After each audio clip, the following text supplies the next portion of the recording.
There was a testimony of Commander of IDF, Shinbet, and Iraq. Can I ask you to believe Can I respond? Can I respond? Do you believe no, Jesse? Yes, let him respond. What are you going to respond, Jesse? I believe that 1.3 million is 1.4 billion. Billion or million? Billion. Not million, billion. I don't believe it. I don't believe it. Okay, so you don't believe in Ehud Barak. That's a former Israeli prime minister. But he's a competitor. It's like telling Joe Biden that Trump is a god. I put the article. Trump to pieces. The Republicans. Jesse, have you seen BB Files? BB Files, Netanyahu acknowledged that he did fund Hamas. Okay? You go watch the BB Files. It's available on Telegram. How long ago was that? The BB Files, that's a documentary that came out in 2024. It's available on my Telegram. I uploaded on there so people can watch it for free. And literally in the BB Files, the cops interrogating Netanyahu and his wife, and he literally says, I had to allow the funding. I did this. I gave the funding to Hamas. And there's an article from Times of Israel. The Shin Bet gave him, alerted him that not to fund Hamas twice, because this money is about to be used for military main, which means for weapons and a whole bunch of other crazy shit. That's why. So I would suggest you, Jesse, please, this is Ehud Barak. This is the official government. You still not going to believe it, Jesse?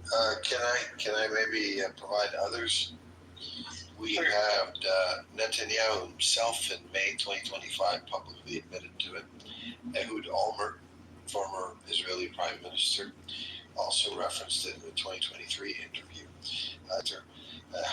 Herzi Halevi also traveled to Qatar in 2020 under Netanyahu's orders to ask Qatari officials to make payments. Gershon HaChohen, a former Israeli commander and Netanyahu associate, remarked in 2019, open quote, Netanyahu's strategy is to prevent the option of two states, so he's turning Hamas into the closest partner. Openly, Hamas is an enemy. Covertly, it's an ally. And Bezalel Smotrich, finance minister under Netanyahu, referred to the Palestinian Authority as a burden and Hamas as an asset. So, Jesse, would love to hear your opinion on all of those officials, some of which are political allies and some of which are political enemies, and some of which are neutral parties. Thank you. I will need to. Now, Jesse. No, I don't believe now. I have to review the facts and see this with my own eyes. And I appreciate you sharing. But the truth is, Jesse, are you in the Epstein files? Oh my God, yes. I went to his island. Because I have to know, because you love Israel, and you're Israeli, and you're Jewish, there's a big chance you might be in the Epstein files. Let's be respectful. Listen, he's being respectful. I don't know why we're going down this road. Yeah, let's just talk like, let's just be as civilized as he is. Jesse, I don't think you should joke about being on that island. That's really disturbing. Nah, yeah. No, I legit think he might Let's be. get to the facts. Let's get to the facts. So we were talking to something else, but I don't know what I've seen. Yeah. Stick to the facts. It's just. Jesse, it's okay. I'm a Zionist Jew. I can speak to the Mazzy, how can you stick to the facts when you won't believe nothing? Shorty? Hold on, Shorty. You're right, Scotty, but we're like saying the Epstein stuff and just like taking stabs at him. We're better than that. Let's just stick to our facts. I'm not better than that. I don't care. I think he's in the Epstein files. Let's stick to the Netanyahu. I want to teach Jesse about the Hasbara. It's okay that we funded Hamas as Jews and as Israelis. It's perfectly fine. Netanyahu thought he was doing the right thing. We had a PLO problem. That was resolved. And now there's a Hamas problem, and that's getting resolved. It's perfectly okay. That Netanyahu funded Hamas. I think Hillary Clinton admitted that America funded Hamas too. It's perfectly okay. We can own this as Jews and carry on and still maintain our integrity, our legacy, and our dignity. It was a good move. What's going on, dear Prince? Are you alright, bro? Yeah, I'm good. Hello, Prince. This is Al Oxley. So Jesse, I suggest you to look into a lot of these facts. I mean, and then the recent news came out that the Liberman charged, right? That's in the Knesset. He said Netanyahu. We didn't know Netanyahu was giving weapons to ISIS, Abu Shabaab. That's been stealing the aid from Palestinians and selling the aid for triple the cost. It was reported in the Times of Israel. Yeah, Victor Lieberman. ISIS is not an enemy of Israel. This is what, listen, I got this. ISIS is not an enemy of Israel. ISIS is an enemy of Palestine. So it's fine. That's a convenient partnership for Israel to be partners with ISIS. You're always haranguing us in this room. Everything Israel does. I have a question. Sure. Jesse, are you there? I'm here. So I'm reading your bio, and you're a healthcare executive, potentials, post-acute care. So you're in the medical field. How do you feel about all the nurses and the doctors and the paramedics who were assassinated by the IDF? Hamas. And this is not, just to be clear, it's not the testimony of the Gazan government, it's the testimonies of European and American practitioners in Gaza. I know that they put the weapons of destruction into hospitals, and they're cowards. They put missiles in hospitals, and they shoot off hospitals. Jesse, I can bring you all the You like John or do you hate John? Bring John up. Just what kind of brain damage do you two have exactly? Yeah, the idea of every single hospital in Gaza. There's probably half a hospital. I'm just asking a question. What kind of brain damage do you two have? Why are you slut shaming? What about the paramedics Not cool, that they killed? And they lied, they said, Hold on, Prince. I have to help Jesse. they killed them.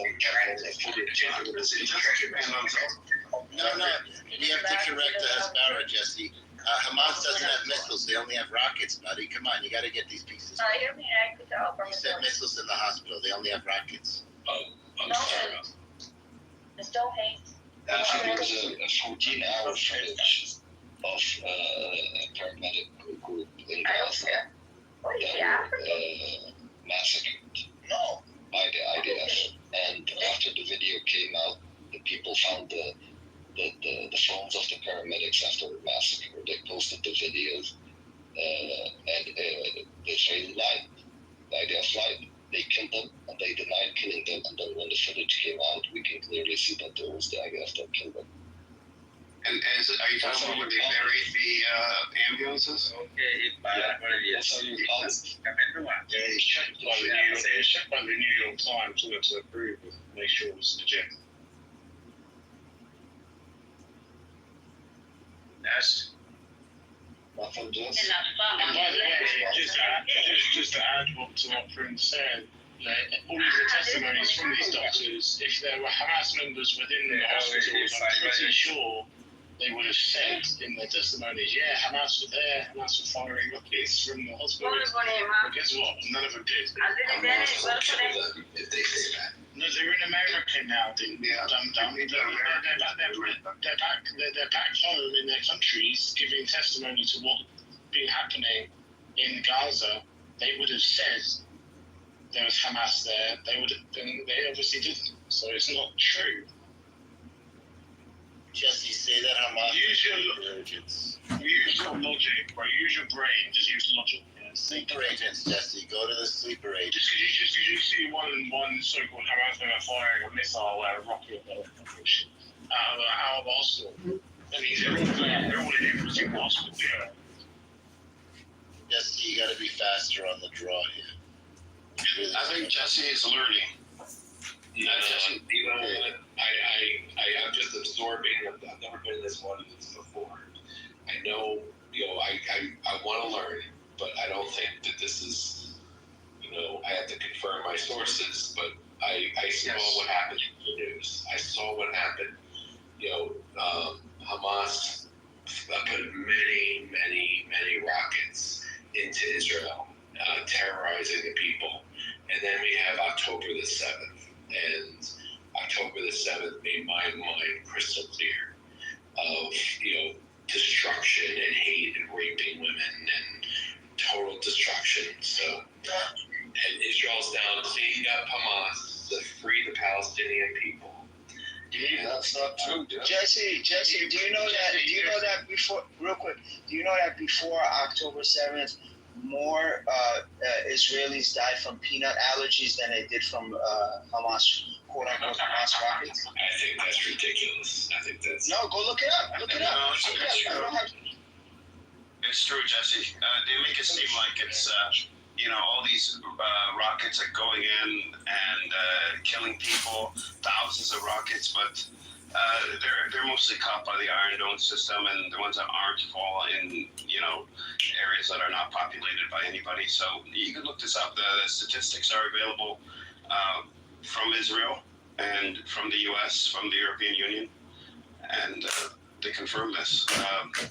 Regarding the, you said it makes it crystal clear to you, and you've gone through the mainstream media, but we're giving you legitimate facts that you can research yourself and see if there's a different narrative, and see if, the mainstream media narrative lines up with facts that are verifiable, not just claims that are being made.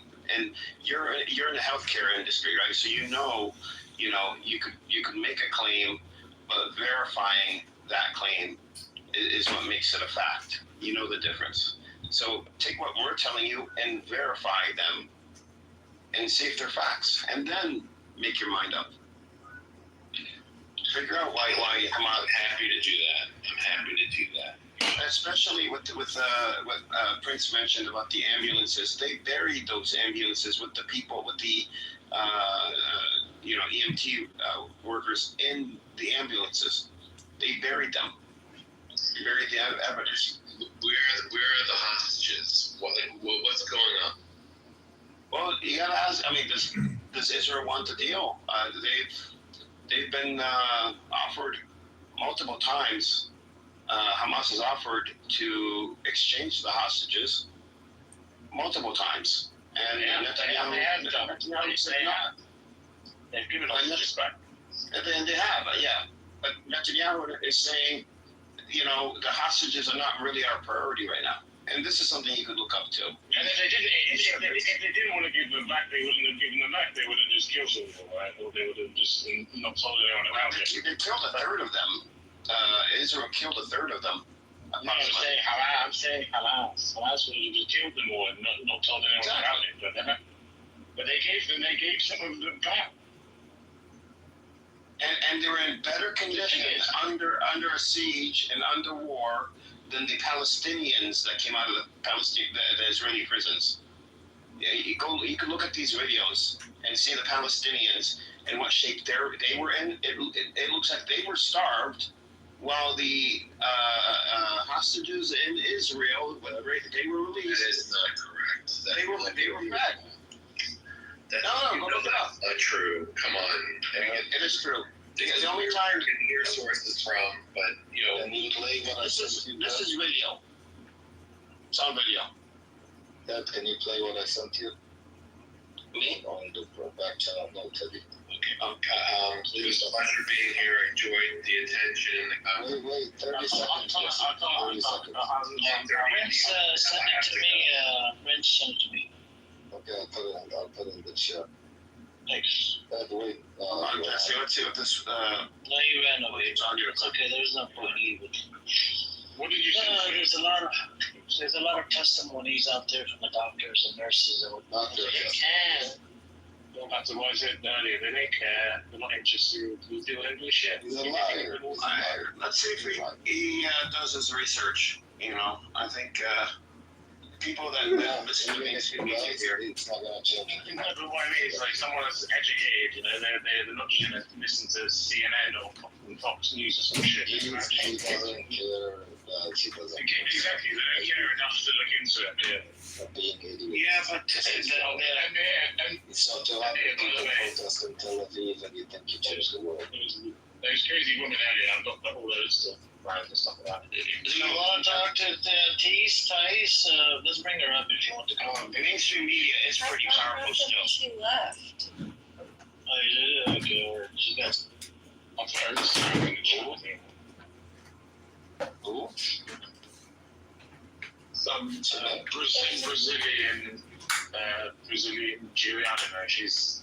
Brazilian Jew? Yeah, Prince is like, wait a minute, it's a little sexy right now. Oh, yeah. She's hard to Brazilian. Black rabbis down there. Oh, you should have heard what Black Rabbi said earlier. I had to leave the room. What did he say? Edward, I got him, got the clip, and then I moved it down. I didn't even bring him up anymore. What did he say? Okay, you know, you were in here, remember? I didn't hear him say it, but I heard that. I thought it was something else. No, he didn't. Yeah, he said it was shocking. What are you talking about? He said he was shocked. No, I didn't hear him say it, but I mean, I remember talking about. I thought he did something else. I don't know what you're talking about, Chucky. You just said that you can't believe what Black Rabbi did. You had to leave the room. And then I came off the mic and said, what did he do? I didn't know you guys were referring to what he said about. Oh, I see. I thought he did something else. Okay, I got you. I thought you meant like you weren't a part of him saying it about the prophet. I'm like, wait, you were here. No, I thought he had said something else. Because I left shortly after that too. I mean, that is. And he said, well, that's how we are right now in Israel. That's how everybody is in Israel. And we'll make up our own religion. You know, it's pretty sick.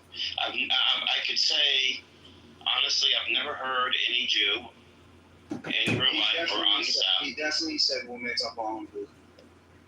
No, he did. He also said what he said about the prophet Moses. He's a force. I could say I've honestly never heard any Jew ever say something like that about the prophet. Never. Never, ever, never.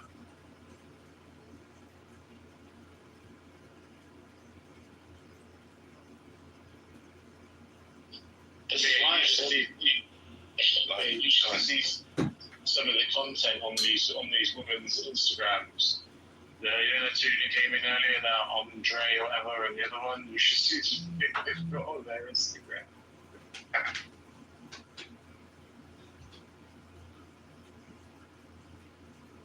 One of them's actually quite popular. Is it? Are they having Put the link in the chat. Maybe we can get her back, where she's popular. Because I like these new punching bags. I'm tired of freaking same old Zionist fucks on this out. Yeah, she's got 35. I need some new ones. I asked Sam to see if he can bring somebody on here. And let's see if we can entertain some of these new Zionists. Do you have the, where's it? Where's Instagram? I'm going to put it. Is it the Andrea or the other one? Yeah, both of them. I got both of them. Okay, send it to me on Telegram or something, and because I need some new Zionists. I'm tired of this old ones, man. And the Black Rabbi, I think I probably might end up blocking him in the future. Maybe we need to have our own Instagram page, tailored for Zionists to bring them in. Therapy room for Zionists, therapy space for Zionists. We need to give them therapy. What happened on 7th of October? How it's sad and it's bad, and then you switch up within 2 minutes. Black Rabbi loves you though, Mayor. What is he gonna do? But Lozan, did you hear what he said? You No. missed out. I have the. I'm gonna put it up on YouTube. I have this clip. Zidiat literally said Brother Fayaz made a comment about, even in Prophet Moses, peace and blessing upon him, was to come to them and tell them that you're spreading corruption on the land, you're killing, civilians, babies, and whatnot. They would even, shut it down or whatever. The guy goes, yeah, we'll shoot him in the head. It's disgusting. It's not normal. I mean, that's almost kind of what happened the first time, so it's not surprising. It's blasphemous, and it takes him out of overblood Judaism. Wasn't even at the full limits of that car, and it slid me right up on out of there. You don't need that much horsepower. I be trying to tell my cousin that he like a Hellcat person, and I be like, you don't need. I'm like, get the what's the one with the B on it? The Bumblebee. Is that the three? That's a scat pack. Yeah, I'm like, just get that one. You don't even need the. He like, nah, I need the I want the supercharge. I'm like, you ain't gonna do nothing but purchase. Gave us the religion, but we can change it. He gave it to us to change and to do with what we please. And he says everybody in Israel is like this now. Something's going on in Israel. This is why we need the big wall. The Adrian wall. This is what we need. Adrian's wall. Adrian.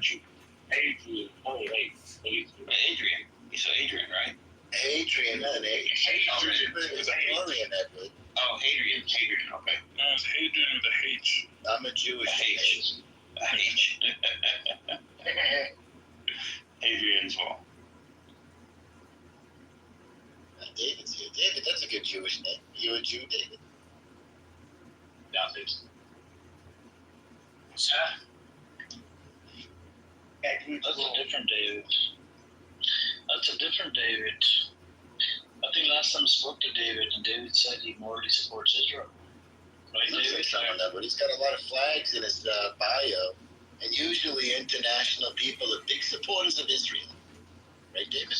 Cuban American. Ah, like Alejandro Mayorkas, a good Jew. Was my New York buddy said to me when I first met him, he's a music guy, asked about my background. And I said, well, my father's from Cuba. He goes, Dave, I know a lot of Cubans in New York. So I said, well, I'm not a Cuban Jew, but I appreciate the compliment. Wait, that's a compliment? The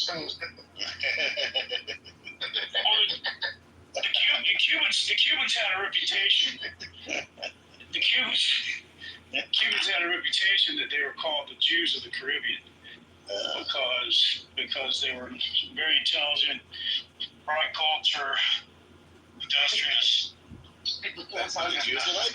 As far as They have their own country for 80 years and they're still using American weaponry. That's a new. It's the only country in the Caribbean to give a black eye to the American imperialists and get away with it. So Israel did that. What does that tell you? But Israel's in a different part of the world. We did that in 1960s. How's that working out there? Well, I agree. It has worked out horribly. Yeah, how for the Cuban people. It's turned out horribly. There you go. David, do you still support Israel morally, or you change your position? Well, that's a kind of a loaded question because I support Israel's right to exist. Now, whether or not the policies are necessarily something I support or not support, I mean, I think I side with a lot of the Israeli citizens that Why can't they not dismantle Israel and they can live together, coexist with each other? Why can't they not do that? Well, how good is that working out for you? So the reason why I ask you this, if you agree on this, right? If you agree on right to exist, or do you agree on how it was created by annihilating and genociding Palestinians and ethnically cleansing them and killing them, butchering them, slaughtering them, raping them, raping little their children as well. According to Tentura, they did the Deir Yassin massacre. That's the famous one. They killed 100 people in one of the villages. Do you agree on all of this? Because look, as soon as you say right to exist, which means you are vouching for all of this that took place when they created the state called Israel. Look, I'm an American citizen. There's a lot of things that have been done in my country's name, with our vote. Yeah, but we condemn that. We condemn that. We as an American, we condemn it. Oh, I mean, who condemn what? We all condemn what happened to the Native Americans, how they were butchered and slaughtered and genocided. It's not just millions of. Yeah, I mean, but there's more modern examples of America's overreach. Yeah, but the indigenous people are allowed to zoom around the streets of America. They can go around by properties. But to be fair, no one's asking us to give back our land. I mean, I don't support Israel and what's happening, but all I'm saying is... Do you support Raza Pahlavi, Nima? Do you support Raza Pahlavi? All I'm saying is... Do you support Raza Pahlavi? Do you support Raza Pahlavi? Somewhat.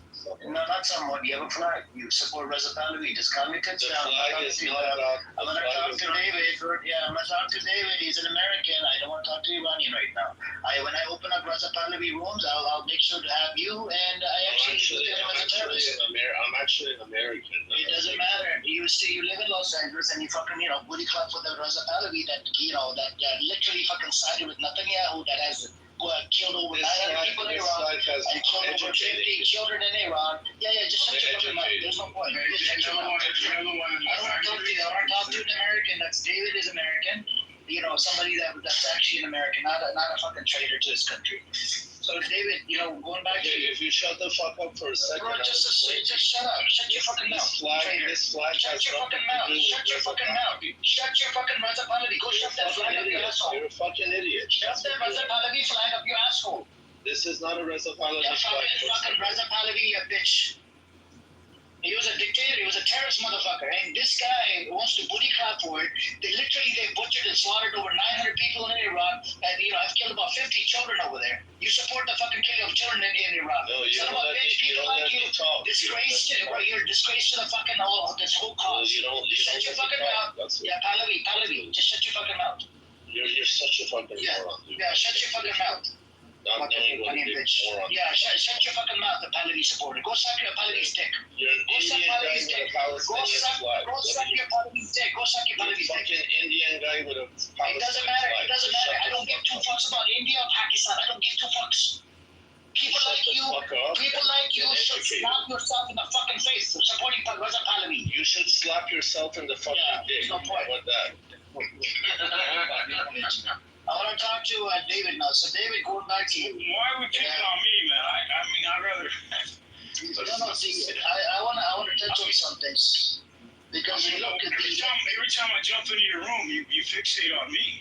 No, because I want to see if you change your position. Not educated. This is an Iranian flag. This Iranian, oh my God, they like to hijack my room. These Iranian Raza Pahlavi supporters for some reason. The Pahlavi supporters are a fucking disease to the human society. You're the only fucking hijacker. They're fucking disease. They're disease. They're scum of this earth. They live in Los Angeles, and they're booty clap for Netanyahu because Netanyahu came up with a statement. We support your cause. How oppressed you are. You're into fucking LGBTQ bullshit. You're mini dress, mini skirts. I don't care. I don't care about your stance. You're Raza Pahlavi supporter. That's it. Why don't you ask me first? Why don't you ask me? I don't care. No, if you ask me, you're gonna change your Oh my God! Stop hijacking my fucking room into Iranian. I don't give two fucks about Iranian right now. What I'm saying is, you never asked me my opinion on what's going on. Okay, what is your opinion? What is your opinion on Israel? I absolutely don't support what Israel's doing. I absolutely. Okay, does it have the right to exist? I support the two-state solution. Yes. Does Israel have the right to exist? Not with the current situation and current border. So which border are you talking about? The 1967 borders, which the world agreed on, which the international community agreed on, that's a reasonable two-state solution. But with the current situation, no, absolutely not. Netanyahu back in 2015, he turned it down. 2023, prior to 7. Yeah, I'm with you, dude. I'm with you on that. So there's no point of freaking having the two-state. I don't even. It's a myth. And the Hasbara book that was published in 2009, and the Israelis they shut down the Hasbara book project in 2012 that was based out of Israel. It literally says right now it's ethnic cleansing. I'm totally with you. I'm not talking about right now. I'm talking about. Hold on. Let me finish. And the Hasbara book said was 2009. They literally said blame Hamas. Anywhere you get stuck, blame Hamas or Iran. That's it. Put the blame on Hamas or Iran every time. And this was mentioned in the Hasbara book. But the issue here is this was never a plan. The two-state is just like a myth. I don't think it's ever going to happen.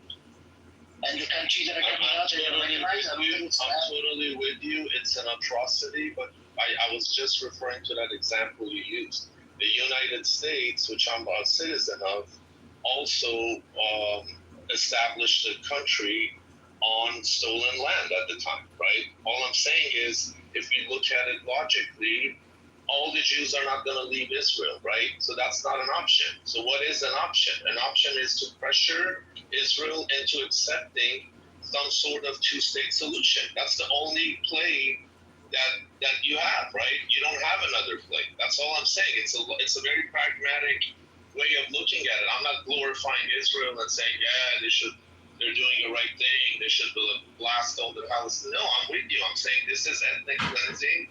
It's absolutely horrific. It's disgusting that it's happening in front of our eyes. But what is your practical solution? You can't just say, okay, now all the second, third generation Jews pack up and leave, go back to Poland. That's never going to happen. What are you saying? Did you not hear what I said? Why can they not coexist?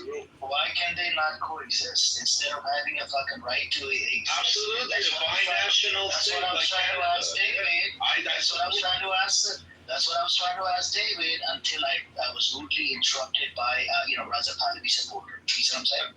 There you go again, being disrespectful and not even. Raza Pahlavi supporter is that disrespectful? You don't support Raza Pahlavi. For the fifth time, this flag was here. At least 600 years ago. This is the national Iranian flag. I don't know which part of this you don't. Do you support Raza Pahlavi? I told you the answer somewhat, not everything, no. Okay. Somewhat meaning 50%, right? Somewhat, yeah. I somewhat support some of the policies, but no, I thought it was a mistake going to Israel. I absolutely do. And I got booted off the Reza Pahlavi rooms. It's funny, I got cursed by them too, by my own fellow Iranians because of that. And it's funny now you're saying this stuff. So I'm kind of in no man's land politically, which is totally fine. That's my comfort zone. But what I'm telling you is first you got to ask people what their opinion is on issues, then you can attack them. Why would you side with the Hitler? Who do you mean Hitler? There's a Pahlavi? Raza Pahlavi literally fucking sided with Netanyahu and he supported the attack on Israel. That was a tactical mistake. I told you. Hold on. No, that wasn't a tactical mistake. People that live in Los Angeles, especially the Raza Pahlavi supporters, live in America, they all supported this fucking thing to attack the Zionist criminal, the Zionist entity. Not all. Don't use the word all. Majority of them. Have you been on Twitter Spaces? Go check on Twitter Spaces. I've been on Twitter Spaces. Is that all of the Iranian community in Los Angeles? It's not. You're a smart guy. I don't know why. Nima, they're in minority, but they make a lot of noise. Okay? There you go. Hold on. Raza Pahlavi in minority, but they make a lot of fucking noise on social media, on social audio apps. You don't understand the intrinsic factor in the Iranian political diaspora. You don't get it because you're not Iranian. It's fine. But you can't just open the mic and attack people about something you don't understand. If I talk about you sided with Hitler, right? It makes you Hitler. There you go again. I just told you. You support 50% of the things that he does. He literally stood with Netanyahu to do the attack inside Iran that ended up killing almost more than 900 people. Amongst them were 50 children. And do you know? Yeah, Reza Pahlavi killed all the children. Is that what you're trying to say? Yeah. No. Reza Pahlavi supported Netanyahu doing the attack on Iranian soil. That's a sovereign nation. Do you not understand that? There is. Show me the statement on that. Post it over here. Okay. Do you support Israel attacking Iran to topple IRGC? You don't know what's good. Like what he was doing. He was cheerleading the whole time for a whole 12 days. He was trying to overthrow the government. He was trying to make people rise up in Iran. Nobody rose up, thankfully. But he was trying to get people to rise up and do. Listen, Lee, I understand what you're saying. Okay, I see the fucked upness of the situation. I get it. Okay, there are some Iranians who are cheering the attack of. No, Reza Pahlavi himself was doing this. But listen, Lee, he's acting like he's ignored. He doesn't know. He acts like he's innocent. No, I'm telling you a straight answer. I'm giving you a very straight answer. Okay. These are intrinsic factors in the Iranian diaspora, in the political discourse of Iranians. And why are you lying? It's very complex, and it's very hard for you to understand. No, it's not hard to understand. That's what I'm saying. It's not hard to understand. If he says he stands with Netanyahu, and Netanyahu did the attack, and a lot of your Pahlavi supporters. He didn't say that. He absolutely didn't say that. Hold on. When I opened the room and Iran was getting attacked for 12 days, I opened the room every day talking about Iran. I had a lot of people come to this room, but it went up to 100 people, mixed Iranians, non-Iranian. I had Pahlavi supporters. Do you know what they would come in and they would justify the killing of kids in Iran just because they're from IRGC? That's disgusting. I condemn it. That's it. Yeah, this is why I hate the Reza Pahlavi. I'm telling you, the entire opposition to the regime is not a unicorn. They don't all think the same. I've been trying to tell you guys this for the last 10 minutes, but you don't want to. Reza Pahlavi himself is not. You lied about Reza Pahlavi himself. Didn't say Reza Pahlavi himself didn't. The crown prince himself didn't say that I want Israel to attack my country. He never said that. Show it to me. Show it to me. Yes, he did. Do you follow him on Twitter? No, post it. Post a tweet. No, just answer the question. Do you follow him or not? I don't have Twitter, but okay. This is a very common thing. The whole time, every single day, he was posting videos. I want to see it. I want to get educated. Post it. I want to get educated. You don't get educated. Just be patient.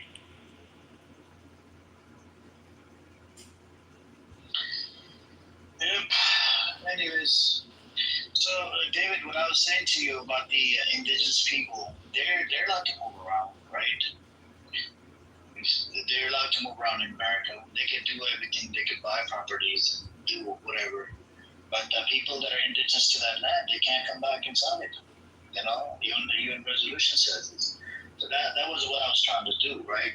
Now, when we say right to exist, you're pretty much supporting the Zionist entity. You could probably make it clear that, look, we could do two-state solution, but what they're doing, it is a fucking genocidal shit that they've done. I mean, look at how in bed we are with the Zionist entity. Trump literally gave threat to the FEMA. We're going to take away $1.9 billion if Canada, if they boycott Israel in any shape or form. He gave threats to Canada. If Canada recognized Palestine as a state, we're going to have a tariff war. This is how we're in bed. You should be asking, are you a MAGA, David? Are you a MAGA supporter? No, I'm not. But you voted for Trump, right? No, I did not vote for Trump. Okay. But we should all be asking this question: what's in this Epstein file that's so connected to Israel and freaking America? Like, what's in it? Well, I don't know. I'm not. I can. There's a lot of smoking guns, and we can all kind of, we can all kind of divine what's going on with that. And I don't think this evidence is going to see the light of day, if you ask me. I don't think it's going anywhere unless the Congress can get together and act on this We saw what Mike Johnson did. He punted. He closed the office down. So everybody go home, take an early vacation. There's nothing to see here. But, you know, as we know, the podcasts, the influencers, the MAGA right, they want to see what's in there because Trump campaigned on this. He campaigned on this, the whole QAnon connection, the Hillary Pizzagate. So we finally have something that's real with real teeth to it. And the main culprit that's sitting in prison alive gets moved to a minimum security prison in Texas. So what does that tell you? She's cutting a sweetheart deal. The prison she's at there's a policy where they're not allowed to sex traffickers or sex offenders in this prison. So how are they getting around that? So anyway, look, it'd be bad for Trump if he was in those files and those saw the light of day. It would, he would have to be impeached. And, you know, I don't know. He has already been impeached like multiple times. Right? I know, but he wasn't removed from office. There's being impeached, there's being removed from office. So, did you support like the Democratic Party or like did you support Kamala? Well, I didn't always support Kamala either. But see, I live in California where we're bordering on a failed state with policies that are just all over the map. A homeless problem. The Democratic Party's siphoned off billions without any answer to where the money's going. Meanwhile, all the homeless around my area is still percolating and not being handled. We have the World Cup coming next year, and then we have the Olympics after that. So my city's got a lot of work to do to fix what's happening here. And you're in Los Angeles, right? Yeah, in LA. Yeah, I'm in Los Angeles. So I'm on. Yeah, We so can all go have beer or something. No, I'm good. Thank you. I don't support your position respectfully. I actually hate from the bottom of my heart. I hate Reza Pahlavi supporters. But you hate Trump supporters too. I hate the MAGA supporters. MAGA supporters are questioning everything now. They question the Epstein files. He's getting a lot of smoke from the MAGA supporters. They're questioning a lot of shit that Trump is doing right now. And when he said about the FEMA, they started questioning him on the FEMA thing as well. How the fuck are you gonna take away the funding from FEMA? Look, Trump's. I get it. Listen, I voted for Trump, but I get it. A lot of the things are not cool.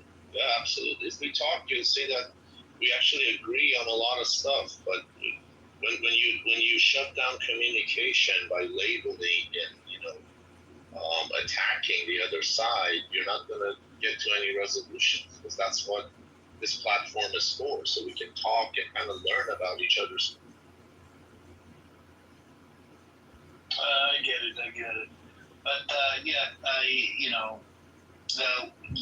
didn't vote for Trump or Kamala, and even for Green Party I didn't vote because she wasn't gonna win anyways. But you finish, David, what you were gonna say, and then well, I'm just saying, look, we either care about the rule of law, we care about, the railroading of little children and the trafficking, or we don't. And we're not even believing the victims. I mean, the victims know what happened. Why is the Queen of England cutting a big check to exonerate her son, right? And then the woman who received those monies ends up committing suicide.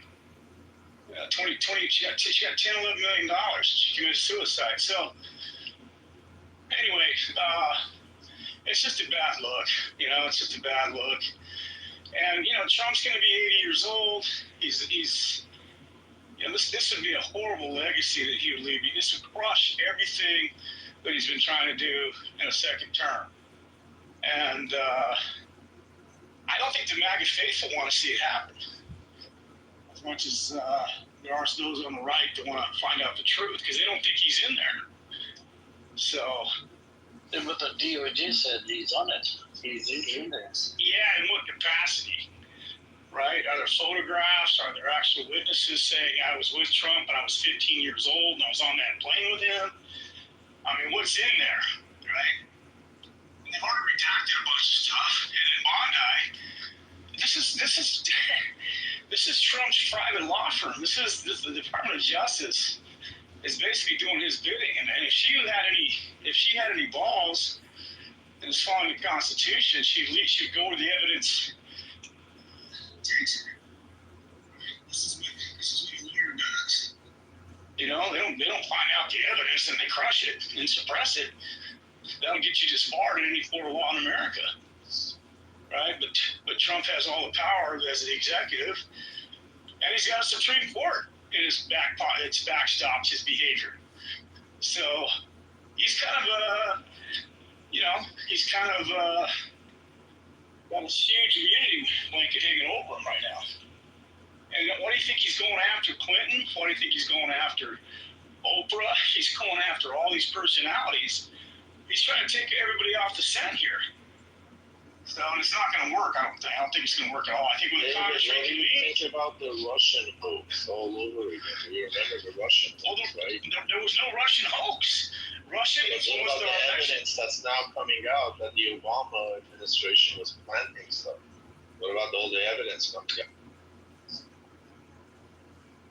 How do you know this is not one of those witch hunts? You know, I'm just asking. I don't know. I'm just asking. Like, how do you know this is not more of those Trump witch hunts that we're so used to? Well, I don't know if you guys have seen the memes that are coming out, the history of Trump and his relationship with Epstein. He was on Howard Stern, and Howard Stern exposed him in an interview about how he's a predator. And he was joking about it. And his daughter? I don't think his daughter was on the show in this particular case. No, it was the same time that, you know, he said, like, you definitely know something about that because you're a predator. And he was like, laughs it up, and his daughter laughs it up. He owns a pageant, teenage pageant in Russia.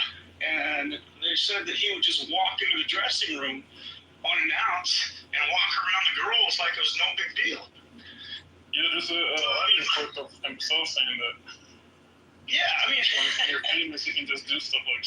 So let me ask you this. Look at how they eviscerated Obama. They started out by trying to eviscerate him, saying he wasn't born in this country. They took him down for wearing a tan suit. If Obama had even 1 ounce of it, you think he would have lasted? They would have ran him out of town. So I think there's a double standard here. Well, you think they haven't tried to get Trump out of town? Trump was the one paying to get front page news about Obama not being born in America. That was Trump funding it. Yeah, I mean, look, that's what lit the fuse for him to sow the look, let me say something. Well, Amir was talking about how this was stolen land. Well, who stole this land from the Indians? It wasn't George Washington and the founding fathers. They were all sitting fat on their farms.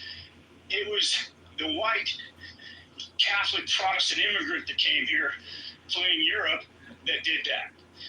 They got on the horses. They went west. They took their guns. They fought the battles. And they used those people to basically do their bidding.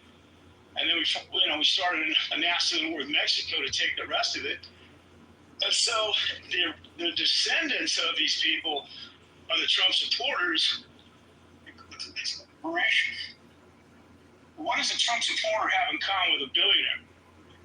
I don't know. It doesn't seem like there's a lot of commonality there. When the South fought the North in the Civil War, those soldiers didn't own land. They weren't slaveholders. And yet they were defending an institution that was competing with their wages. Free labor versus paid labor. Right? So, and we saw the formation of the Ku Klux Klan after that, how Reconstruction basically didn't go anywhere. And then we had Jim Crow. And then we had the Supreme Court finally saying, hey, segregation's illegal. And so these same people are marinating in all these states in our country, still having these thoughts and ideas about what it means to be a white American. And so when Trump came along and blew the dog whistles, that's what got him the votes, right? And all he did was give tax cuts to the rich, cut it down to nothing. He's enriched himself with all this crypto bullshit, forming big deals. He's using these tariffs just to cut deals. He's leveraging our economy to cut outsized deals with the Middle East, Japan, Vietnam. Who knows? Who knows what else he's getting out of all this? So we're all paying that price, unfortunately.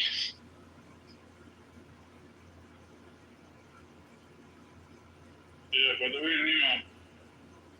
check the videos I put in the chat. He also got them to invest billions, records, trillions of dollars in the U.S. economy. And he also rearranged all the horrible trade deals we had with everyone. I mean, there are multiple sides to each story. I mean, if we want to go one side They said they're going to invest, they promised to invest. And it was the Middle East and I think Japan, Taiwan. Securing investments, yeah. So, I mean, I get it. Listen, I get it. There's a lot of letdown, on the MAGA movement. There are a lot of things that aren't clear, especially when it comes to the America First movement. I mean, I'm frustrated too at times. I don't think we should support Israel tooth and nail. I think there should be a fine line. Like, there should be a line in the sand. I mean, like, American interest comes first, and whenever Israel's interest does not align with our We need interests. to part ways with Israel. Yeah, absolutely. If the interest doesn't align, absolutely. So up till 2018, the aid package that we were giving them, only Israel was able to use that money in cash for their own personal expenses or whatever. Only Israel. But other countries, they get treated like shit. And Israel is the one that gets the most money. And that's disgusting. Yeah, I mean, I think there's even a law in the books. Don't quote me on this, but we have some policies or some laws in the books that forbid us providing aid to countries that have nukes or considered nuclear powers. So we've always pretended or looked the other way or haven't really elevated the knowledge of Israel's stockpile of nukes. We don't know how many they have. Some say we do. But I think there's a policy in our Congress that was written to address that. So, but let's face it, look, Israel wants unchecked power in the Middle East. They want to be the hegemonic power in that region, and they've picked apart and taken apart all of Iran's proxies, and Iran's next. If Iran doesn't get its act together and somehow, get their nuclear program exposed and brought to the fore, Iran's running away with they know they know unless they get a nuke, they're going to continue to be targeted the way they were. So I don't know how you answer that. There's not even. Let me ask you something, David, or I'll ask the panel in the room. Do you think the Islamic Republic has helped the Palestinian cause in the past 46 years? It hasn't. Which Islamic Republic? There's four of them. Which one are you talking about? The Islamic Republic of Iran. Do you think they've actually helped the cause? Like, where has the last 46 years of the IRGC policies, where has it led to? Like, think about that. It led to them not being wiped out. Who not being? Well, the Palestinians. Well, what's happening right now is this. They're still not wiped out. Yeah, he's the who was that guy? Not Senvar, the other guy. Who was the other? Hania got assassinated in north of Tehran, dude. North of freaking Tehran. Hania got assassinated. The RGC generals got assassinated. Yeah, the Imani got assassinated. Yeah, but everyone does. Everybody got assassinated. Exactly. Everybody close to the Islamic Republic of Iran in the past 2 years got wiped out, got assassinated. Where has this led the Palestinian cause? It doesn't mean it's a victory for Israel. It doesn't mean it's a victory for Palestine either. It doesn't. No. You're looking at it in a very Yes, you're looking at it very simplistically. These people, they signed up for these roles, right? They're not going into these roles saying, I'm never going to be assassinated. They're going into these roles knowing there's a very high possibility that they will be assassinated because there's people before them that were assassinated. Even the leaders of Hamas, I think the one that was in the wheelchair, I forgot what's his name, Sheikh Yassin or something like that, he was assassinated. He was in a wheelchair, right? The Israelis, they keep assassinating their leaders, and new leaders take their place over and over and over again. Fair enough, no, totally fair. But what has this done for the cause? Tell me about the cause. The cause is still alive. The cause is still alive. 77 years after. Is it better? Are Palestinians better off than they were 10 years ago? Honest answer. Are they? Yeah, 10 years ago nobody cared about Palestinians. So this is what I'm saying. You're asking very. Okay, so you're saying the global awareness is a thing. That's what you're saying. You're saying the awareness. I get it. You're saying the PR. Just one second. You can't just answer. You can't just ask a question and go ahead. You're right. The question you're asking is their situation better than it was, right? You're acting like they're just ordering food at a drive-through, right? You're asking for your rights as a human being from people that don't believe in equal rights for all humans. Okay, these are supremacist people. So you're asking, is their situation better? 10 years ago, nobody cared. Nobody outside of Palestine, for the most part, cared about Palestinians. Okay, the only reason they care about it now is because they see the reality of the Israelis. The Israelis, they believe in Jewish supremacy, right? They believe in killing as many people as you want. They believe in the Dahiyya doctrine, which was they tested it in Lebanon, and then they did it in Gaza, and then in any other war they do the same thing. In Syria, they do it in even in Iran.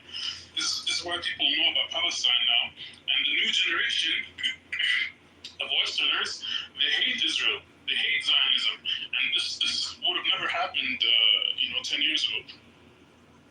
I'm absolutely with you. So there's more awareness in America and around the world. Absolutely, the public opinion is shifting, and that's all very good. I'm totally with you on that. Okay, and I'm totally with you on the whole. The leaders didn't sign up for this to, live comfortable lives. They signed up for this knowing that there's a chance they're going to get assassinated and lose everything.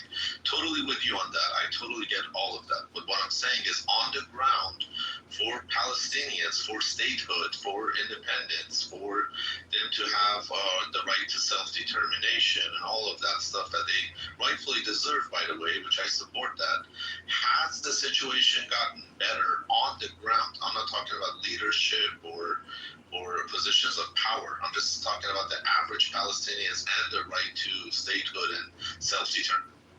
Yeah, it's what I'm saying. Like, there's no country in the world that just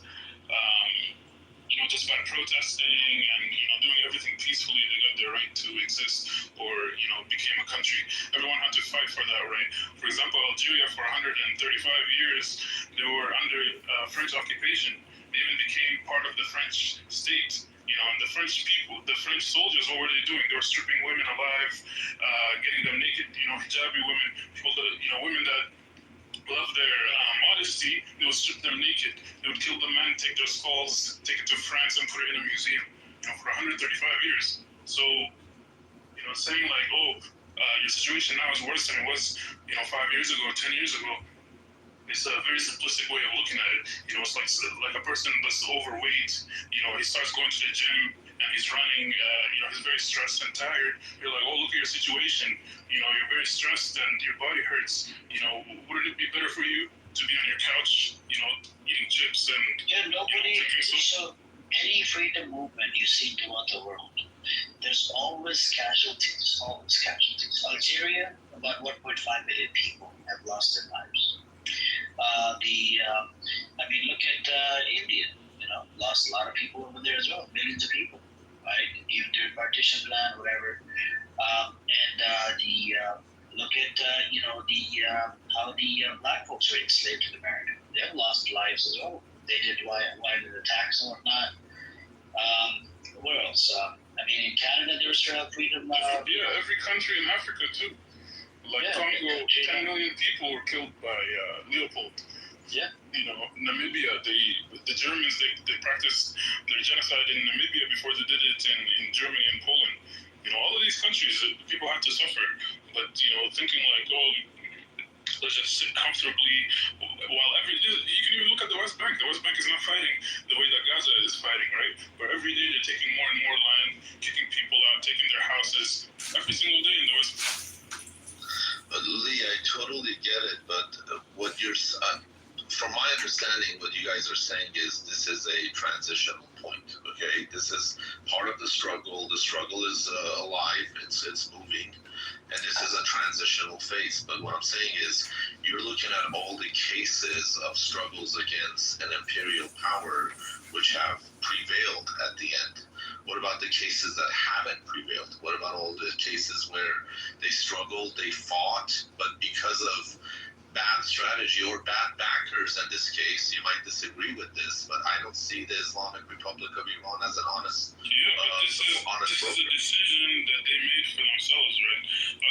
We're talking from outsiders, but they themselves made this decision, right? The last election they had was in 2005, but they still elected Hamas to represent them.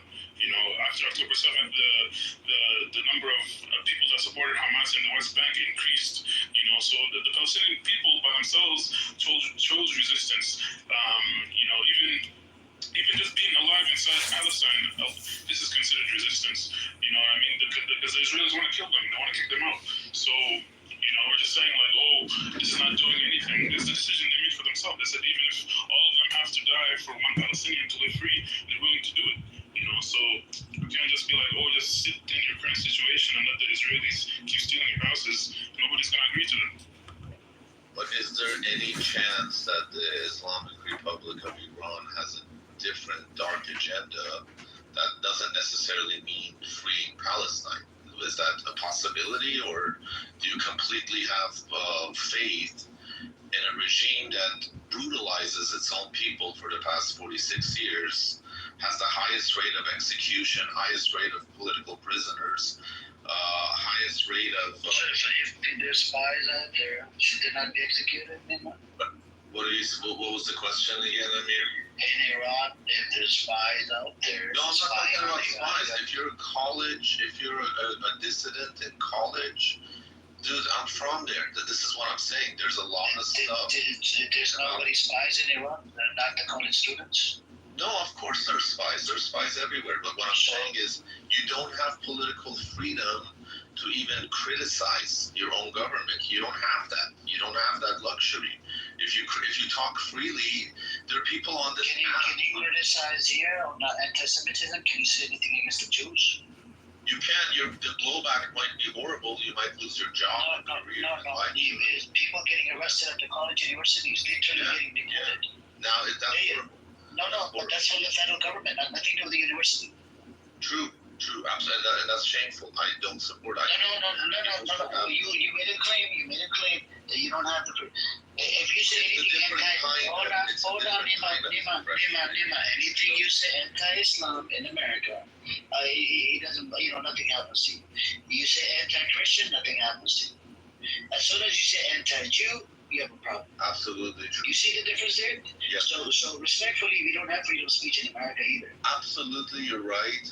Yes, why would you say that the freedom of speech criticizes the government? I'll explain that. Absolutely, I agree with you. The Jews are a protected class in America, 100%. There are things you can't say against Jews and Zionism that you can't say against Christians or even America or wherever. You're okay to say that, but against Jews, yes, they're a protected class, and that's a long discussion why. We can talk about that some other time.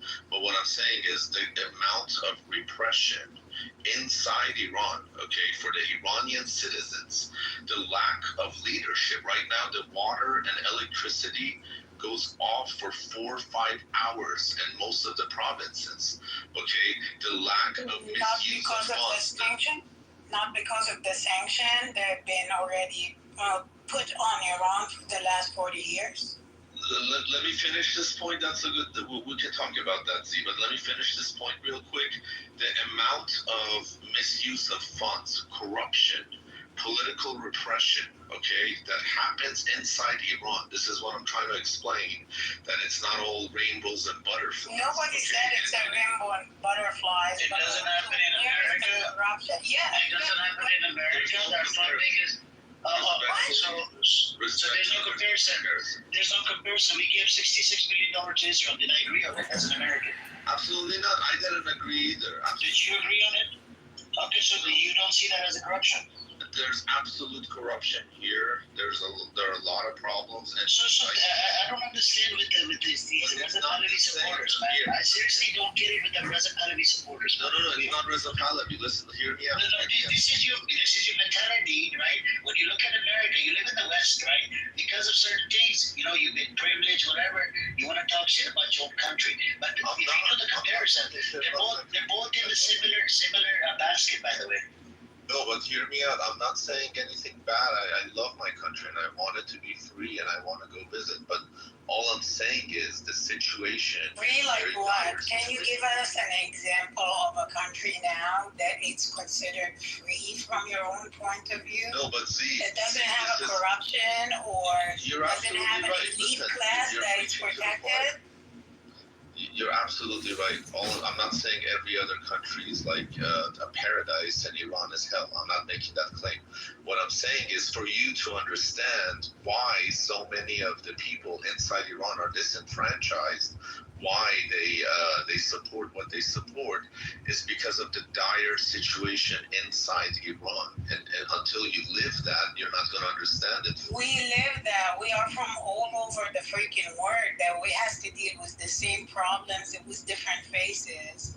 The only difference between Iran is that in the face of the world is saying no to the Israeli. What was the condition when Iran and Turkey was the allies 40 years ago? See, I'll tell you why. See the sanctions you mentioned? Why does a country, even if you want to destroy, even if you have these crazy apocalyptic ideas, okay? Let's put ideology aside. Why would you chant it? Why would you bring people to the street, burning flags and saying what you want? Why would you show your cards? Why would you be like, of course they're going to sanction you. Of course they're going to starve you. Of course they're going to humiliate you. They control the cars that they can control, which is the economy, is from the outside. But the strength of Iran, that's what I'm saying. See, they're giving them the fuel. A moment. Yeah. The fuel has to be when Iran was bending over to the foreign governments, when they were under the Pahlavi, and there was an alliance between the Turkeys and the Irans and the Israeli, and the first people to promote Israeli statehood was the Iranian. Israel was the best friend of the foreign. It was cool. But all the money went into the freaking Shah, and the rest of the population was eating shit and getting tortured in the prison. That's not true. That's not true. Really? So the prison system that was under torture for anybody against the Shah. Yeah, Remember? I'll explain it to you. There's an interview with the Shah and Mike Wallace, and he talks about the Israel lobby, literally point blank. YouTube it right now. Mike Wallace and God, it's just like the king in Egypt, Farouk. They were all. He talks about it. Listen, he talks about it. The Shah was not a bend over backwards supporter of Israel. He actually did pay money to the Palestinian resistance. Look this stuff up. I'm not making any of this up. Look this stuff up. Okay, the Shah had a very balanced. The Shah had a very balanced approach to the region. Okay, he was. It wasn't balanced. It was just like the rest of the region for the most part, like the sea. But look at it today. Where's the resistance right now? Was it planted by the U.S.? Was it planted by the U.S. By the West, Nima? What was planted? The Shah? Absolutely not. His father was the king. He became the king legally. Absolutely not. What do you? By the West. No, his father was the king. His father was the king. In the constitutional monarchy law, the son, the eldest son, becomes heir to the throne. The father was the king. He became the king. There's no. So he wasn't a dictator. He never never killed anybody. Nobody got assassinated. Nobody got executed. Didn't they kick out Mossadegh? Didn't they kick out Mossadegh? Legally, I'll tell you the Mossadegh debacle. Legally, the Shah had the constitutional powers to remove the prime minister. So the Shah signed the paper to remove Mossadegh. He refused to leave. He ordered the parliament to be dissolved, which he didn't have the constitutional right to do, and that's where this whole debacle is. And in the military, legally removed Mossadegh, and they didn't even kill him. He was under house arrest. They didn't even execute him. So no, that was not a coup d'état because he was the legal head of state. It was a time for revolutionary at the time in the whole region. So you had the king in Egypt, the big state like Iran and Iraq and Egypt and Sudan, like all of those big population countries in the region, they went into the idea of being a republic and not a monarchy.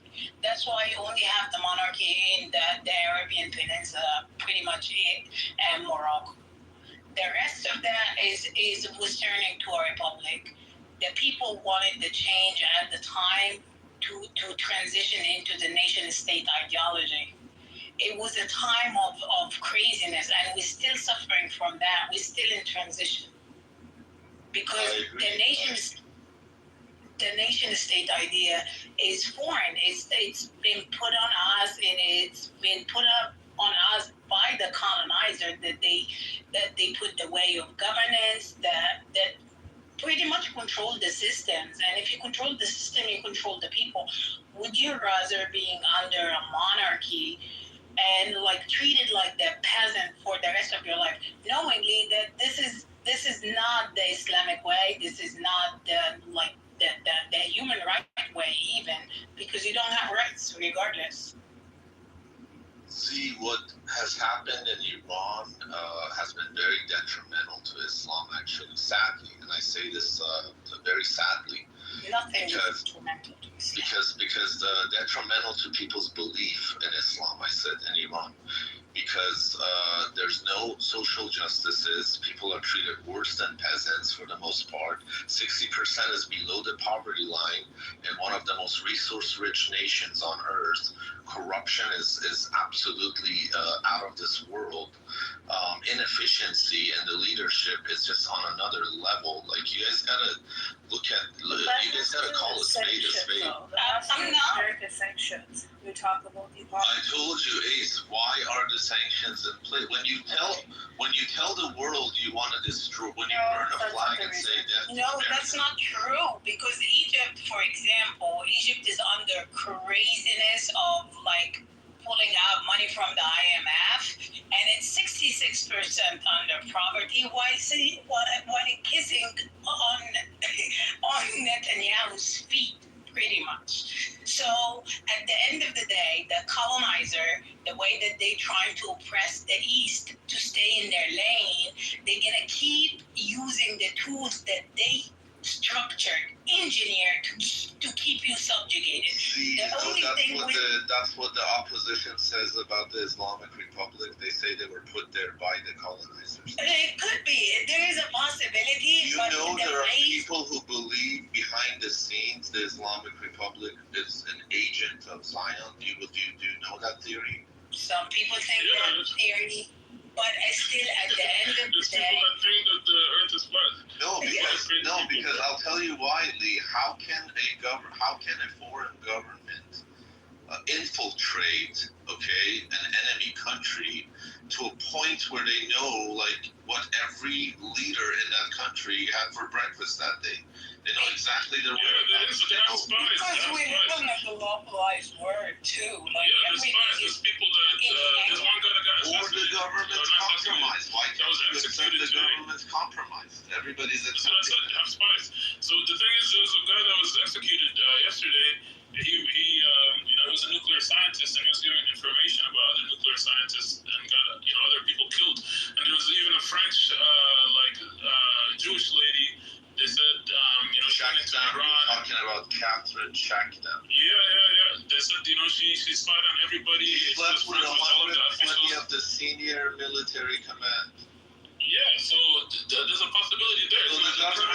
regime just One second, there you bro, go, we agree, so the government's compromised. So what Bro, are we just hold talking on. about? Take turns. Come on. I apologize. It doesn't have to be. It doesn't have to be a conspiracy where Iran and Israel they're working on the same team. It could just be that they were infiltrated. They're spies. So it's a very possible thing. They don't have to be on the same side conspiring against the Muslims, conspiring against Palestine. This kind of stuff. That's just. But all I'm saying, let me just say one quick point. See, all I'm saying is, even if they're legitimately working for the Palestinian cause, for the greater Islamic cause, okay, for the Ummah, so to say, even if they genuinely are, they've been compromised to a point where they have absolutely lost this war up until now. They haven't achieved a single thing they said they're going to achieve. Look, it's been 46 years, okay? They've spent a lot of the Iranian treasure. They've embezzled most of it. Let's not forget that. But the people in Iran are not happy with the status quo. The Palestinians have not achieved statehood, okay? Lebanon has just lost its resistance arm, right? The Hezbollah is not what it was. We can all agree on that. So things are not, if you're the resistance right now, things are not going too well. Okay, and I know what you're going to say. You're going to say, why was Hezbollah created? It's going to take some time. Why was Hezbollah created? It was created by the Islamic Republic, yeah. No. Why was it? What was the main reason for Hezbollah being created? They wanted to kick out the United States from. No. It was created in 1982 to kick out the Israelis. They were occupying the fucking Southern Lebanon. Well, the U.S. was there too. The barricades and everything. Yeah, but look into it. It was because of Israelis. These Israeli motherfuckers, they're always going to steal other people's land. You should look into it. No, I'm saying. Why was Hamas funded? You're right, but. The funding that you talk about, that all the Iranians talk about, that the money is not coming in, staying inside Iran, it's given to the proxies. If Israel is America's proxy, and America is Israel's bitch, America has given them $66 billion from 7th of October up till now. All right. Now, can you imagine if Iran gives that money to the proxy? You guys all cry about it. They have. This is a big problem. Do you know that more than 400,000 kids go missing in America every year? All right. They go missing every year. Do you know the amount of rape cases here that takes place in America? We have fucking a whole bunch of states. We have, 2 or 4 states. They don't even have any laws against bestiality in America. We should look into it. And what else was it? There's a lot of these problematic shit that's going on. And I know people always bring up these points. But I want to give you the heads up. I think you should go pay a visit to. You called me. You're from India. You said I'm from India, right? I want you to go pay a visit to India. What is their number one problem? Just Google it. You know what their number one problem is? As a toilet problem. But when they come into the pro-pally spaces, right? They never cry about their fucking, how the people might oppress and suppress. Go look into the Indian problem. That's a third world country. Right? Do you know that they actually gang raped a pregnant goat over there in India? 6 or 7 guys. Right? And they would fucking gang rape a whole bunch of women over there. It's not even a safe place for women inside India. Right? And how Muslims are illegal, not just Muslims, Christians, Muslims, and a whole bunch of minorities getting oppressed and suppressed in India. But the issue with the Pahlavi supporters is always number one. We have a problem. We're always crying. Motherfucker, they have to. Iran needs protection from all over the place. It's a fucking country that has a whole bunch of sanctions on it. Do you know I lived in Saudi Arabia for 10 years? You talk about your Iranian, how oppressed and suppressed you are, right? Do you know when I lived in fucking Saudi Arabia, the women couldn't even drive. They weren't allowed to drive. According to Saudi scholars, they did not allow women to drive. At one point, they didn't even allow women to fucking work. There's a lot of these different types of rules and regulations in Saudi Arabia. What about now? Do you know, as about 6 or 7 year old, me walking to a fucking store, I had to carry a residency permit in my fucking pocket. And I actually got pulled over by the cops over there in Saudi Arabia. They're like, where's your Iqama? Iqama means a residency.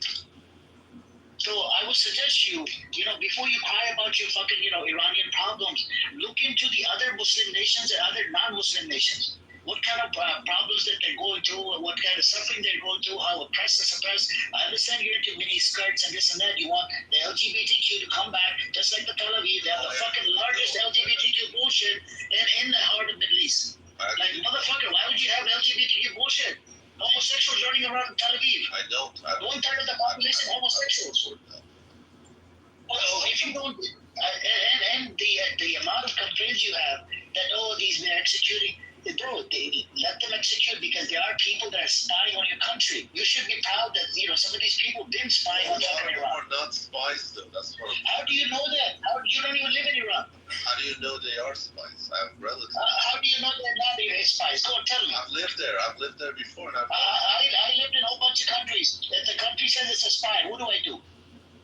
If your country has been lying to you, American government lies to us all the time. What do we do about that? They even use Afghans to spy, so there are a lot of American spies. government.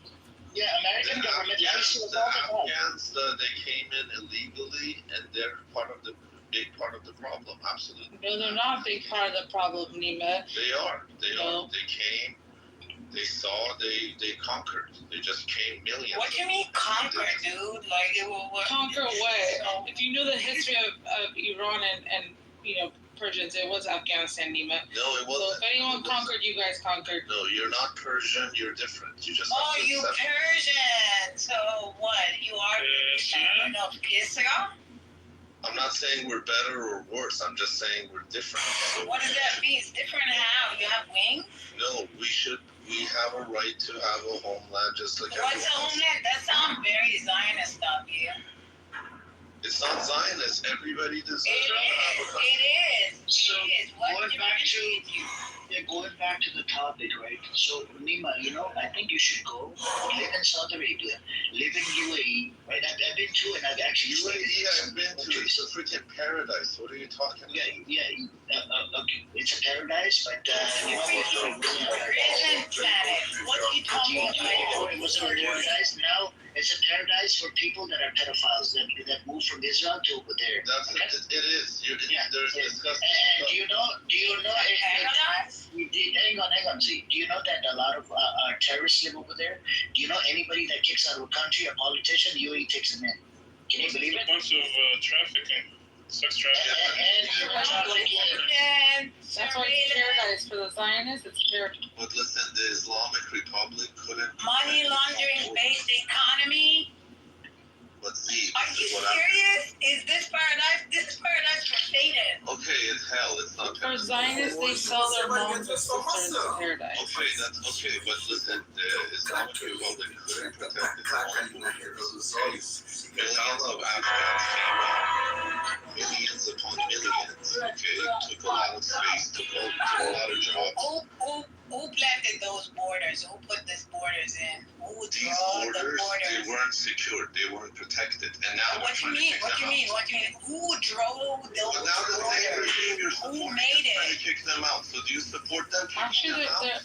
they're not kicking them out. They are leaving. They already kicked out 1 million of them. What are you Okay, even if they did, because now we have an Islamic Emirates. So you support that. I got it. Yes, and thank God America left. Thank God we have Islamic Emirates in Afghanistan. So people want to go back to their country. So why don't they all go back to the Islamic Emirates? And they are. They're in the process now. It's the Tajiks, the ones that you guys influence, the ones you guys influence don't want to. All the power to them.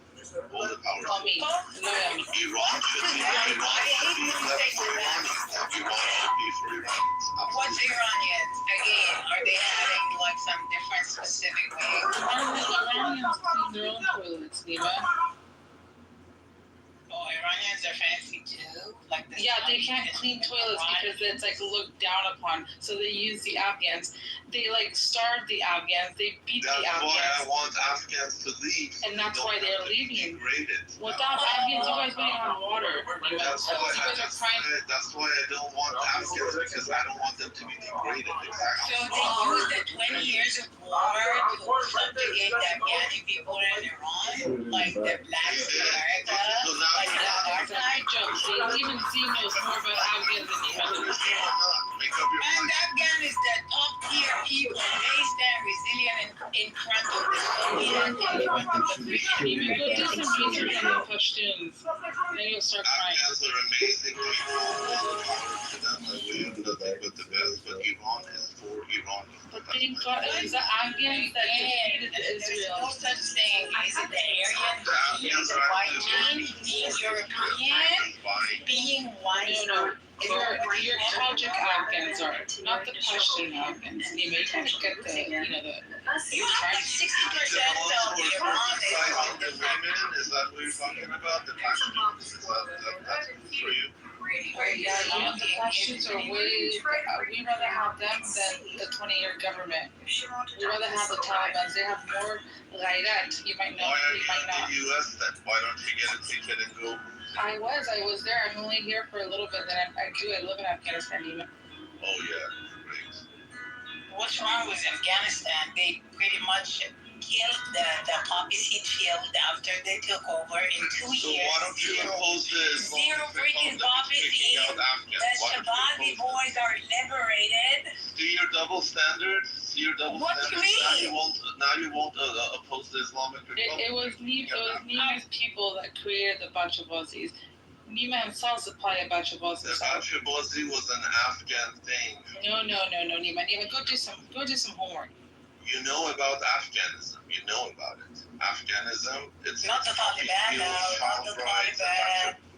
Not the Taliban, Nima. Do you know that they actually banned, child bride? That was under your guys' regime. No, That was under Afghanism, yes. poppy fields, child brides, and Bachabazi. The child brides and the Bachabazi was from you guys, Nima. I can't talk to ignorant. This has to work the first time. They'll go back. 2,000 degrees, molten glass, You one don't shot, fuck. one You just shot. don't Here want we to go. embrace your totality. So we're gonna try to You get just want to stick on one thing and phone. She called it Iran. He wants his mom as a She sport. kind of was Iran for the Iranian. It's every liberation or decolonizing systems that they consider themselves European. Same freaking crazy idea, just like the Turks. After Ataturk, we are European, we are white, we're not included in the freaking. I'm saying. There is no such thing as a homeland. The home is given by Allah to all its people, whomever is living in it. Exactly. Reza Shah is not your homeland, Nima. Reza Shah, the Shah, those were all puppets. That's why they're blessed with, different regime. Well, yeah. So you don't know about your Shah? You don't know that he was like a sitting puppet of America? Are you American? It's just propaganda. They freaking hit American hands down. Really? The Shah himself said it? How's it I have a question. He keeps saying Iran for the Iranians. Aren't those Iranians living in Iran? Half of They say those are like Chinese people. No, but we have Okay, so the Iranians, they are Iranians, right? They're in Iran. 40% million Afghans just came in the border illegally. Okay, mind you, illegally. They came in. Yeah, but aren't they getting them out? You know where They got 1 million out, but they're still where's your head? You guys went through one little bomb from Israel and you guys all fled to Afghanistan. So imagine 40 plus years. Oh, really? Do you know how many Persians came to Afghanistan with that couple bombs of Israel? Oh, yeah, I mean, come on. You know why it's zero? Because you're not allowed to go to Afghanistan. What do you mean they're not allowed to? Iranians are not allowed to travel. Actually, there's so many of them. Even I don't have exact numbers, but I can get you To prevent this issue, you should feed a variety of insects that have been gut-loaded with fresh fruits and vegetables. Add supplements like Population of Iran is Turkey, because of Turkey's Arabs. Really? So up there in Iran is like New York City. You understand that Americans are so can Iran as a sovereign nation have proxies on all the Absolutely true. So why Why do I get to hear from the Pahlavi supporter majority of the time? I'll tell you why. I tried giving very logical answers. Some people don't accept it, okay? The logic is you need to be able to provide for your people the basic needs and necessities to get them on board for your regional projects. Because the Iranian government has failed to do so, people are disenfranchised. They don't have the freedoms that they want inside their homeland. They don't have border security like the Afghan problem, one of them. They don't have the life quality that they want. So they're not What kind of Afghan problem? What kind of problems are you talking about? What kind of treatment do you have people? Can you tell us? I just told you one main issue that people have. Okay, 8 million Afghans illegally crossed without the verification. I'm not talking about border. I'm talking about what kind of thing. That's one of the issues. You asked about issues, right? That's border. You're talking about that's border security. That's a major issue. Because you made another claim before, right before. You said that they don't have, what was it, what was it, sir, that he said they don't have the Electricity, water, financial aspect of it, and I was. Yeah, so. Right. So the basic Iranians like a higher standard of life because they have the Yeah, because they have to wear Gucci and Louis Vuitton walking around the streets, right? No. They have they have the resources, land resources. They have the human resources. Why does Cuba not have it? Why does Venezuela not have it? Why does Iran not have it? That's their problem. Why doesn't have it? You gotta ask a Cuban about Cuba's problem. No. Yeah. How many homeless people? How many homeless people in America? How much is the marginalized people in America? What's the per What about capita GDP? the border What's the per problem? capita GDP I in don't America? fucking care with the GDP that it's fake by a fake economy. Give me I'm some talking GDP about numbers. the real problem for the real people that you just mentioned. It's an American problem as well. Why the Give me a American GDP empire has number. so Give me many numbers. proxies. Let's talk numbers. Give me GDP per What capita income. I just told you, JDP. Rima, it's American sanctions. American sanctions. Remember that. Resolved. Cuba, Venezuela. Listen, Cuba, Venezuela, Iran. These countries these countries are having trouble financially because of American sanctions. If America would drop the sanctions and stay the fuck out of everybody's business, Iran would prosper tomorrow. You know, the left is a fun bunch. I actually miss this. I appreciate you guys having me here. Dude, I'm a fucking conservative Republican. Okay. The fuck you talking about, stupid? The left. I'm a conservative Republican. I vote out of Florida. Oh, I got you. The left is a. Yeah. My whole family's fucking Republicans, stupid. Yeah, but you're trying to. But the thing is this: if I lock you away from, let's say you want to come to Walmart, and I lock you out of Walmart. Talking about so shut. No, listen. Let's say listen. Let's say you want to go to Walmart to provide for your family, but I lock you out of Walmart. And then I say, oh, look at your family. Your family's so poor because you can't shop at Walmart. I'd be like, thank you for not letting me shop. America's sanctions, dude. If America dropped the sanctions tomorrow, gave Iran back its $600 fucking billion, whatever they froze, they would be doing fantastic. The same with Cuba. The same with Venezuela. America. It comes back to America getting in everybody's business. Evil empire. Yeah. And then no, American sanctions. Money, dude, it's a bully. Like printing the reserve. Do you know what big bullies they are? They would burn Afghans when they go to Iran. They would burn them alive. So you're against the government? No. Not the government. I'm telling your people. That's how racist you guys are. People are the Pahlavi supporters like you. You guys burn Afghans. We burn Afghans. Are you not aware of that? We burn Afghans. Oh yeah. You guys. Let me show you a couple links. For 40 years, we've been hosting you guys, giving you hope. Actually, no, Nima. You guys use if it wasn't for the Afghans, you guys wouldn't have streets. You guys wouldn't have homes. You guys use all the labor. Palestine, okay. Our treasure has gone to Lebanon. Our treasure has gone to Afghanistan. Everything came from our treasure. What was Iranian people's treasure? Do you have a Jimmy? Guys, one Yeah, second, the please. America froze the treasure. America froze your money. Zero. America has your treasure. Go ahead. Sorry, guys. There is a person. I just want to say peace. And I'm gonna be out of here. Wait a second, please. There is a guy in another room recording you right now. The guy's room in the chat. This guy, I don't know what he will do with this recording or whatever. I don't know, but I don't know if he's into the government or something. He's recording you. He always has his mouth full of freedom of speech and this and that. But when people express themselves about Palestine-Israel situation, he's recording you. He's reporting you to somebody. So what have I said? So what? Tell him to report Marjorie Taylor Greene. One second. And I hope he's listening to my voice because I know who this guy is. And I will ask him something later on. I just want to tell you, there's people recording you personally, and maybe they're doxing you too. Maybe they're taking your IP address. I just wanted to say this. I'm gonna say goodbye, guys. There is people like that. If he can get past, Thank you very much. Rick, before you go, hang on, Rick. Before you go, this updated the anonymous account. You can't keep these accounts out, right? That's the problem we're having. You see what I'm saying, Rick? Look, it's so bad. I mean, they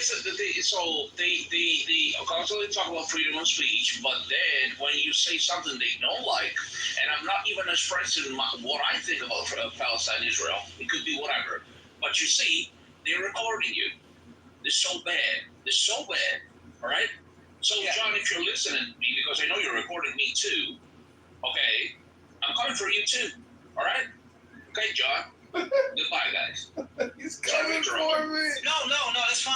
He's coming for me. Free and safe speech. Don't. Yeah, AIPAC today, just today, AIPAC said called out Marjorie Taylor Greene, and Marjorie Taylor Greene told them, say, bring it on, bitch. Come on. You want to fuck with me, AIPAC? Come on, bring it on. I hope there's peace in Palestine. I hope there's peace in Iran, and I just want to say good night to you. I hope there's peace in Myanmar. I hope there's peace in Thailand and Cambodia.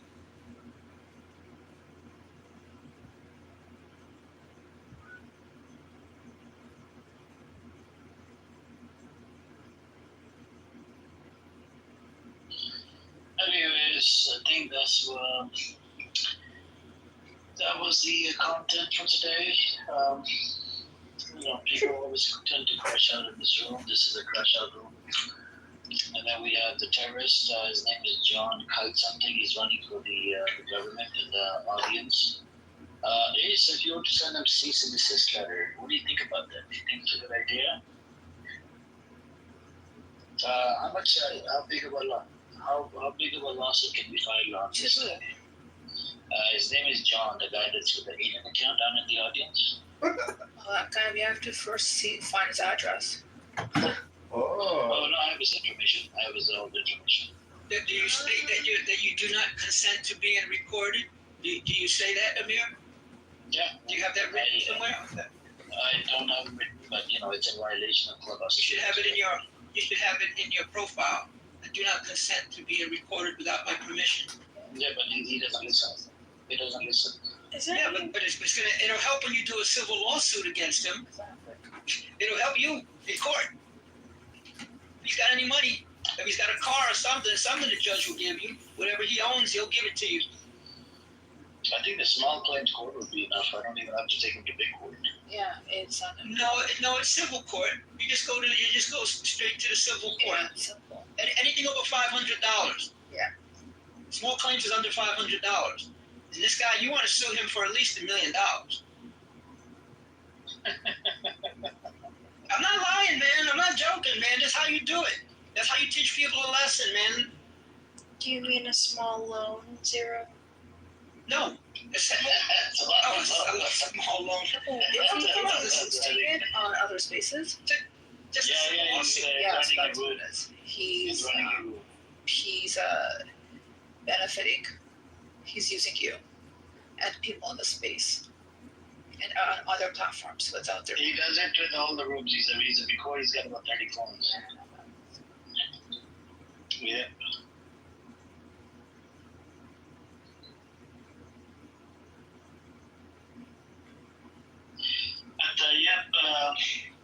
But I used your comments on by the way, with this guy, the mini skirt comment.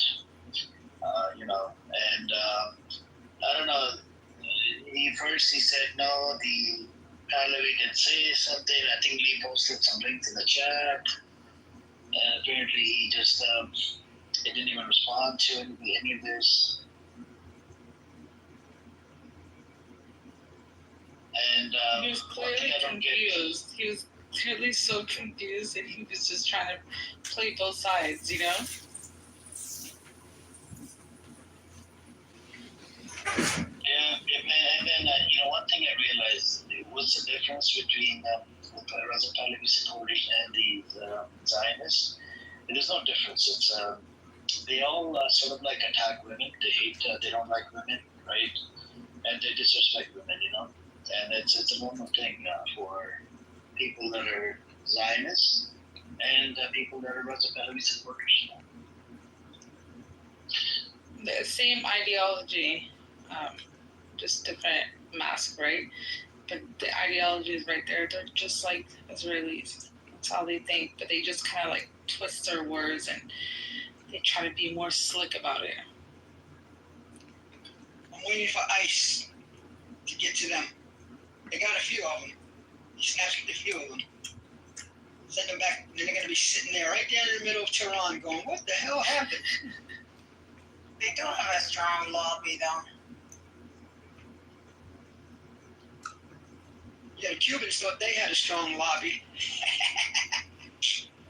What happened to them? Back to Cuba.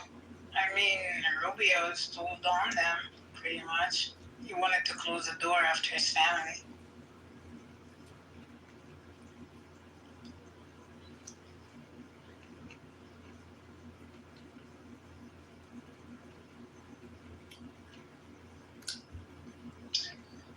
Anyway, so that's where we're at.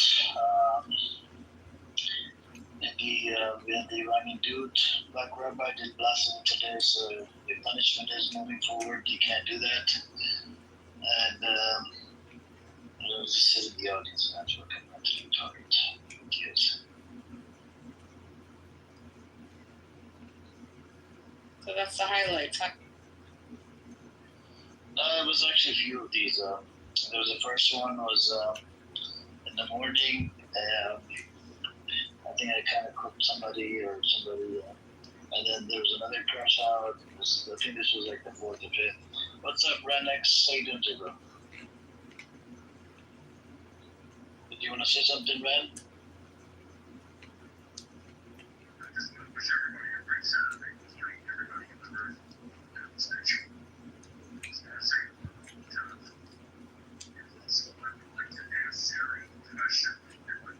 Yeah, go on.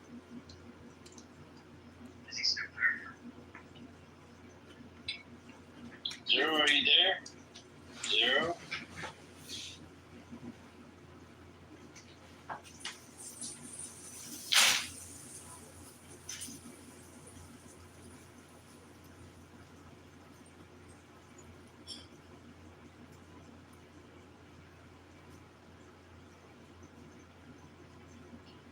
Are you there, Zero?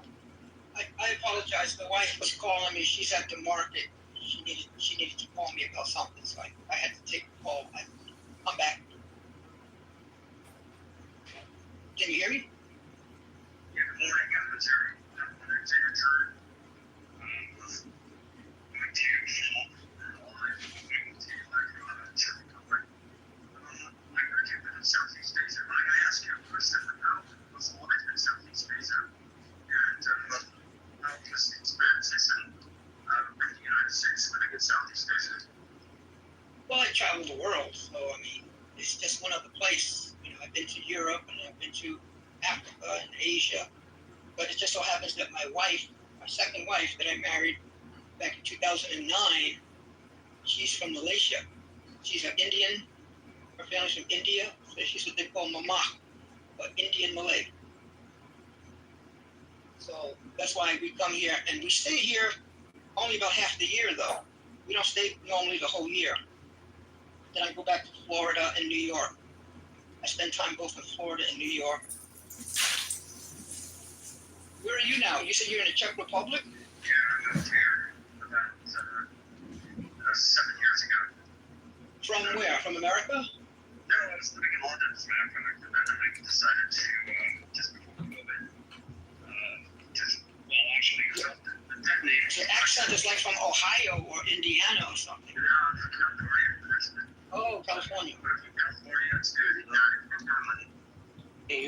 It's like, even though people don't seem to be clocking trans men like that at all, like a trans man will go, shave their head and grow a beard and what have you. I been seeing some trans men that was passing real bad, and I was shocked and appalled at the same time because they really look like actual men.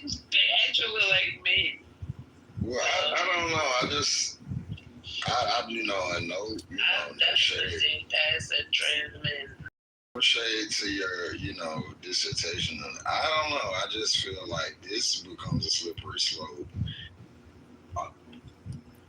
It's a beautiful city. Absolutely stunning. It's like my wife is going through chemo right now, so one of the reasons why you're so Going through what? Chemo. Chemotherapy. Yes. Oh, wow. This year we're going down the nasty disease. I highly recommend that you look into the proton center, which is one of the most reputed clinics in the world. Is that one of the reasons why you moved back? Yeah, you chose to go there? It started. I just wanted to be. In-state is higher than out-of-state tuition in a lot of places in the country.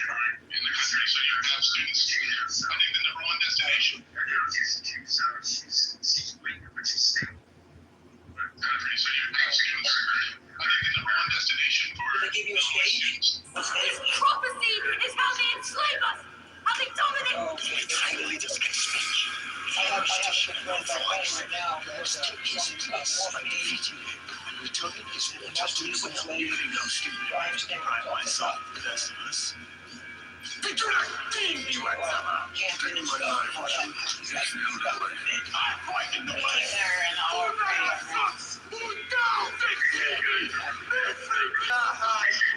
Do you think you stand a chance? Fight the fascist out! They got to get us to So you're asking about what is it like over here in Asia? Why are you guys thinking about maybe? This is my father's critical sickness. I am Paul Wardima training to a rocket. Yeah. There's an opportunity for it's a nice little startup, so. Singapore has good medical too. They work in medical. Exactly. So, we're considering this shift, and I lived in Singapore for about 3.5 years in the early 90s. And I don't know whether it's changed or not. Oh yeah, it always does, man. It always changes, man. It's like becoming a lot more modern than even in the 90s, but much more modern. Even now, like the hospitals have nurse robots. They have robots that are nurses. Yeah.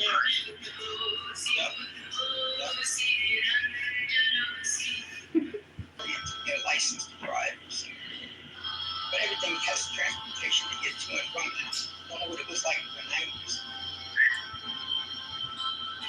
You can get around pretty well over there. Nice place, man. I visit not more, a lot, 10 times, not 10, but 4 times more expensive than Malaysia. Malaysia has good hospitals too now, down in Kuala Lumpur. Malaysia's really moving up. It's become a, what do you call that, medical tourism. They do a lot of medical tourism now. Malaysia.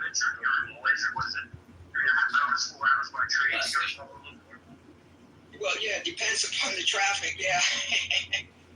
For sure. Because it's the busiest bridge in the world. Every day, millions of people cross one way, going both ways. Think about this bonding bounty on Maduro Sector 59. Oh, she put a There's a bounty on who? Maduro, the leader of Venezuela. Who? The American? Yeah, Pam Bondi. They're freaking retarded people, man. None of them understand how to run a government, but they're running this place into the ground. It's funny, man. Maduro. Like, what's she gonna do? You know, who's gonna bring her Maduro?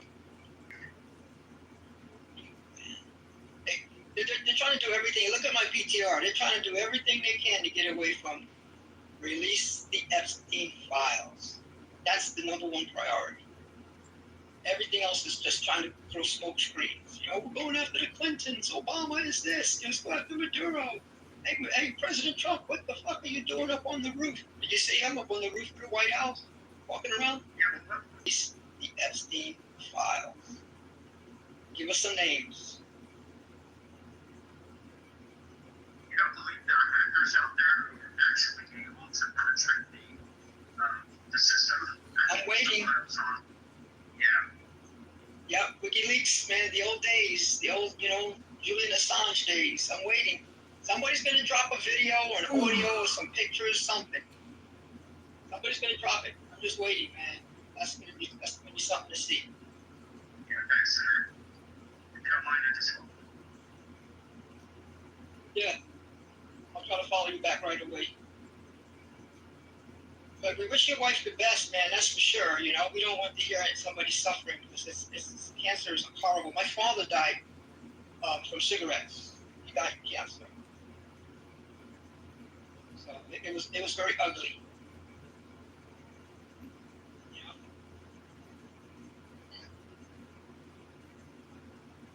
It was like March, and I stayed like 6 months.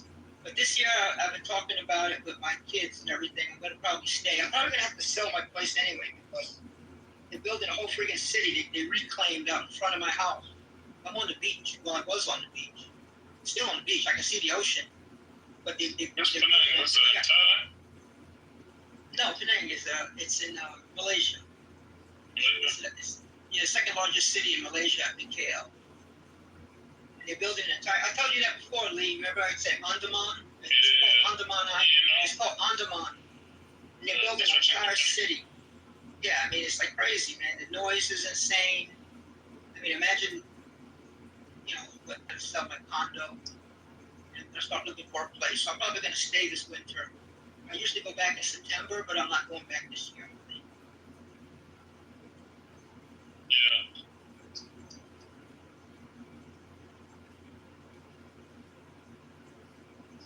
Would you ever consider permanently leaving the United States, selling all your assets, and moving to Southeast Asia? Well, my friend, I got a lot of children and a lot of relatives. I got a lot of family, a lot in America.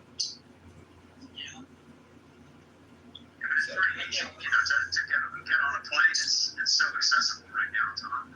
Get on a plane 12, 13, 14 hours. Once you get back to the United States, go to visit. 17. What do you mean 13 or 14? No, listen, if you fly from where I am in Florida to Penang in the air, not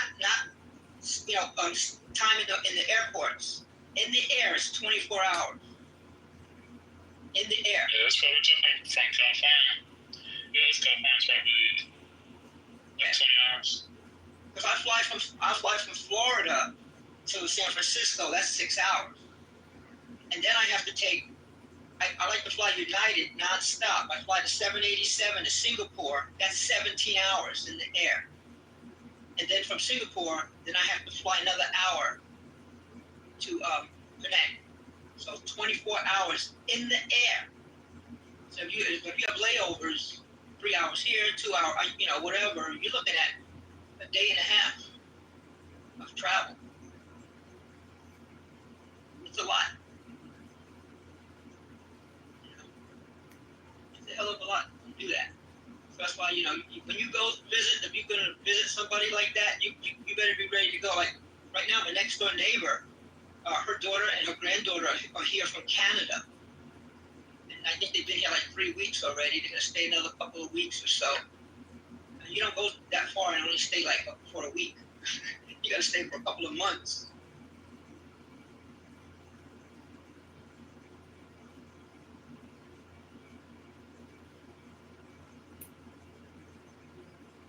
Good place, man. Singapore. If you can go to Singapore, I wouldn't complain. I wouldn't complain at all.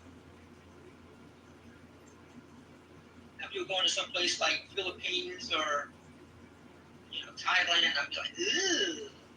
But Singapore's fine, man. Yeah, but there's thanks Chris. Lady does get better. And if she does, then we're gonna transition. We're just gonna move in about 6 months. It's right after Christmas, so that's fun. Did they tell you? Is she taking the white tea pills? White tea, concentrated white tea pills. She is. Yeah. That helps a lot. I got the friend that he thought he was gonna die like, I don't know, freaking like 15 years ago, I think it is. He used to work on my computers, when back then, when we had the big old computer and you bring it and lay it down. I'm like, hey, can you fix this? And he used to work on my computers and I'm gonna die soon. Here he is 15 years later, man. And he lost. Good. Very good. Yeah, hang in there, lady. Hang in there. You can do it. You can do it. Yeah, man. As a matter of fact, I'm walking around the house right now, so he's a Oh. How old's the baby now? How old's the baby? No, the baby. Did you say you had a baby? No. You said you had a child. No, I have a son. He's 13 years old. Okay, yeah, 13. Yeah, okay, yeah. He's 13. Yeah. Well, he's still a baby, right? That's funny. My wife's niece, right? When I first met my wife and we married in 2009, she was like 4. Now she's in college, and I still call her the baby. Where's the baby? How's the baby? It's like 27 years old. Yeah, definitely. Yeah, definitely. Well, I got 16 grandkids. Well, almost 17 now. I have another one on the way. Not me, but my son does. 17, yeah. 17 grandkids. But my wife, her family over here is like in the thousands. Like in the thousands. Crazy.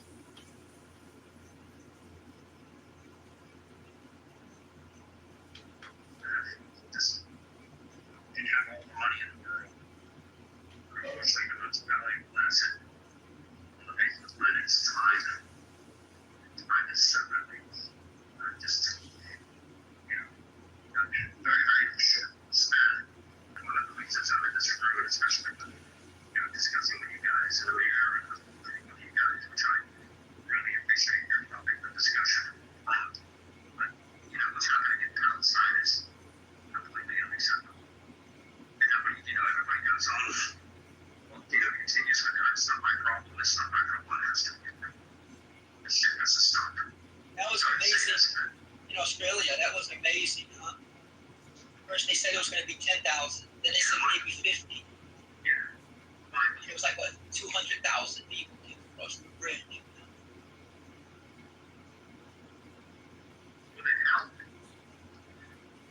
Yeah, the guy Albanese, he had to call him into Yahoo and say something. So yeah, they kind of shook him a little bit. They're gonna do it again. This it was like a 20-something. Like a couple of weeks from now, they're gonna do another big one in Australia. Yeah. It helps because it pushes your government, man. How are you gonna get elected when everybody's telling you if you don't do this? Look what happened with that lady. She did not get elected. She would have said something like, well, I kind of disagree with Joe Biden, and I believe that when I'm elected, I'll call him and stop it tomorrow. Whatever. She could have said the same thing Trump said. He lied too. He didn't do it. He said he was going to stop the war. She could have lied and said the same thing, but she didn't. So she didn't get elected.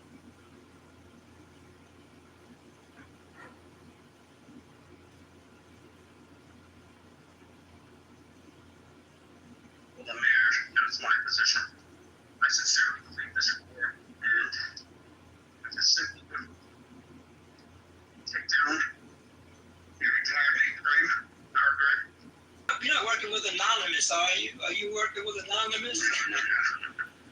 I wish. I said Crisis management, that's my job. I'm a brand strategist, crisis management in automotive. So, but the thing is they've always said this, any war can be stopped in today's era by cybersecurity measures.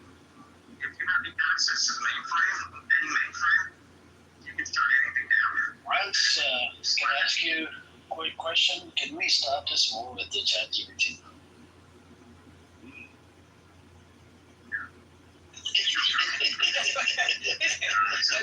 I wish, right?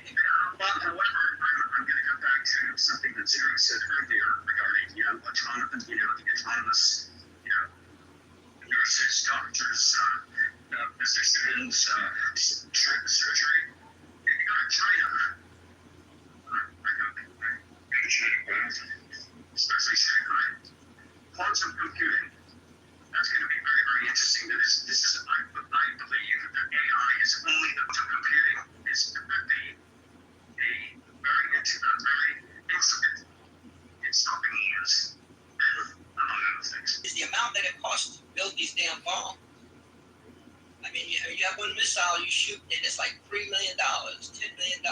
It's like, you saw what happened with the 12-day war. America used up 25% of its stats.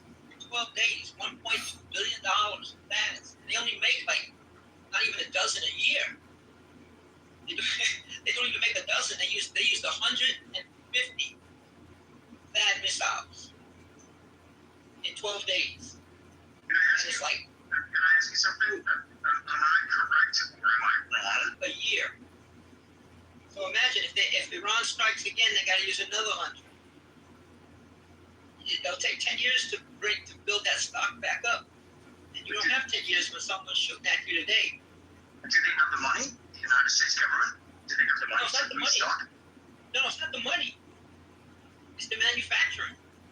You have all the money. It's like if I have only 2 guys that could work on my car, I could, and they're busy with 20 other cars each, or whatever, or one of them's sick, or whatever. And I said, I'll give you $50 million. Just fix my car tomorrow. You still can't do it. Right? I'll give you $100 million. You still can't do it. It's just not possible. You see, it's not the money so much.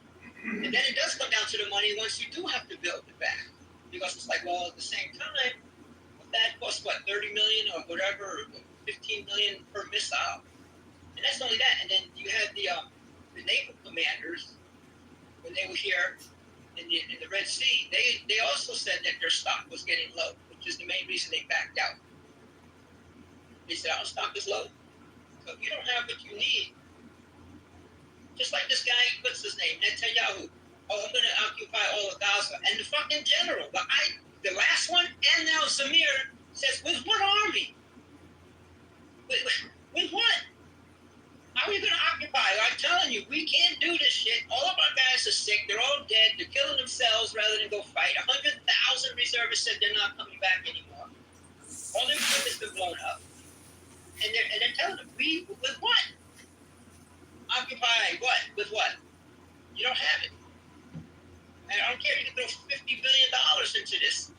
You don't have to look at Ukraine. They're grabbing people in the streets, chasing people with people are afraid to go to the store because vans pull up and grab them and throw them into the battlefield.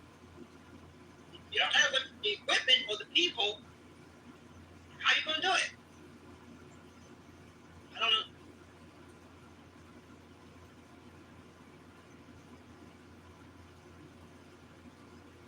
How do you think this whole entire mess is going to end?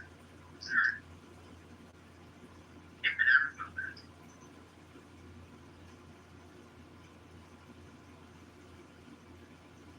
Everything comes to an end. It's just not going to be the ending that people like. This white European colonialism is over. It's dead.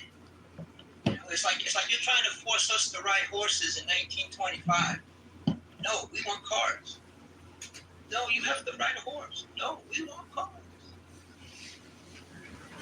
It's the same thing, man. It's not going to go back to that way. It's not going to go back to that. And the way it's going to end most likely is the people that have all the money are leaving the country. They're going to other countries now because they just, you know, and you read the articles, what they say they just don't want bombs landing in their backyard. So they're leaving the country. And then before October 23, it was about how Netanyahu was trying to change the Supreme Court. They were already thinking about leaving. Absolutely right. Exactly what's happening in Kenya right now. Everybody's leaving in droves. Not only talent, but also investments. Tech, fintechs, crypto, the whole 9 year. Everything's headed where? To the global south. A lot of people are moving to the UAE. Yeah, the global south. UAE is in BRIC. UAE is in BRICS. Everybody, you know, they're part of BRICS. Everybody's moving there. Put their money over there. Hong Kong, the stock exchange is going crazy. It's just, you know. I am in truth the food of all. Yes. Can you hear that? No. See, that's what I'm talking about. They're building a Westin hotel. Because creation. That's on land that used to be ocean. Created existence. I'm telling you, I gotta get out of here, man. This place is crazy now. I get this all day. They're building a Westin hotel right down the road from me. That used to be ocean. It's crazy.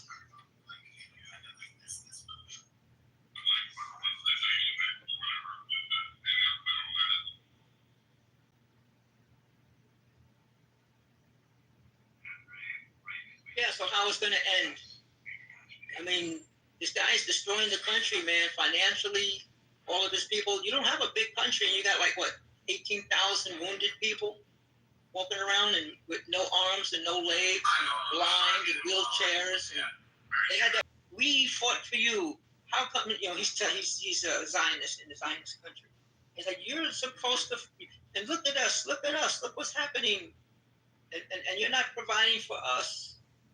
So that's what it's going to come down to, man, in that country.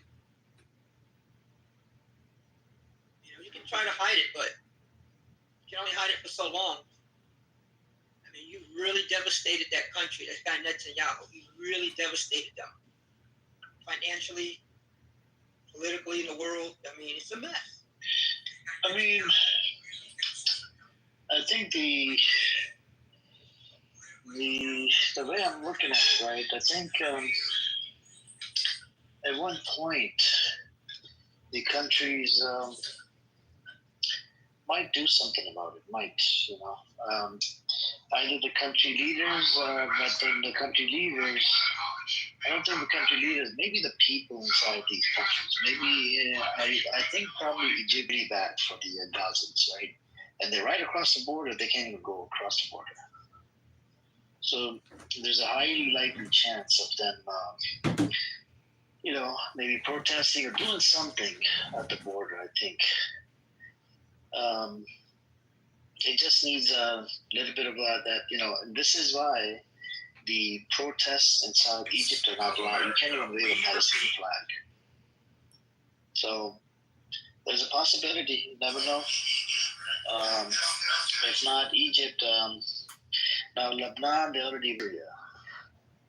Because Syria has this animosity with Israel because they kept on bombing Syria out, took over the land, and I don't know.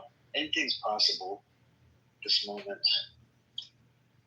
If it does happen, you know, I think it's going to create problems for Israel. And it's a teeny bitty country, like, you know, these nations, they can do it. Like Francesca Alvarez, she said it in her statement that they can, the Navy ships, they need to, you know, start going over to Gaza, help the kids, help everybody, people out. And if they do go there, you know, probably like 10, 20 of those heavy rockets, hypersonic, and Israel is finished. The whole government is done. They're going to run away to bunkers. Even their bunkers will be done. And, you know, they can just come in and take over. That's it. But America might get involved, and because of America, That's why a lot of countries do not want to get involved with Israel. If America moves away from Israel, then it's very easy for anybody to take down. Even Hamas can take down probably Israel, I believe. And these 7th of October attacks, they keep on crying about it. 7th of October, 7th of October. How many 7th of October attacks have taken place on the Palestinians? Since 1947 up till now. It's too many to count. And then the first time they get to face the 7th of October, oh yeah, it's a big deal. It's this. They literally arrest people and take them as hostage under administrative detention without due process. And a lot of times your families can't even see you. Your lawyers can't even see you. They're restricted and they get abused inside Israeli prison. They get beaten, they get raped. They even freaking torture them by breaking their balls. Like, who does this?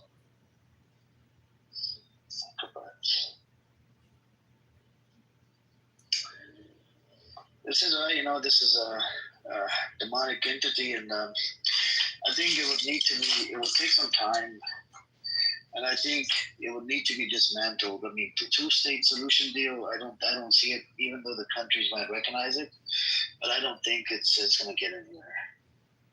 I think it's just a bullshit plan from the jump, because the two-state, they've been talking about it since early 2000s.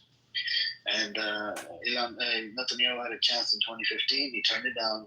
2023, before the 7th of October, he had a chance. He turned it down in front of the UN Security Council. So there are multiple chances, but that's why I don't think the two-state solution deal will ever happen. It was a myth before. It's still a myth.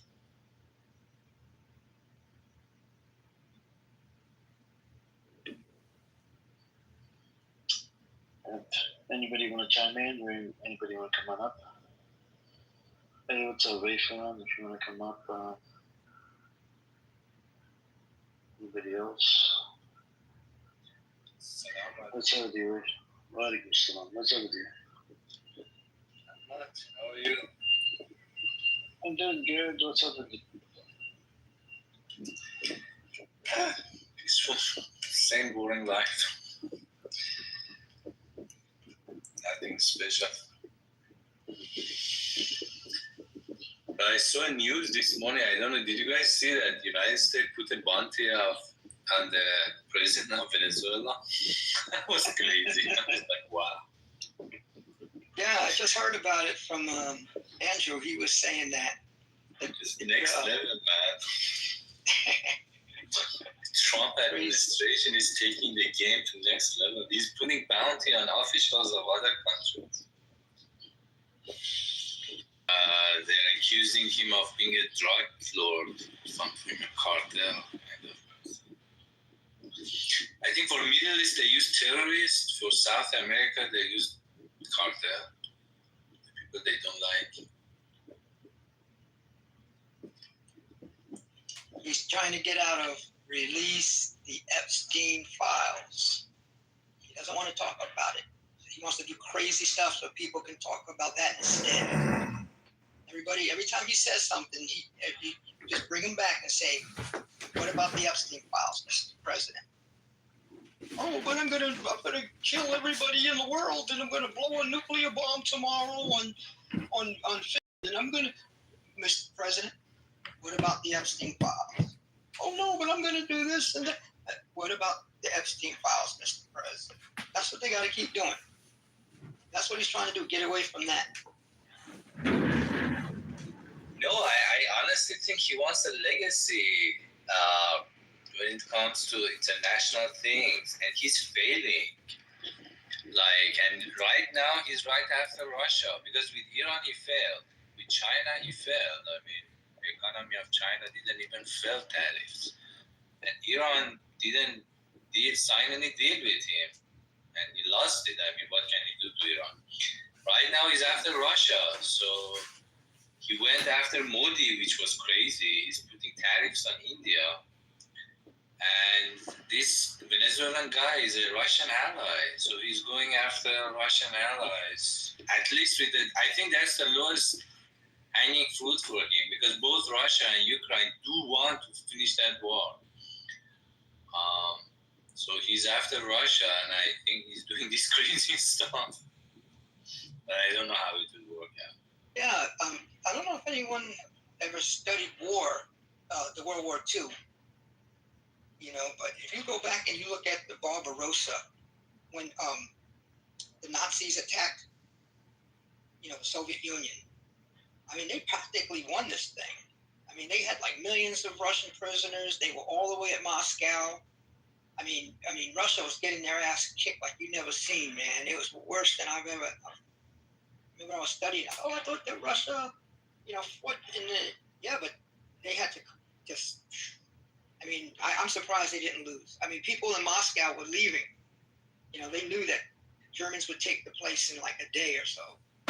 And then Stalingrad, and then all of a sudden, you know, what's his name, Zhukov, the general, and then he turned it around, man, and then they just started kicking German ass.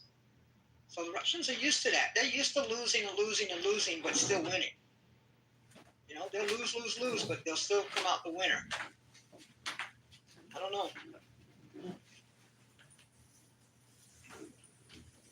I mean, Russians are really wild animals.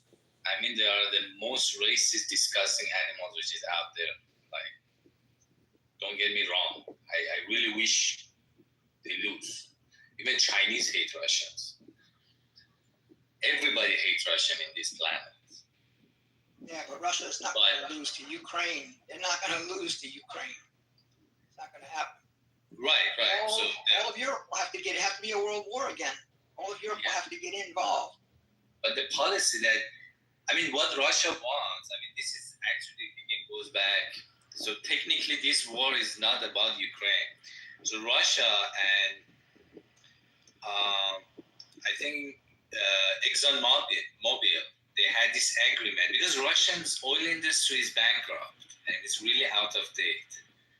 And their production is just going down because they don't have technology. It's a corrupt state. Russia is a corrupt state. It doesn't have technology. It's not like China. And ExxonMobil was working with them with their oil. And Obama was the one who sanctioned Russia. This is like, after that, Russia attacked Georgia, if you remember, after those sanctions. And they forced ExxonMobil come out. So the first Trump administration, his Secretary of State was the CEO of ExxonMobil. It came to power to actually fix that problem because ExxonMobil do want to access to those fields, but the United States absolutely doesn't let it happen.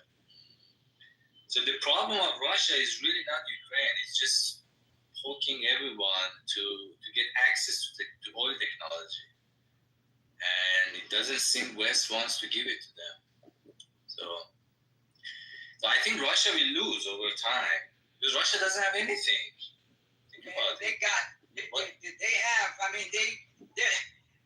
With all the sanctions and plus the $500 billion that they froze of Russia's GDP is still greater than all of Europe combined right now.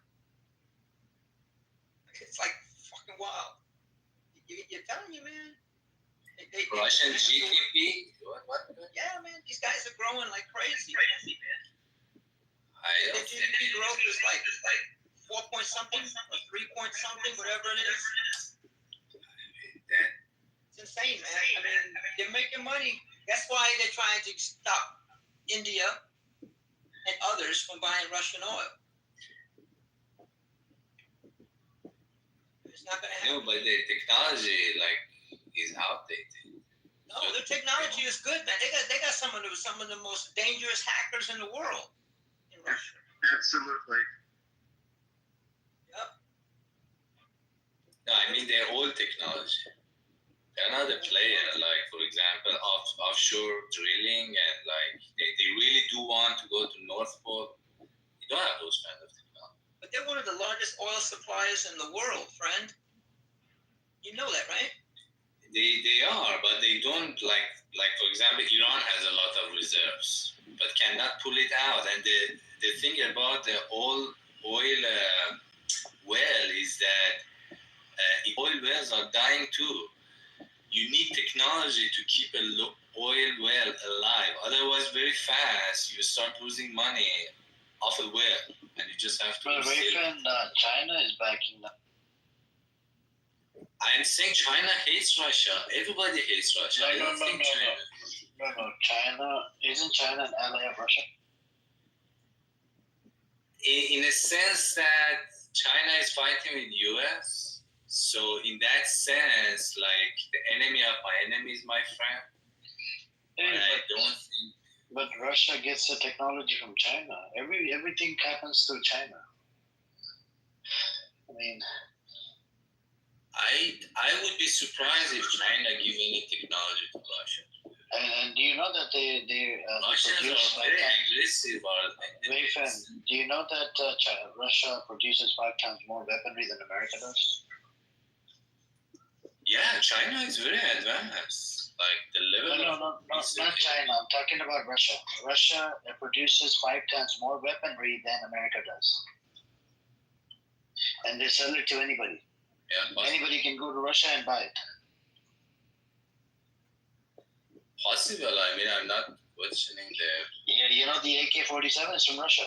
It's a pretty famous weapon that's been used by. Yeah. Those are those are from. They used to be great, man. They used to be like I was reading that after World War II, I think in 50s or 60s, there was this thing orbiting over the U.S. sky. That was the first satellite they shoot up. So everybody in the United States was scared to shit. And Russia put an eye on the U.S. They were the one. They literally were the one who created the technology of satellites. They were great. And right now they are in this misery. Honestly.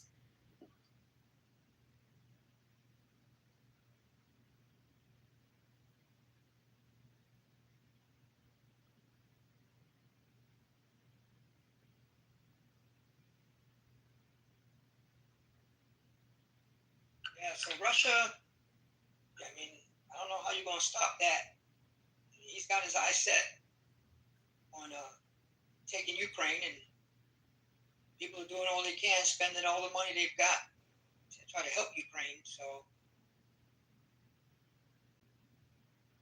I don't know how you're going to stop them. So I was right actually. China is supplying them with the equipment and stuff for the oil wells, Weifan, to Russia. It's possible. I'm not saying, but the oil technologies, I think, is the big players are all Westerns. Yeah, but China's pretty big on everything. I don't know if they have this offshore technology stuff. I don't know. Maybe they have, but I haven't heard about it. This thing that I'm telling you, I read a book which was 2016, but maybe by now they have acquired. But this offshore drilling is a really advanced technology. I would be surprised if they have. Because you have to go under the ocean and create a well and then, bring the oil on.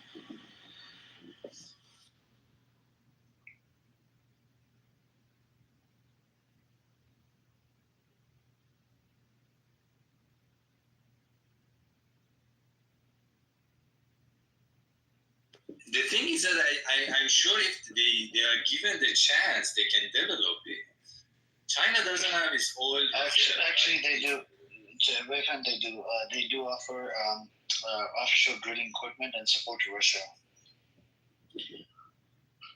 Could be. I mean, maybe they are developing it, the technology, because if you give them the figures, they can develop it. It's called the Nanhai 8 semi-submersible rig owned by China Oilfield Service Limited, has repeatedly been deployed in the Russian Arctic to drill for Gazprom, contributing to major gas discoveries. Huge. So China is doing some big things, man, with Russia. And they're getting discounts and they get all the oil through discount. And China gets the oil for cheap. And it comes through land too. And they do it through land. They can, they don't need ships.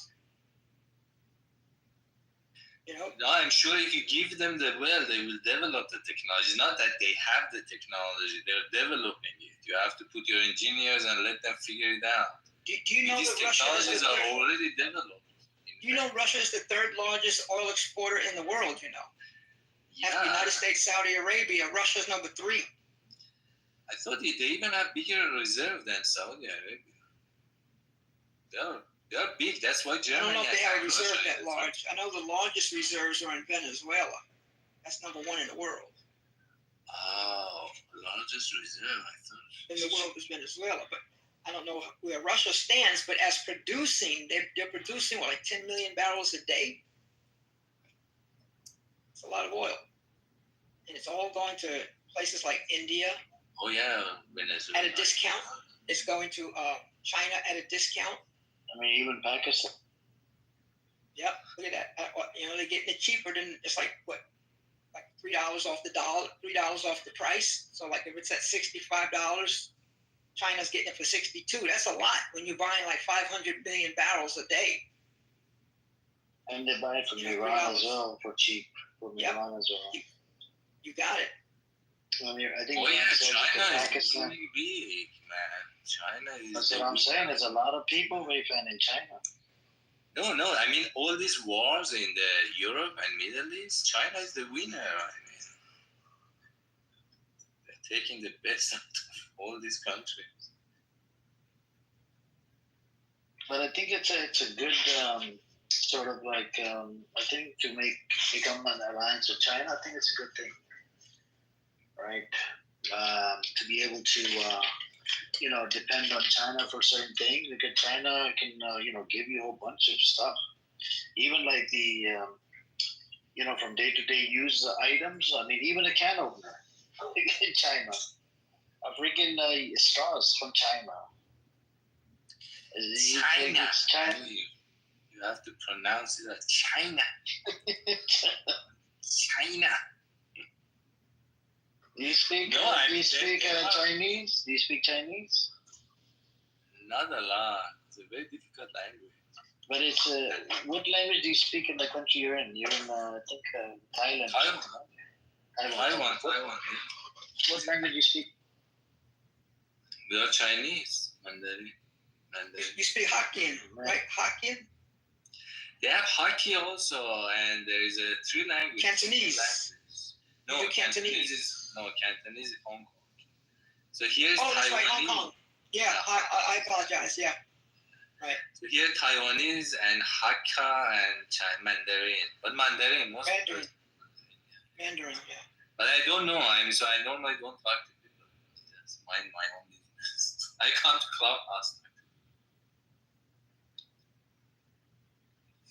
I know. I mean, that's one of the reasons that Trump is so angry, because Trump came to power to really, one of his main things is to control China.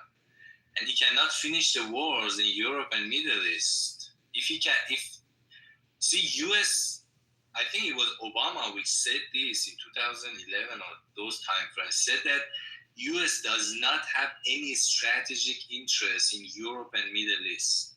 The only strategic interest of US, I'm talking about strategic, I'm not talking about low-hanging, religious kind of interest. The only strategic interest of US is in Asia, to control China. And this US just wants to get out of Europe and Middle East. It has been trying in the last, I'd say, 15 years after this announcement. And Trump was supposed to come in power. That was what he was saying. Finish these wars and get out. US really wants to get out. But he's failing. And China is winning. China.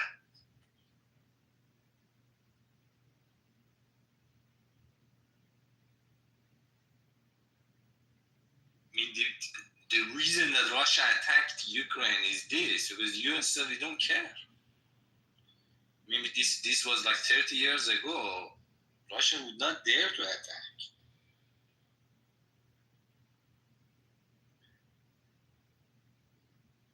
I mean, if America would not have attacked, I think it would have been good. But America just had to they like to put their nose in everything, you know. And our tax dollars, just like the Iranian person that was in here, you know, I should be crying about why is my tax dollar giving used? What do I do? You know, he was complaining.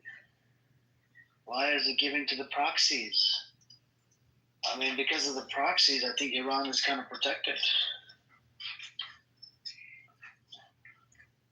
No, Iran also is doing the same thing. So, I mean, this proxy thing, like for example, if you are a country, these lines, these borders, really, like if you are a ruler of a country, doesn't have any meaning. I mean, international laws is not something that people care about. When it comes to international law, it is the law of jungle. There is no law. Whoever is stronger goes takes. If you are in a jungle, laws are for inside the states. For example, like when you go outside, the international law is a joke. When it comes to like Iran, just goes as far as it can. And this you know, when Iranians says why our tax dollar goes to proxies, and even Americans, why our tax dollar goes, this is the way the world works.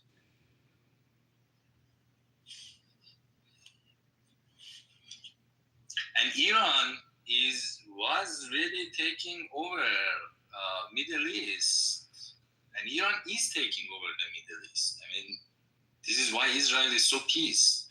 US is living and literally in Middle East. I don't think anybody can compete because Iran has the population, Iran has the money, and has the geography. You cannot compete with that. Saudi Arabia has money, doesn't have population. Turkey has population.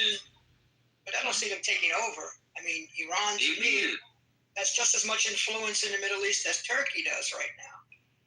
Right now, because US. And you might as well say Turkey is taking over the Middle East because Turkey is. No, Turkey doesn't have money. Turkey doesn't have money. Does it? And Iran has more than Turkey? I don't think so.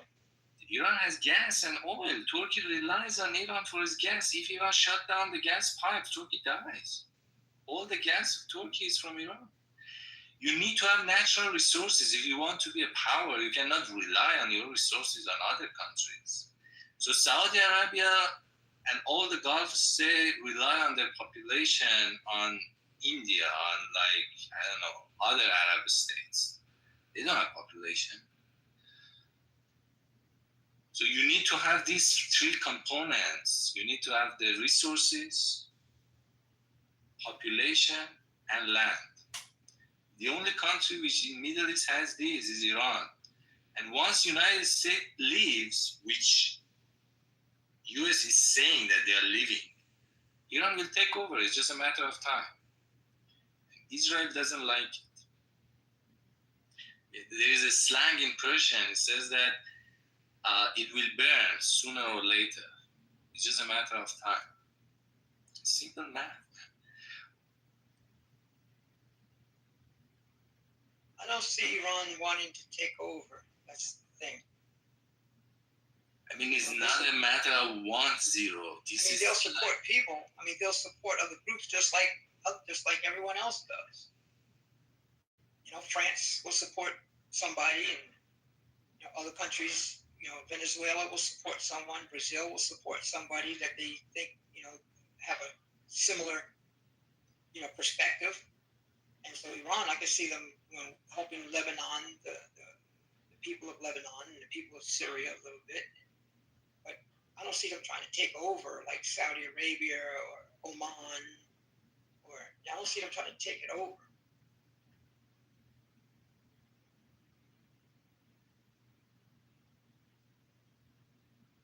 So think about Europe, for example. Europe right now is in the hand of Germany. I mean, the European economy is controlled by Germans. So at the beginning, in the First World War and Second World War, they wanted to take over militarily, and they failed. But eventually they took over. Right now, Germans kicked England, British out also. You see, they are not part of the European Union. They just kicked them out. This is the same thing. Iran, after the revolution. You talking about England voluntarily left? Yeah, sure, voluntarily. They are voted out. Yeah, definitely. Because they were. Anyway, the point I'm trying to make is that Europe is now belong to Germany. Do you disagree with that? Yeah, I do. Or you disagree with that? Europe belongs to the fucking Zionists. That's the problem. And we're all suffering now. Look at Europe now. I don't even recognize it anymore. They're destroying it as we speaking. What's left because of the fucking Zionists and they're creating agendas, you know. Fuck Israel. Oh yeah, that's a different story.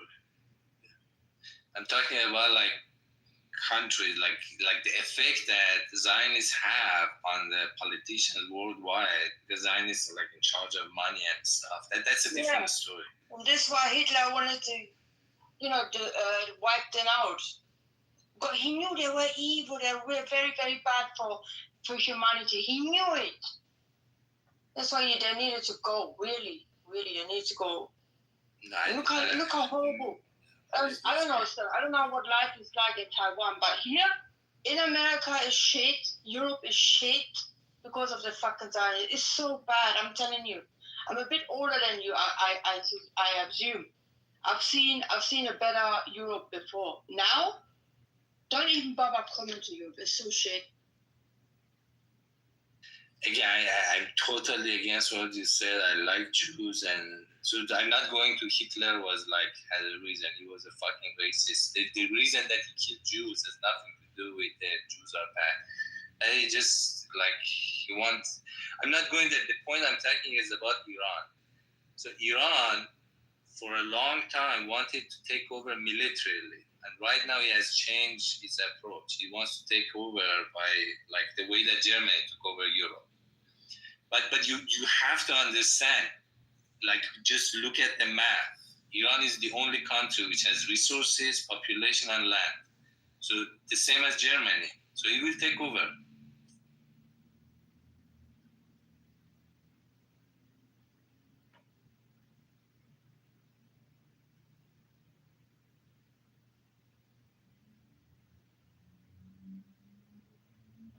I have my own country that was being sovereign. I don't know what they did, that they never been taken by the Zionists, like Iran. China, they have the Freimauer. Freimauer is the same fucking Zionist, just a different name. Whereas Russia, North Korea, I don't know how they did to stay away from all this Zionist shit.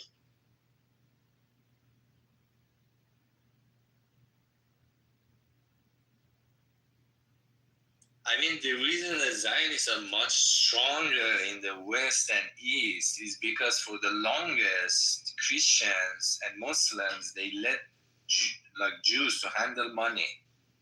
So especially for Christians, money, handling money was a bad thing. Was if you do that, you go to hell. So they historically have control over money. And when you have control over money, it's the golden rule, gold rules. So they have a lot of influence because they have a lot of influence on the money.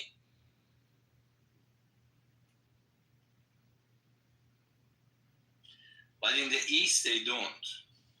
In the East, I don't think they have that much control over money.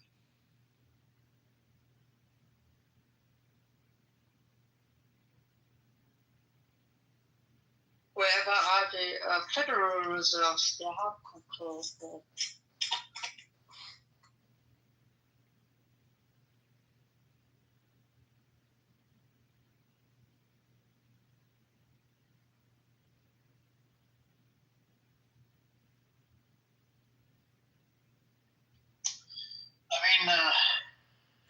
I think the China would actually definitely need to get involved, but I think it's gonna take some time because China would need if China was to get involved in Gaza thing.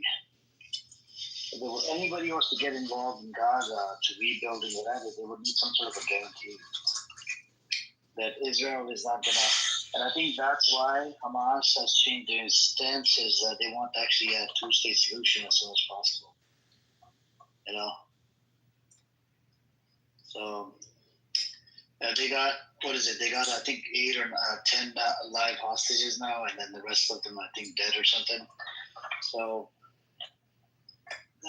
that's what it is, and let's see if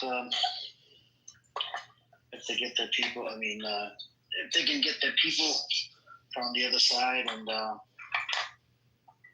and exchange them for these live hostages or whatever.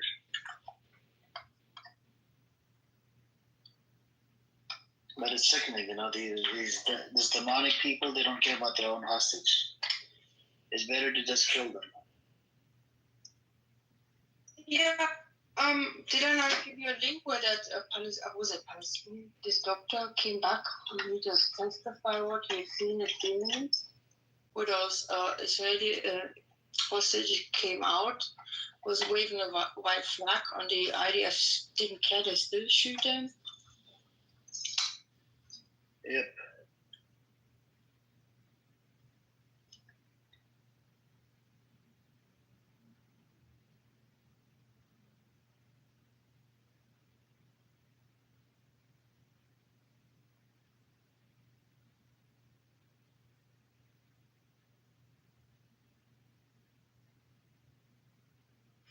Well, I mean, I like what you said. These demonic people, indeed, and they need to be gone.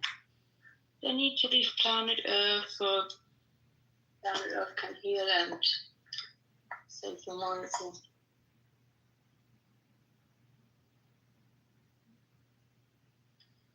Yeah, it's a criminal Zionist entity. I mean, what do we expect? These people are just demonic. They live in the La La Land, you know. Well, we're not sending them back to hell where they came from, because somehow, if you keep going back apparently to the origin, the less facts, documents, whatever you have. I'm on the thing. I think they just came from hell as well. Somehow find a way, you know, look like a human being, and then that's all kind of from, I don't know. And they're worshiping the devil. I told you, they actually worship the devil. But send them back there. They're happy down there. We're happy when they're gone.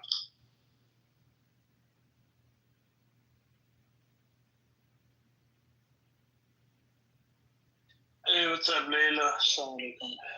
Wa alaikum assalam. How are you? Alhamdulillah, what's up with you? Well, nothing, just finished work. Yep. Yep, they're about to occupy the whole thing, and let's see what happens. Is that confirmed? Yeah, I mean, it was passed in the Knesset there. It's 75% is already under occupation, just 25% more to go. But he was crying in that article about... What usually happens in that case? So the Gazans now, what's going to happen to them? I don't know. So according to that Times of Israel article, Trump did say about the what is it called? According to Axios, Trump did say about Mitch. There's a lot of noise from the microphone. Yeah. So according to Axios article, it talked about that Trump is worried about getting milk to the babies. You know, about the mothers and the babies. I don't know. That's the only thing he's worried about. And they did talk about the humanitarian aid part, I think, but they don't have a proper plan, right? But the issue is GHF is literally funded by, and he said he wants the Arab nations and European countries to come and help with this aid and whatever, he doesn't want to be held responsible for it. Even though he provided them weapons, here, go kill more people. Yeah. America is basically complicit, is responsible behind this weaponry. So are they planning, just so I can get this clear, are they planning that, like, they're going to occupy whole Gaza and build, in Gaza and have just like Tel Aviv and Israel?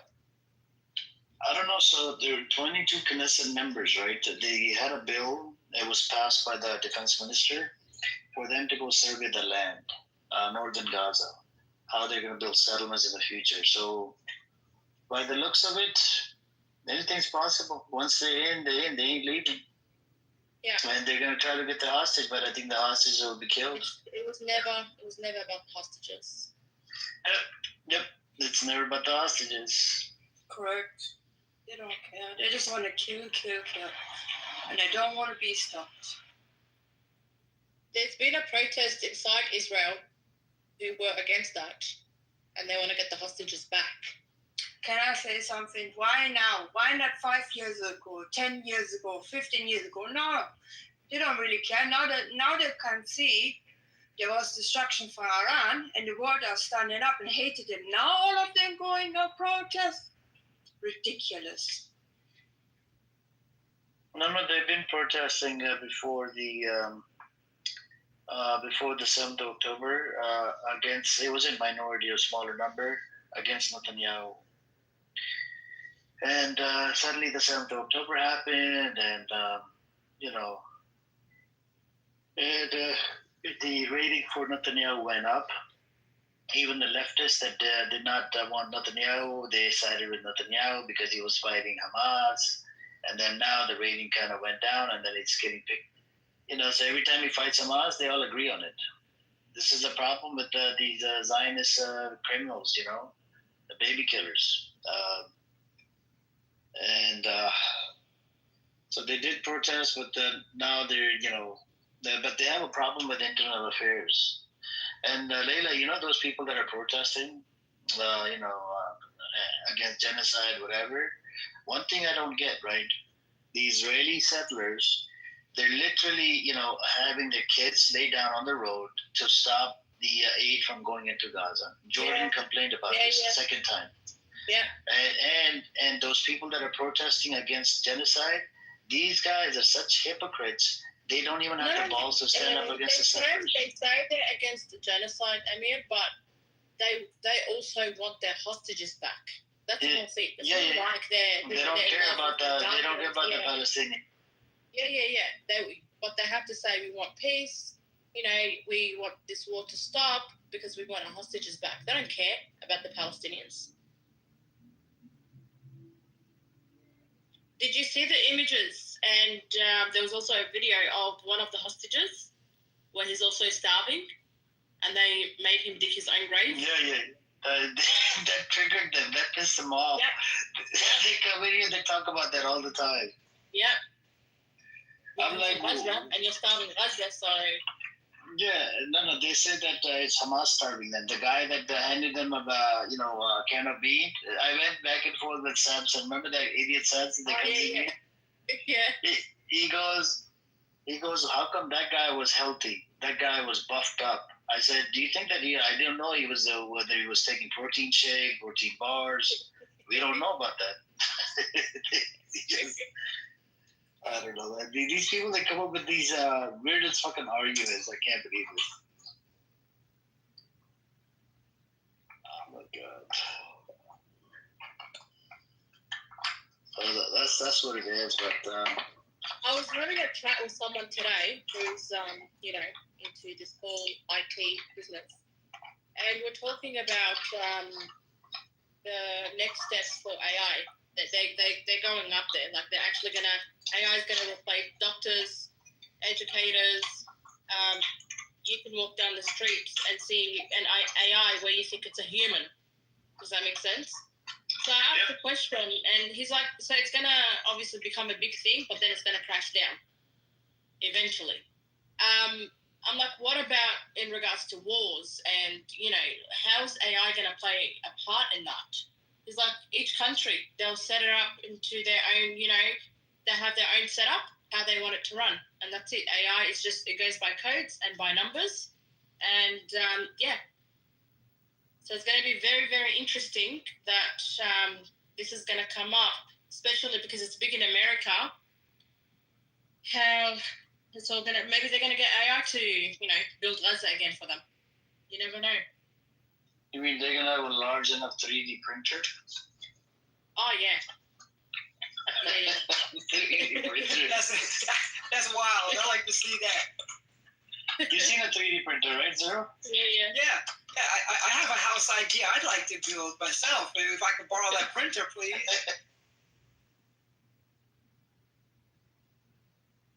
Look, Levy, come on up, man. Have the balls to come up and engage. Instead of freaking, sitting in the audience all day long, getting triggered by this room. IDF is doing fine. IDF is committing suicides right now. Yeah, they're committing suicide, and they're they're tired. They're tired of this whole thing, but what do we do? Netanyahu just wants them to keep fighting. Look at Netanyahu. That Netanyahu, he looks like, I don't know, he comes across, he's like the Antichrist, honestly. All the characteristics that he has. They were calling Trump Antichrist. Yeah, I think kind of both of them. Which one is the one? Both of them, I would say. I don't know. I have to feel that guy is the Antichrist, trust me. And he is the worst being that ever walked on planet, or will walk ever on planet Earth. Yep, but there could be more than one Antichrist, We just don't know which one is it. But Trump is tired. He wants to get out. He's like, what do I do? He was asked, "Are you okay with that?" Trump wants to enjoy his time being a president. He only became a president January this year. He's a dickhead. I'm going to show the deep state. Yeah. What is it? He licked their asses now. Oh my God. I don't know. They should really, shoot him in the head for that. Honestly, if something happened to him, it's only fair. No, Trump literally wants a legacy. I mean, if you go what back, legacy? When the whole world hates you. When your whole fucking world hates you. Why he even ran for presidency? It was a dinner in White House, and Obama specifically made fun of him in front of so many people. From that moment, Trump is obsessed to get a legacy to prove that he's better than Obama. And Obama has a couple of legacies. He has a legacy with the healthcare that Trump couldn't do anything about. He had a legacy with Iran, which Trump came and fucked it up. But Trump doesn't have any legacy. Like first presidency ended up in COVID, and this presidency doesn't seem it's going anywhere. Is it true they can only run for being a president twice only? Yes. Okay, that's so this is his last time. Yeah, because FDR was 4 times, and after that they put it in the constitution that it's limited to 2 times. So Trump he wants to go down history. No, but he wants to change the constitution. You cannot. He wants to change it. Yeah, he wants. You have to ratify by 2/3 of states, and it's impossible. Trump is a hostage. He's honestly a hostage. I mean, they got something on him. They got something on him, right? I mean, can you imagine? Yeah, so we have FEMA here. Yeah, we have FEMA here. He wanted to put the $1.9 billion, right? The FEMA disaster organization. That you cannot boycott Israel. Like, because of the disaster, so many millions of people can be killed, right? He wants to hold the money, if you boycott Israel, we're going to take the money away. And then even related to, and then he had to walk back on his statement 3 hours later. And then Canada said that we're going to recognize Palestinian state. He goes, if you do that, we're going to, have a terror war. Like, what's on those files? I think there's something on the file that connects Israel and a lot of the politicians together. if he was to get released, oh my God, something the hell will get loose. And what else was I going to say? Oh yeah, the Ghislaine Maxwell, the sidekick of Epstein. She was actually told. Oh yeah, she was told. She was sent to a minimum security prison. I wonder why. Are they going to kill her, or what's the deal?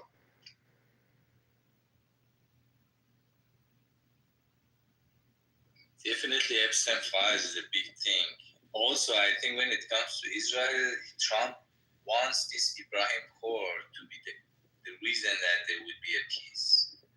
So, like any states and going like against this, like for example, if Canada recognized Palestine without U.S. permission, is basically against Ibrahim Accord, right?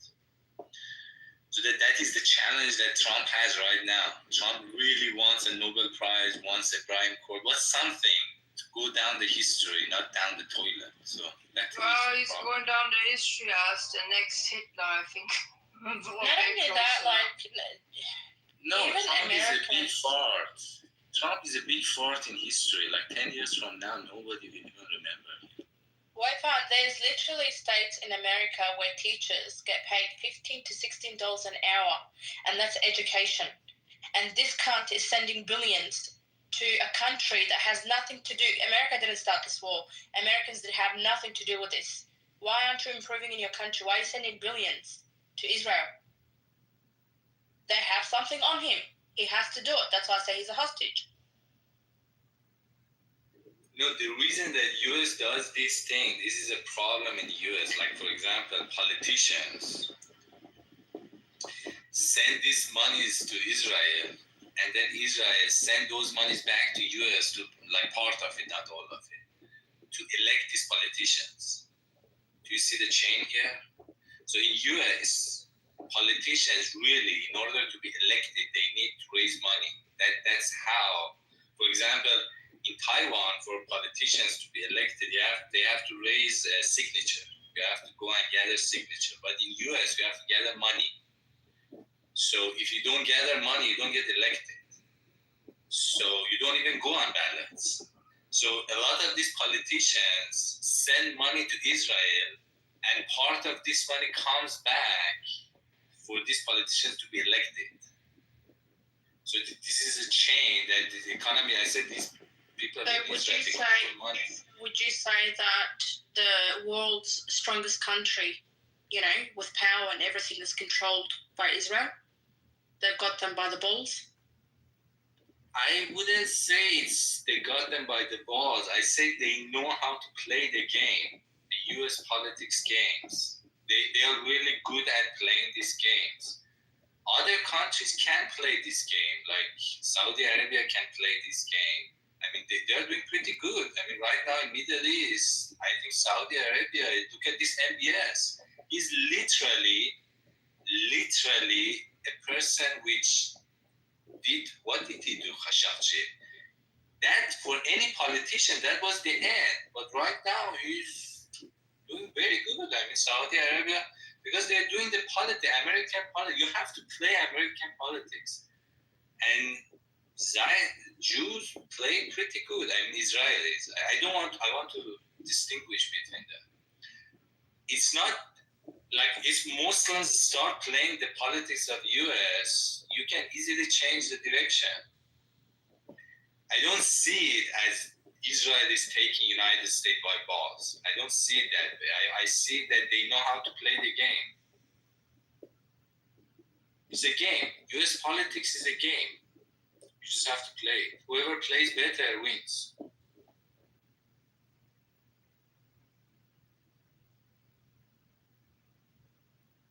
I mean, you should be capitalism. You cannot be like a socialist country. Like, for example, China. You cannot be China or Soviet Union. You have to be capitalistic system. So the ideology of United is capitalism. Once you have that ideology, then you can play the game.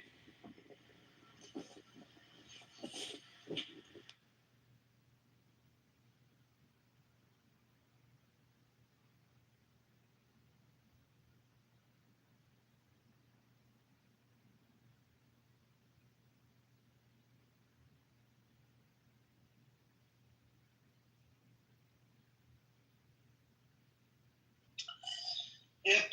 I mean, you have to play your cards right. You know, if you don't play your cards right, especially you know at the government level, it could go sideways. And if it does happen, but a lot of these nations are coming out. They're about to recognize the Palestine as a state. But I don't know, where do we go from here? What's next? I just don't get it. What? I mean, I don't think Benjamin Netanyahu cares about other countries recognizing Palestine as a state. Like, he's gone way too far doing stuff that no one agrees on. Yeah, no, I mean, he did. They got scared and they start calling them, like, even Germany wanted to recognize the Palestinian state. They start calling them Nazi, whatever. It was in the Reporting Times of Israel, one of the ministers. So what they did an emergency annexation plan in the Knesset. It's a non-binary, right? It was just for the shows to get a reaction out of America and see what America is, how is it going to respond. But then Trump, his campaign when he was, going from state to state, there's this lady, Zionist lady, she actually funded his campaign $100 million. And she wants Trump to, help them annex the West Bank. And Arkansas, the state of Arkansas, they already passed a ruling. They're calling the West Bank Judea and Samaria. In the Americans, in the Congress, there's a bill. If it gets passed, they'll call it Judea and Samaria. And Mayor, how you doing, pal? What's up, Mark? I'm Harrison, if you remember. Yeah, what's up with you? How you doing? Yeah, I'm doing good. I'm looking for Ludwig for a long time. Yeah, I'm not sure. You can probably find him in other rooms. So what I was saying was, in Arkansas, they passed the bill. They're calling the West Bank Judea and Samaria, and they're calling what else did they? Oh yeah, what was it? Oh yeah, they even built a little area called white supremacist land. I guess God promised them that piece of land, right? So there's about, I think, 70 families or 100 people are living on that land, and it's just full of nothing but the racist, white supremacist piece of shits that are living there. And I think people like El Normo, right, and people that are, not from that land, and they are from Ukraine, Poland, or whatever, they should just live with these people. Arkansas, and they respect the white people, and that's the way to go. But anyways, that's where we're at right now.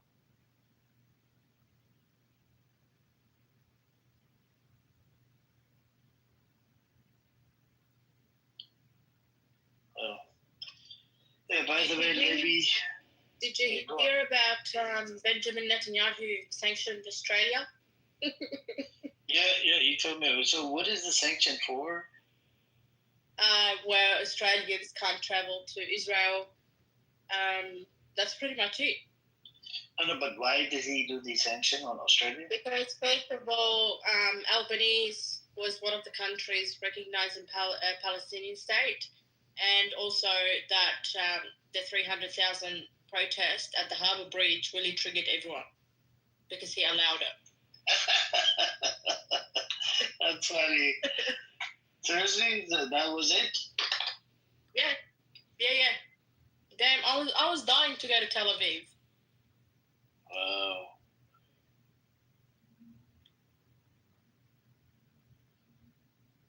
Let's see.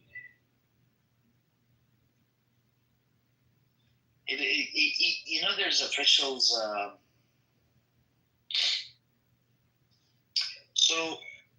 There's officials. You wouldn't believe it. There's actually a travel ban against two far right cabinet, right? The National Security Minister Itamar Ben-Gvir and Bezalel Smotrich. That's one of the reasons. So Australia joined the UK, Canada, and New Zealand and Norway.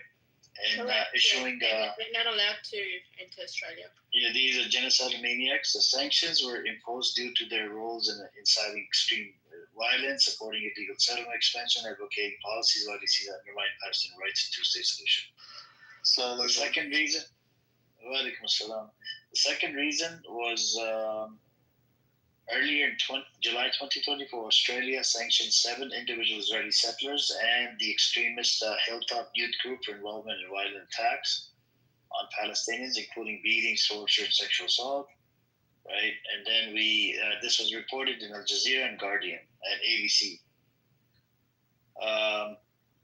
What else do we have? And these measures are, they're in violation into a court of justice, ruling deeming Israeli settlements illegal under international law.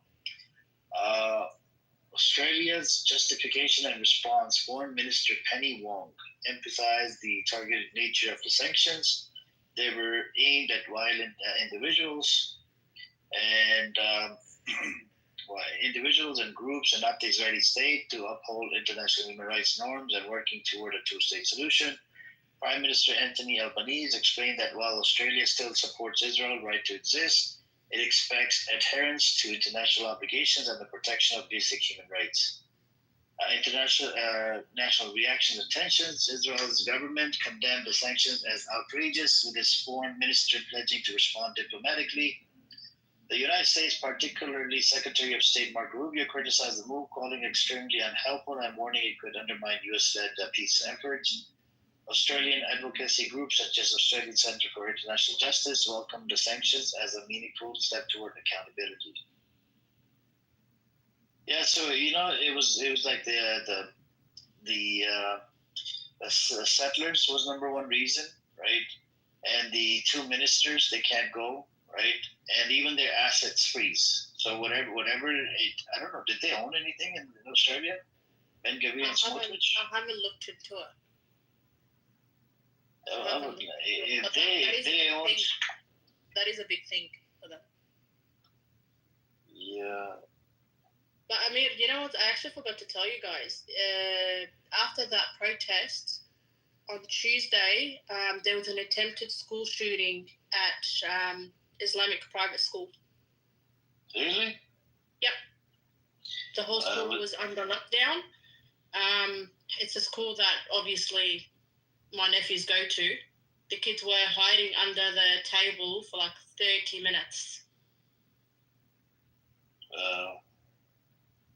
After that protest.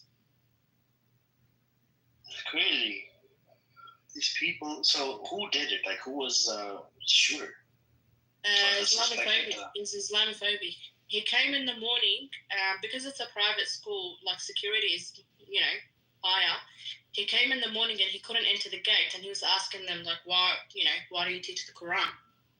And obviously he couldn't enter. He waited in the afternoon. There was a school excursion, so the bus had to come in, and he drove straight in after the bus. And he was loose inside the school with a gun. And Australia history, it's not it's unfortunate in America that's happening a lot. We've never had that before. It's like we actually never had that before. So that happened on Tuesday. It was a big thing. And he's local, and he got caught.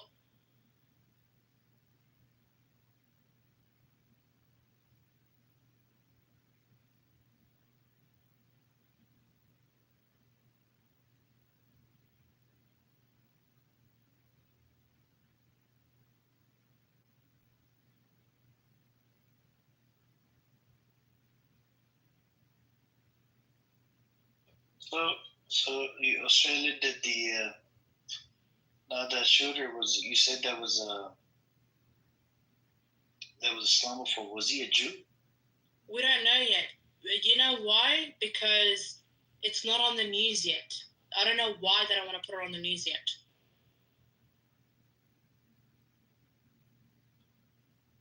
The whole school was under lockdown. None of the parents could enter.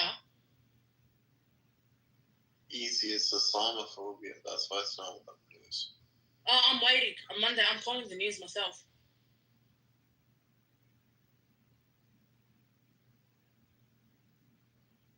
He was actually Australian Levy. He was a whitewashed Australian. He got caught, so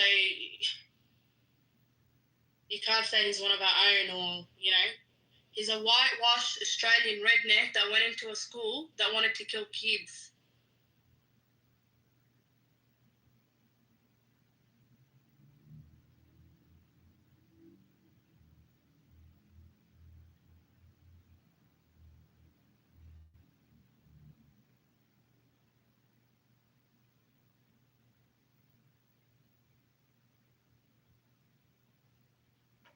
So you say this is happening right now? It happened on Leslie, Layla, you said it's happening right now? Tuesday. Oh, Tuesday it happened. Yeah. So they got him. Oh yeah. So they got him. Yeah. No, nobody got hurt then. No, thank God. Yeah, right. Bunch of maniacs out there, man. They're all out there.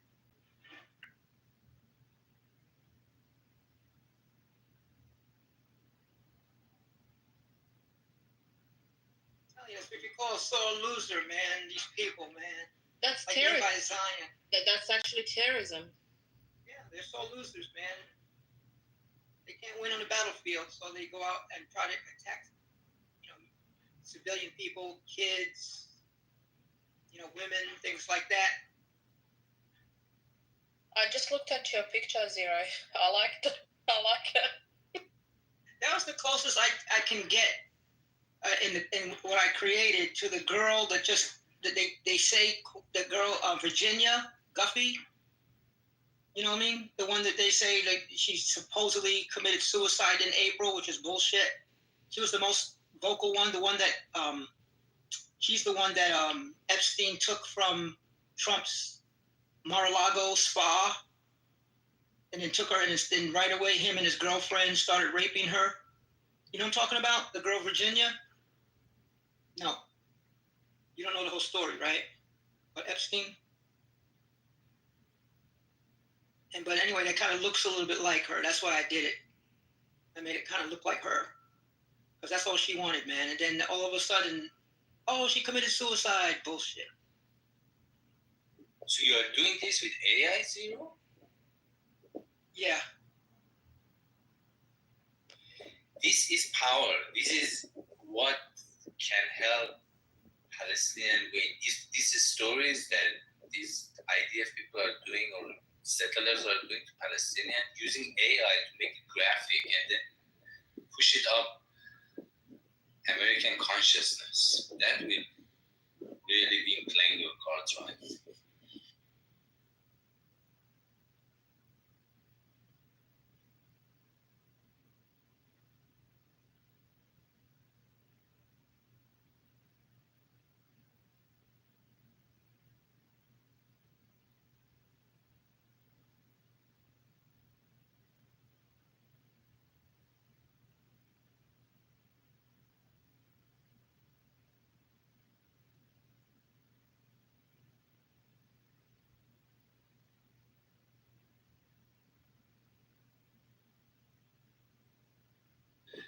I mean, as an idea, I don't know, it's up to you. Like, if you can advertise, like, people, each person has a little talent. Like, somebody provide a story, somebody bring the AI capability. Like, I know some computers, but somebody which can organize these strengths together. And you can make videos and just keep pushing it into YouTube and advertise for it.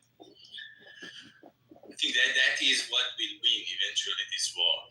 Who is on the right side of history?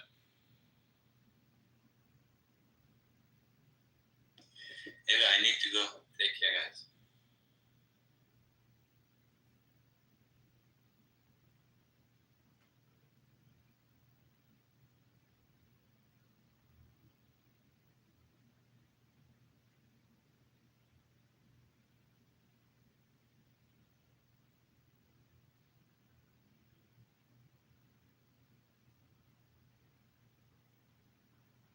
Oh, by the way, also that girl Virginia Guffey, she's the one that what is King Charles's brother Andrew had to pay the millions of dollars to. That's the same girl that he had to pay the millions of dollars to her. Oh, interesting. I didn't know that. Yeah, for the Epstein thing. Yeah. God, these sick fucks, man. Yeah. Yep. Also, a little bit of an update. Amir, I was not expecting this from Starmer so quickly, but he's right now speaking out against Israel's invasion plan.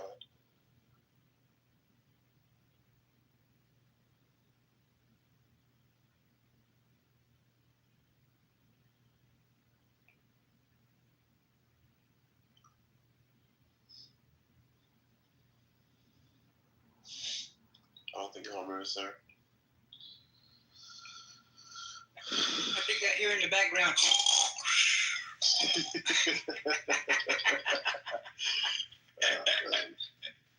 I know, man. For him, it's only like 1:30 or something over there, but yeah. People on the East Coast, it's like 4 something. You're in the States, right, Sam? Right Yeah. now? I'm in I'm over here. Texas. Texas. Okay, so you're at like what, 2:30 or something? It's 3:30 for me. It must be like 3:30. 5:30 for you, right?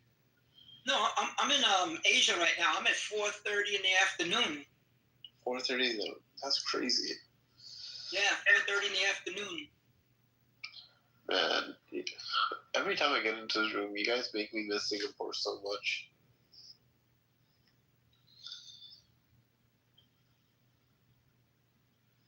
Yeah, we were just talking to this young man, Andrew. I don't know if you ever talked to him. You were in the room with him, right? When he was just here? About an hour ago? No. I was in a different room. Nice young guy, man. His wife is suffering from cancer, and they're in Prague. He's from California. They went to England, and then they moved to Czechoslovakia. But he was asking, what is it like over here? Because he has a job offer for Singapore. And I was like, take it, man, take it. Singapore is a nice place to live. Yeah. You know, it's not like Thailand or Philippines or Cambodia or whatever else. If I went 2 countries to go to, it would be either Malaysia or Singapore. That's about it. No, 100%. I'm still trying to decide the country I want to go to settle down for the rest of my life, but dude, one thing's for sure, America ain't it for a calm, I would say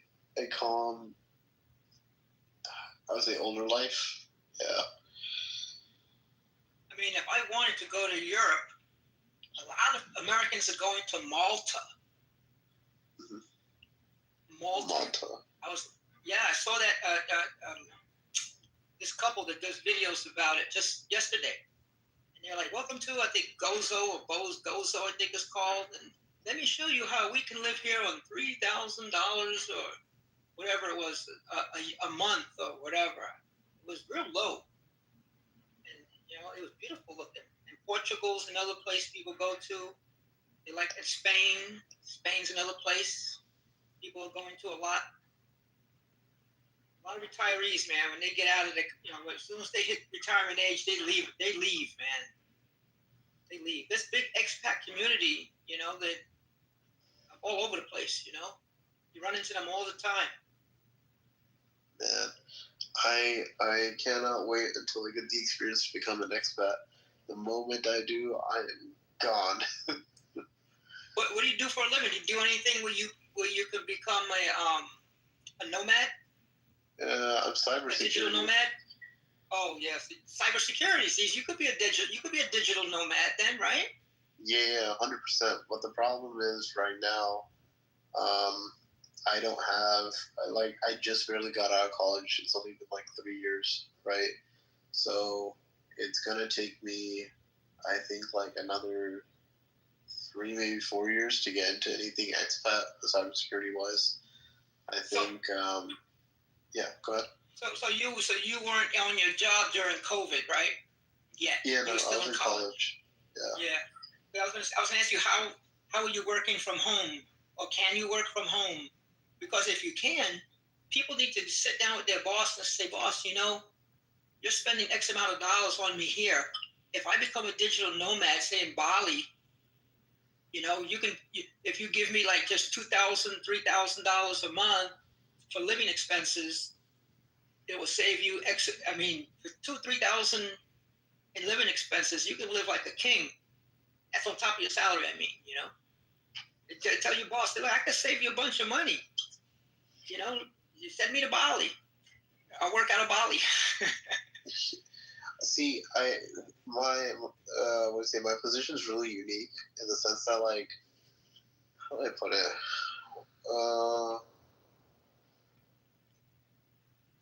I'll put it like this. So my company does work with Israel. Okay, so right now it's a lot of the workforce that I was working with for the past like 6 months, especially that in Israel, have been laid off, right? So especially like with my bosses and everything, they're recalibrating to figure out like what they want to do, everything like that. They're just keeping work from home for at least people in my team because they said we deserved it. As for expat, one of the reasons why they chose me was because of my U.S. citizen designation, and they got kickbacks for it. So they don't want to let that go. I tried having a conversation, especially with my bosses.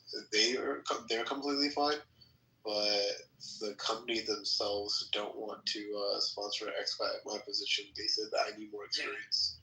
The CFO, Chief Financial Officer, the one who makes the money decision. Yeah, I think so. I think it was the CFO that said that. But they were very specific on my experience. Well, you're very young, man, so I mean, you'll get it. You know, when you get a little more experience, you can start making demands, you know? 100%. Right now, your car in the parking lot is like way back there. Yeah. No, but I can't wait to also jump soon from this company as well. But hey, at least I got a nice chuckle out of the fact that they laid off a bunch of Israelis. Yeah, it's happening over there, man. A lot of the tech guys are like just leaving the country. They're like, forget it, I got to go somewhere else. Because a lot of companies like Samsung and Intel, right? I don't know which company. I don't want to get in dox you or anything. I'm getting to the name of the company. I wouldn't say my company specifically because right now it's pissed off the Israeli government several times. Exactly. Yeah. Sure. Yeah. But a lot of these companies over there, a lot of foreign people are just like closing it down because, you know, financially. I mean, you can love the country, but if people are bombing your building and destroying your building, and you can't get work going over there, and the infrastructure is being messed up. You know, get out. It's not even that. Get out. It's not even that. Apparently, so one of the things is like, so they laid off the Israeli people specifically because they cited 3 things. One, they weren't doing the work, right? So they were just hemorrhaging money. 2, every time they were trying to like get something done or whatever, the government will randomly ask for like something of a loyalty thing. And 3, and this is where I was involved. We had to give an exchange of information, but the problem is that every time, so this is very specific for both Turkey and Israel. Both of those countries are pretty much assholes to deal with when it comes to what information you're allowed to, you're allowed to give. And when we say like, hey, we can't give certain information because they don't pertain to your country or your citizens, Israel and Turkey are very specific in saying, no, we don't care. We want to take control of all of your information. So that was kind of like the straw that broke the camel's back. And they were like, because of all 3 events, we're just laying off the entire Israeli team. Yeah, everybody does that. You know, they want all the intellectual property. Yeah. So good on my company for it, but yeah, it's still a pain in the ass to deal with.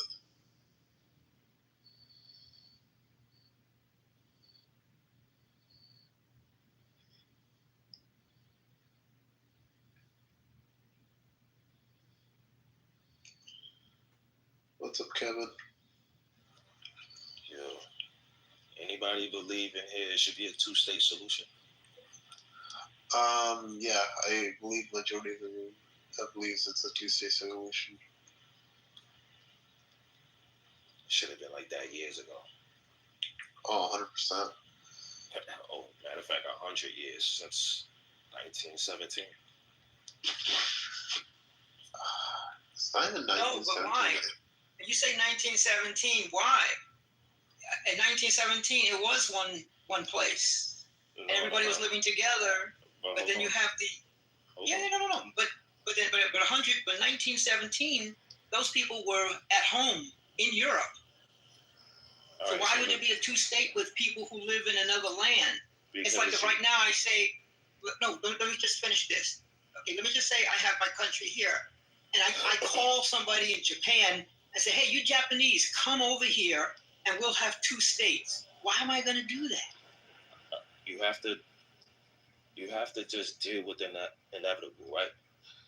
We all know Britain is the cause of a lot of shit that's going on around the world. Okay?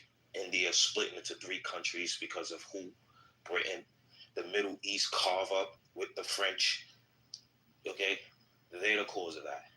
After a while, you just have to see the writing on the wall. You can't stop it. So just agree. They should have just agreed to it, but they didn't want to. So now we in this mess, right? I don't believe the Zionist Jews should have came over there and take the land. You know what I'm saying? With the help of a superior country. You know what I'm saying? And then the British just left and said, oh, they can't build it. So they just left it up to the UN. Before it was the League of Nations. You know what I'm saying? So now you get a state that becomes a state. I mean, you get a nation that becomes a state in 48. Then you get the 6-Day War in 67. Now you still got this mess. Now you got radicalists running around, killing people in these settlements, taking land, and it's like nobody is just doing nothing about it. The UN is saying, oh, it's illegal, but you guys can't do nothing about it either. So now what? No, I'm just saying, I can see people arguing for something now, but it's like in 1917, they weren't there. So why, I'm just saying, like, why would you call somebody up and say, hey? A few of them were there. They were just living in peace. Yeah, they were living in peace. Yeah, but you had the problem. So why did you need a two-state? You didn't need two states back then. All right. The problem is you have an issue when you have a superior country comes into the region, carves up the land, saying, "Oh, okay, look, right? Jews never had control of that land since I could date back. I mean, the Egyptians had control of it. Who came next? Roman, and who came next? The Caliphates. They never had control of that land ever. From my knowledge, they never did.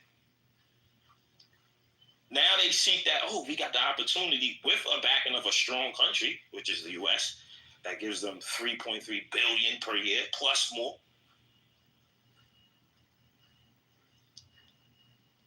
After a while, you just gotta have to give in, like every other freaking country did.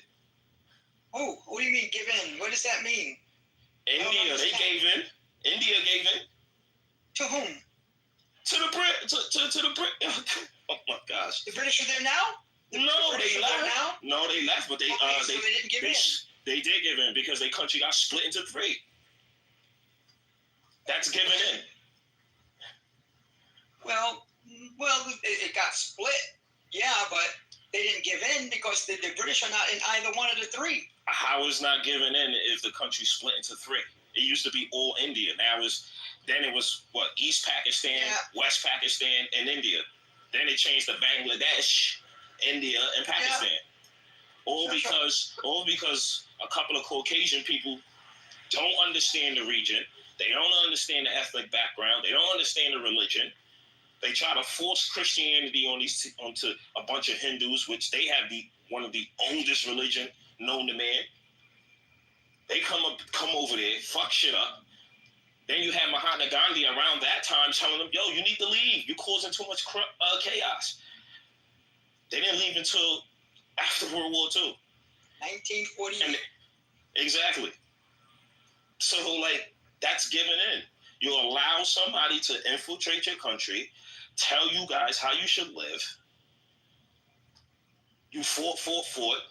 You lost. And then after a while, you just gave in and said, you know what? And then now you got other people that's there. They believe, oh, we should have our own country. We're Muslim. We're not Hindus. And then you get this mess. Now you got two countries that they don't even agree with each other. And actually, you guys are the same people, just with different religions. So to me, that's giving in. You get what I'm saying? I don't know. I mean, yeah. I mean, like, look at the French. I mean, Vietnam kicked them out. Algeria kicked them out.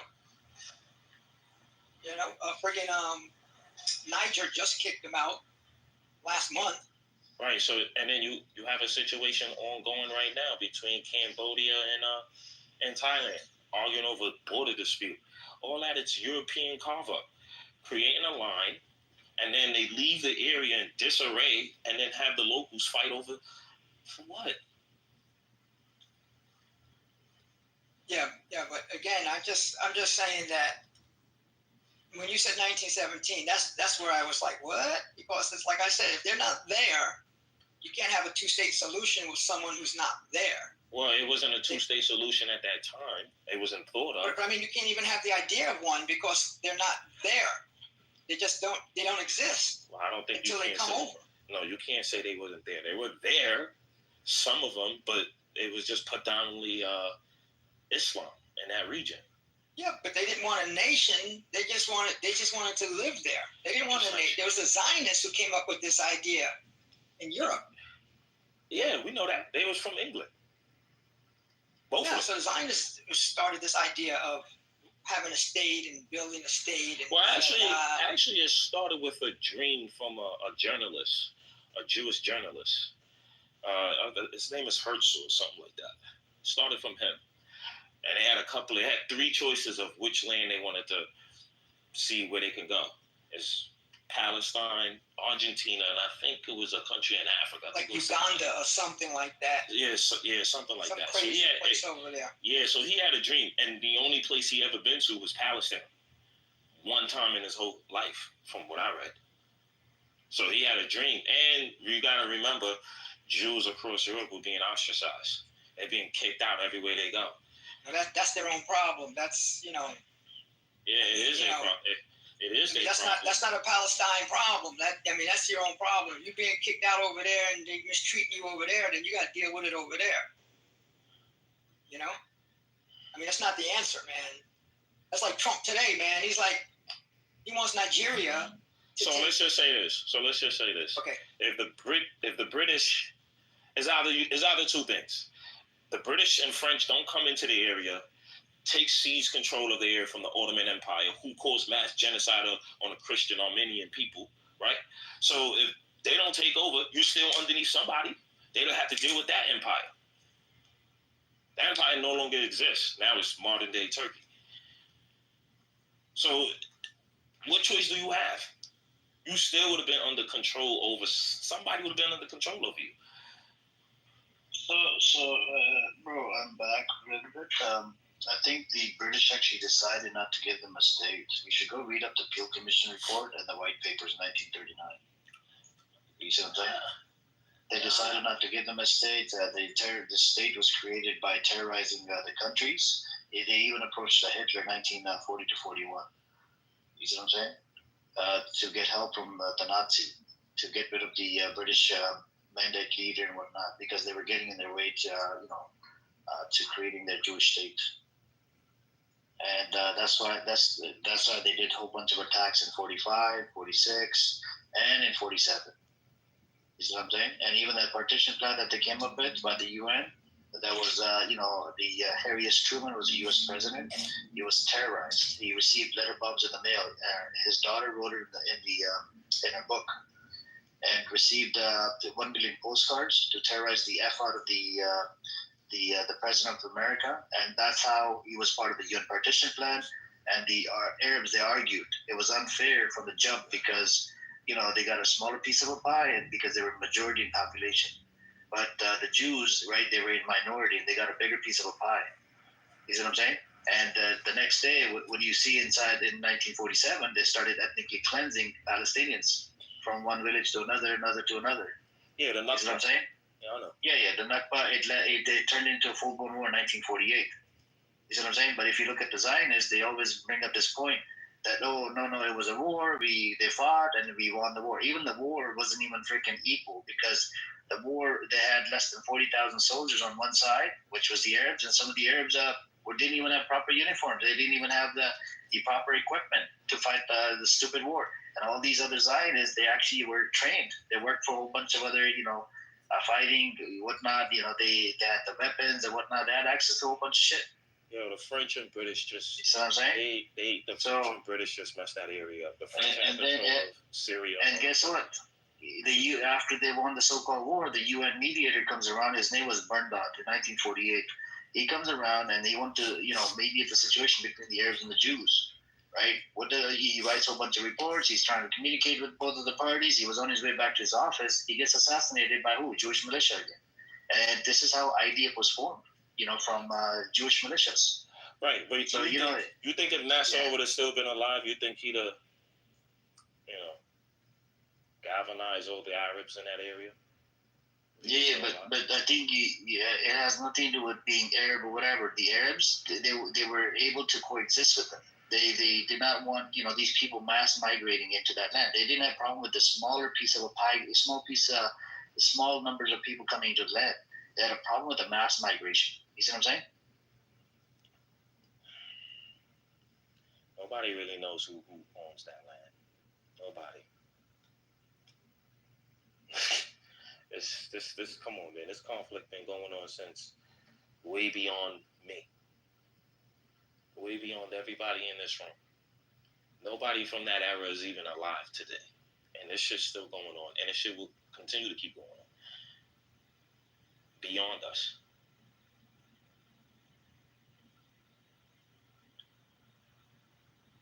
Now you bombing Iran, you know what I'm saying? You're doing all this extraness. You're bringing America into this freaking mess we shouldn't even be a part of. You got idiots in Congress who don't know anything, like Ted Cruz. He's out there quoting the Bible, saying that, oh, we should protect Israel. He don't even know what the fucking shit means. You know what I'm saying? So, like, I don't know, man. I see why they hate America.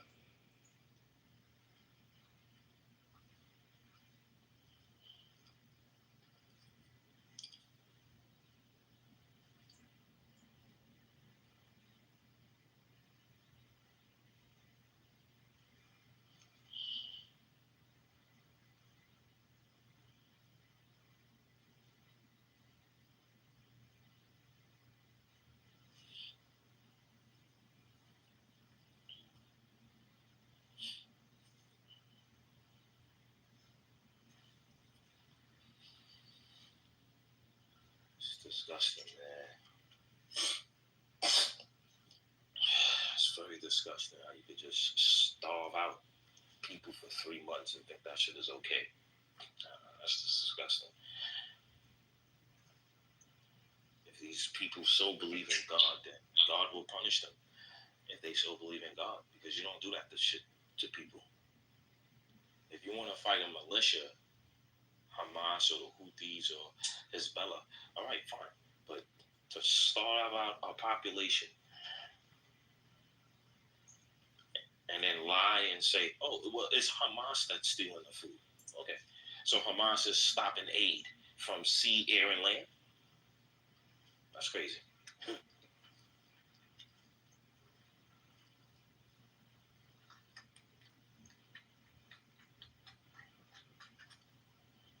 The thing is, when you say for 4 months, that's crazy. It should have been never that long. Yeah, it was 3 I'm months. surprised we just sitting back and watching like it's normal every other day. Because America aids this foolishness and has been aiding this foolishness since 1967.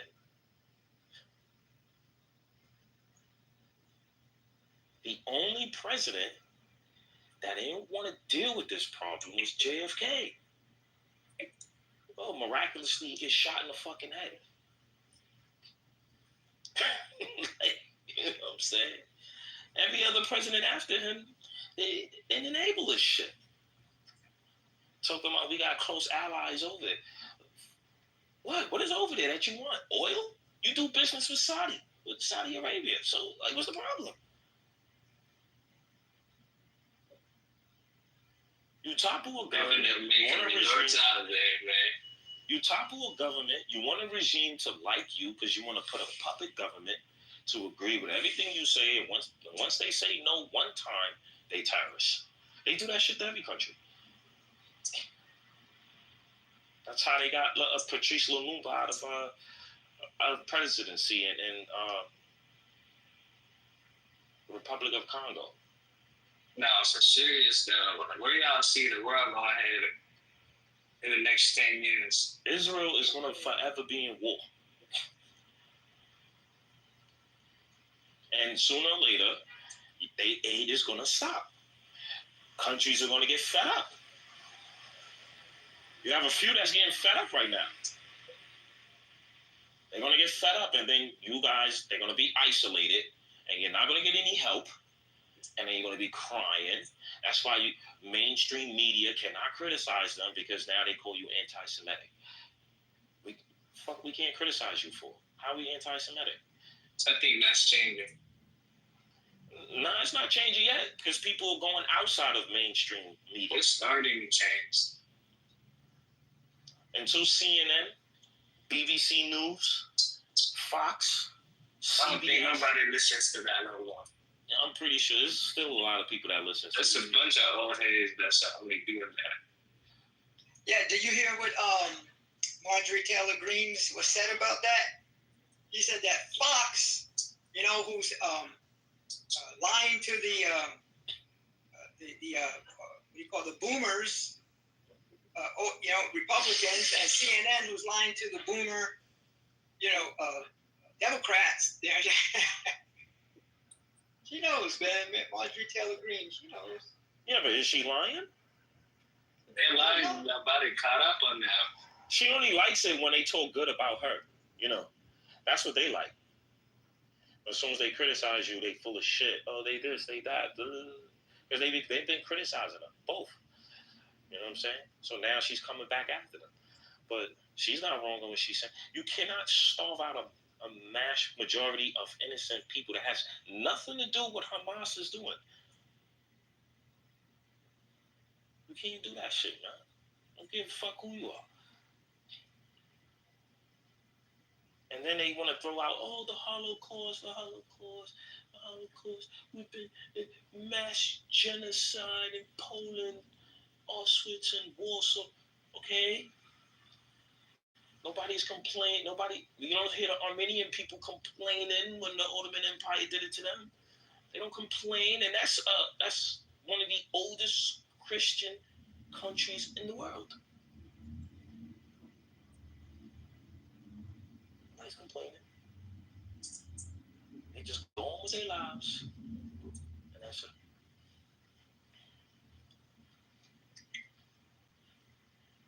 Majority of the Israeli prime ministers, the former ones, they're not even from there. Their background is Ukrainian. One, they first prime minister, Polish. So like what are we doing here? Even Netanyahu, he's Ukrainian background. Milikowski, he's from Poland. Mr. Milikowski, that's his real name. That's his real name? He's Polish? I thought he was from a Ukrainian background. No, Milikowski. The funny thing is, how all these people, all of them, they're atheists. God wrath is about to hit them. I swear. Are they doing that in the Holy Land? They're playing with fire. I don't think they know that. I put it like this, right? Israel is too late. They too late. They starting to do this in modern time, which is like by brute force and colonization of a land. They're too late. They should have been around in the 1800s. That was the time for people to do that, because that's what a lot of countries were doing. especially European countries. Too late. So, do you think that there's what do you think about America and Epstein files, and we have the Trump in bed with Zionist entity? Did you vote for Trump, by the way? No, but I'll tell you like this though. Whatever's in that Epstein file that he's so a little bit scared of, I'm pretty sure them Zionists probably helped them out. Listen, because remember, when he saw those videos of those Palestinian children, I mean, you could see they freaking skeleton. And he's like, come on, man, you can't fake that, man. These kids are being starved. And he says that, and then all of a sudden, within a couple of days later, you tweet, well, hand over the hostages, and then the war will stop. Yeah, okay. Obviously, like, they kind of stopped that shit. So now, and then he comes out and say, oh, that file will never get out. But it's not about the hostages, right? I don't now, think so either. Can you imagine if Hamas had the access to the file? And can you imagine what they can do with Trump? That would have been good, no? The Hamas could control the outcome of this war if they had the access to this file. And I think that's what it is.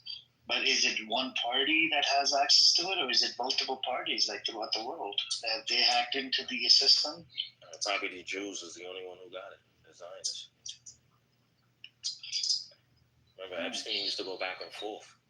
They got no face, man. They probably give it to all the other people. If she goes away. But this situation is beyond Epstein, man. I just feel like if we cut, I'm not saying completely stop all aid, right? But if, you slash that shit down, or you force them, ceasefire, or we're stopping aid immediately, and you true to your word, and you stop that shit coming in for months, that's going to cripple their economy. I mean, they got crippled a little bit. Look what the Yemenis did. Started bombing some of their ships, and they felt it. I mean, Iran, look at Iran with the 12-day war. If it would have lasted for 10 more days, I think it would have been flattened. The whole Tel Aviv and this state called Israel.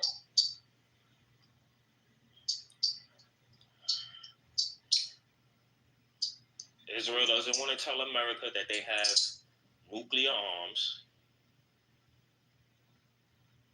You don't think that's fucking weird? Every other country is listed that have nuclear arms, even North Korea. America knows they got it, man. Yeah, but you're supposed to tell. You're supposed to say something. They know, but they're trying to blind their eye to it. Every other country is on the list. How many countries have nuclear arms? Okay, so we have Pakistan, we have India, we have North Korea, we have China, we have England, Russia, America. Israel's the only one that's lying. I feel like Iran should get nuclear arms. Trust me, they do. For them to be using it, they low-key do got it. Huh? Trust me, they low-key do got it. I believe that. I'm pretty sure they got it, but countries that get nuclear power, nobody fucks with them. You don't see nobody invading North Korea. Nobody wants to take that chance. No, that's not the way. That's why they probably lost. No, I'm just saying, if everybody in here had their own country, right? And there's only a few of us get nuclear weapons, right? And then somebody in here just decide, I want nuclear weapons too, because I don't want you big powerhouse super countries coming in here, invading me whenever you feel like it. So if I get nuclear power and nuclear weapons, you're going to think twice. Since the 50s, has anybody invaded North Korea since the 50s? Nobody. Exactly. But you know, do you see better in their life? Say that again? They stuck in the same way. Yeah, they could be stuck in the same way, but nobody wants to invade North Korea because they have nuclear power. You don't hear no countries. They want to topple the government, but they don't even know how to do it. They don't know what to do. You go ahead and try and see. There's going to be a nuclear freaking fight. He pushing that button, so nobody wants to take that chance. I didn't even got them big toes. Yeah, he's cool. Like, yeah, I'm crazy. Yeah, I'm crazy. I'm crazy. You let him know. I don't know what to tell you, man. I just know I'm crazy. I'm crazy. Nobody wants to You take that better chance. be ready to die when you come on this side. I got the gun. I got the gun. You know, you see the guy in the bar. You know, I got the gun. Now, oh shit. Now, I don't think he's foolish enough to use his nuclear power against somebody else because he knows the repercussions behind it. You know what I'm saying? So it's like, I just don't want none of you idiots coming in here invading when you feel like it. And it's a scare tactic. Like, yo, I feel like you're going to topple my government. You're going to try to get me out of there. You're going to try to get somebody you like and then change the whole shit and maybe try to unite South and North Korea together again. No, this is not going to happen. So come in here if you try. Go ahead. Believe in a world where Russia and this other niggas is leading, China, they will probably unite. You hear all of them in Congress. They talk. You hear them when you listen to them. I was watching Ted Cruz with Tucker Carlson. He's basically saying, I don't want to go into war with Russia. Yeah, we know why. We know why.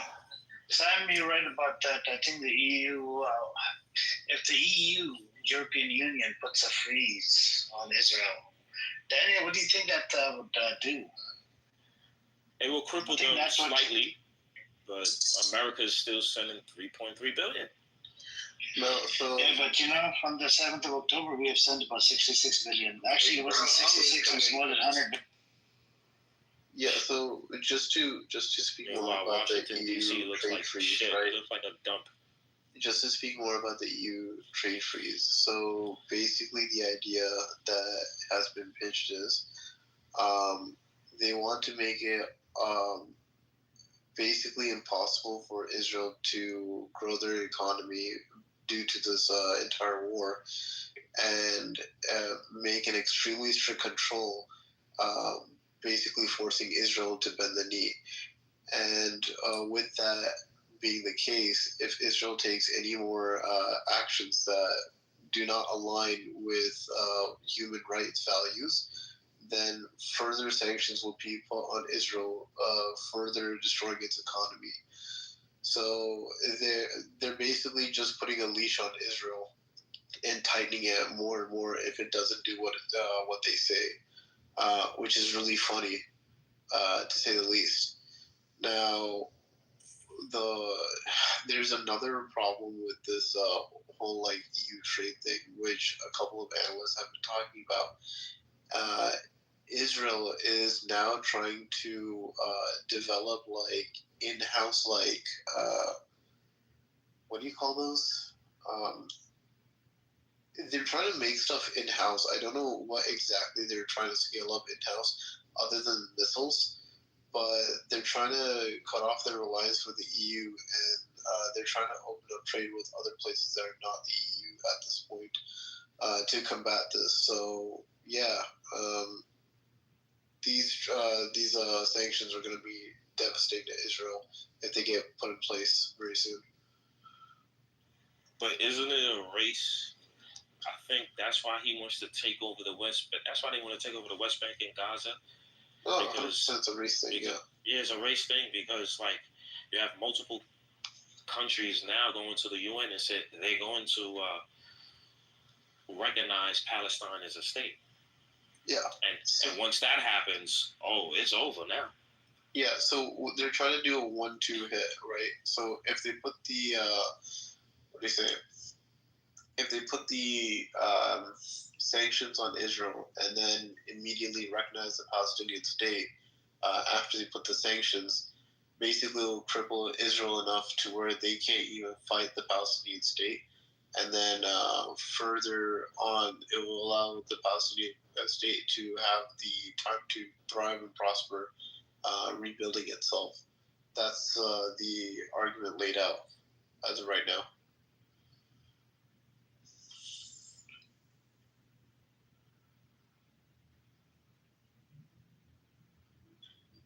Daniel, what do you think about that? Sanctions on Israel. You think Israel will stop? No, I don't think they'll stop. Now, if they do put sanctions, right? If they put permanent sanctions on Israel, what do you think about that? I think Israel will have to suffer. The EU is anti-Semitic. There's a lot of countries in part of the European Union. So that's going to be crazy for Israel. And Germany, one of the guys came from Germany. They said they were going to recognize Palestine as a state as well. Oh, Germany said that? Yeah, one of the guys from Germany said it. It was posted in Times of Israel. So they next meeting is in September, right? So one of the ministers started calling them Nazi. See? It was about time. You see what I'm talking about? The only country in the world you cannot criticize, you're anti-Semitic. You're a Holocaust enabler. Denier. Oh yeah, denier. Yep. Enabler, denier, whatever. You know what I'm saying? So If the Germans calling you Nazi, what do you mean? So it was a Nazi regime that did that to you, not the actual German people. So hold on, I want to just say this was a quote that just came out. This is a quote from someone named Rivera, right, who actually has authority over this. She said, recognition is a good step forward, but is not enough to build peace, stability, and respect. This is why we are advocating for the EU to completely put an entire freeze with any engagement to Israel, allowing the Palestinian state to be built while preventing prolonged suffering. Senior EU officials speaking with Reuters have described the Gaza humanitarian situation extremely severe, despite some progress, including increased fuel deliveries, reopened the routes with more aid trucks entering the Strip. We cannot allow this to happen again. In fact, we must make sure this never happens again. Yeah, they're gearing up to make sure that whatever comes up in the case of Palestinian state, Israel cannot fight back in any way, shape, or form. I think they're also looking to, affect the Israeli military.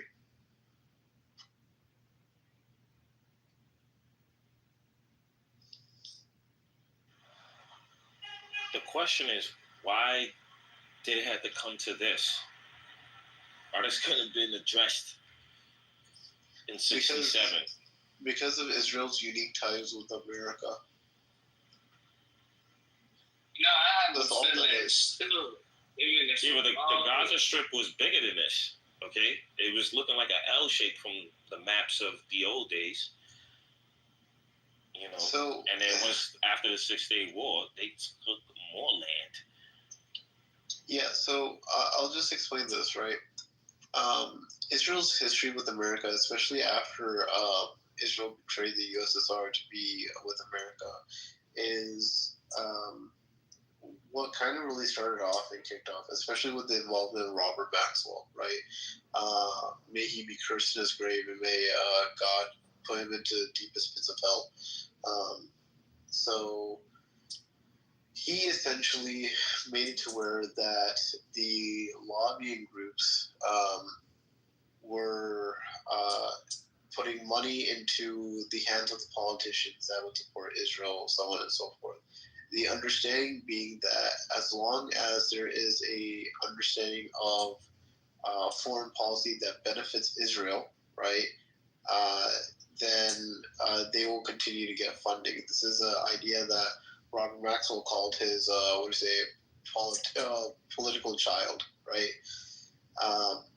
And because of this, and politicians wanting to win and reseat themselves, despite whatever party we're talking about, this is how Israel has kind of blossomed under the American government skies. Now, with this being said, however, that does not mean that it was always going to be immune to pushback. In fact, a lot of the things AIPAC does is it manages the view of Israel in the eyes of the Americans, while other lobbying groups in other countries does the exact same thing. They can't always protect all the news that comes out. And I think what's basically happened is that there has been a insane tsunami of information of what the hell Israel has been doing, to the point where people are able to see it, and these guys can't make them go away fast enough. There's not enough bullshit they can spew online to flip the narrative the other way. And mind you, everyone before Trump has basically told Netanyahu, you need to calm your jets, you need to cool off, you need to walk back some of the things you've done, so we can continue to do this systematically in a proper manner, because they wanted to do it slowly. Trump, being the idiot that he is, sped it up, and now everyone can see it for what it is. So they're going to lose everything just because they sped it up out of nowhere, and that's how it came to this. So I do want to respond. Sam, by the way, U.S. was the first country to recognize, I'm talking to the Sam down in the audience, the Zionist Sam. U.S. was the first country to recognize the Jewish state. You got to get your facts straight, instead of bullshitting. Since, and even the UN partition plan, the U.S. was part of it. Amos is here. He's actually a Nazi. Let's talk to the Nazi. What's up with you, Amos? How you doing? Good morning. Are you okay today, Amos? It's going to be shouting match again? You never answer any questions. I ask you a whole bunch of questions. You never answer a single question. You always ask who pays me, why I get paid, am I pooping, I poop here, I shit here on this fucking app. So if you don't answer me, why should I answer you? You never answer. I do answer you. I gave you a whole bunch of answers. You never answer me. Who pay you to sit here all day? I gave you the answer. You're just a Nazi. What do you want me to do? That's the answer? Yeah, I gave you the answer. Who paid me? Nobody paid me. So you waste all your day to quarrel with people here, to block people, That's it. to shout on people. That's your waste of time in life. You're wasting my time. You don't answer any questions. I'm wasting your time. I don't answer to any dummy person. You never answer any questions. You never answer any questions. You expect me to answer what you want me to answer. Yes. I ask you yes or no question, but you never answer any fucking questions. There is no yes or no. It's for the It's either yes or no question. It's a yes or no question. No. That's what you want. It's not what I win. Okay, I'm gonna try again. Is Israel starving kids in Gaza? No question, don't ask. If it is yes, no, and I cannot respond. Is Israel? You give me the exam only to say yes or no. That's the only opportunity. That's the only thing, yeah. Yes, I don't want your stupid speech. You don't want me to speak. You want you. No, you can speak. You can speak, but you have to say yes or no. And then explain. Lies. You can explain. Stop acting like a fucking Nazi. Actually, you're worse than a fucking Nazi. I'm a Nazi? You're worse than a Nazi. I am a Nazi? You're worse than a Nazi. I am a Nazi? Worse than a Nazi. Worse than a Nazi? What? Yeah. Do that I'm worse than a Nazi? Yeah. You are worse than a Nazi. What about you? Did you look in the mirror this morning? Did you look in You look in the mirror yourself, or Nazi? You look in the mirror yourself? You kill people? You want to kill 20,000 babies to save your fucking 20 hostages? I don't know what you're on about, man. That says that you represent the Palestinian, even that you sit in a house, in an office, in the States, with air condition, with coffee, leg on leg, you sit and speak. You're not in Gaza. You don't have any connection with them. But you think you are intelligent, yes? You think yourself. I know I'm intelligent. You're so promote, dummy, liar. It's a yes or no question again. Is Israel starving children? There is no yes or no question. Is Israel starving children? You know the title in your picture. You know this tree under the flag. What is it showing, this tree? What is it showing? What kind of tree is it? Tell me. I think you don't know. I know what is this tree. No, I know what is this tree. What is this tree? Tell me, what tree is this? I'll tell you after you tell me. What is it's an olive tree. Olive tree. This is an olive tree. It looks like Jolani's tree. Yeah, it's not Jelani, it's olive tree that you steal. Your people, they steal even the fucking olive tree from the West Bank. The thief, the settlers are a bunch of fucking thieves. They don't even leave the olive tree. They literally take it out of the root. And I actually try to look into it. And guess what they use? They bring in the equipment to fucking take it off the root. How the fuck would you take this tree out? You know, like if they're fucking thieves. And they're allergic to olive trees, by the way. You stupid dummy, if you represent... You are a fucking dummy. You are a fucking dummy. Hamas or Hezbollah or Houthim, I don't know what to call you. You're Kahanis, you know, you're the Kahanis. Who do you represent? But let's say that you represent them. They choose those Palestinian leaders, by the way. It's not the Palestinians, it's the stupid leaders. They choose in a war. In a war, violently, you know, I'm stronger than you. You can say lies and lies in this room, but in the real life, I'm stronger than you with my airplanes, with my tanks. Even there is, you know, what is Amos? With your tanks, with your American tanks, American money, American begging America. Do you know what is Amos in the My tax dollar, American tax dollar. What is Amos in fucking the dummy. I ask you a simple question. Let's see if you know what is Amos 1 in the sky. In the sky, not in the ground, on the sky. What is Amos 1? Amos wants to kill 20,000 babies to 20 hostages. 1 is submarine in the sky. What do you call the American when they say to send to this machine? The rocket? Not a rocket, a machine, you know, people inside. Satellite? Satellite? You want to sit inside a satellite? So there is a famous satellite from Israel, the first satellite of Israel, that's name is Amos 1.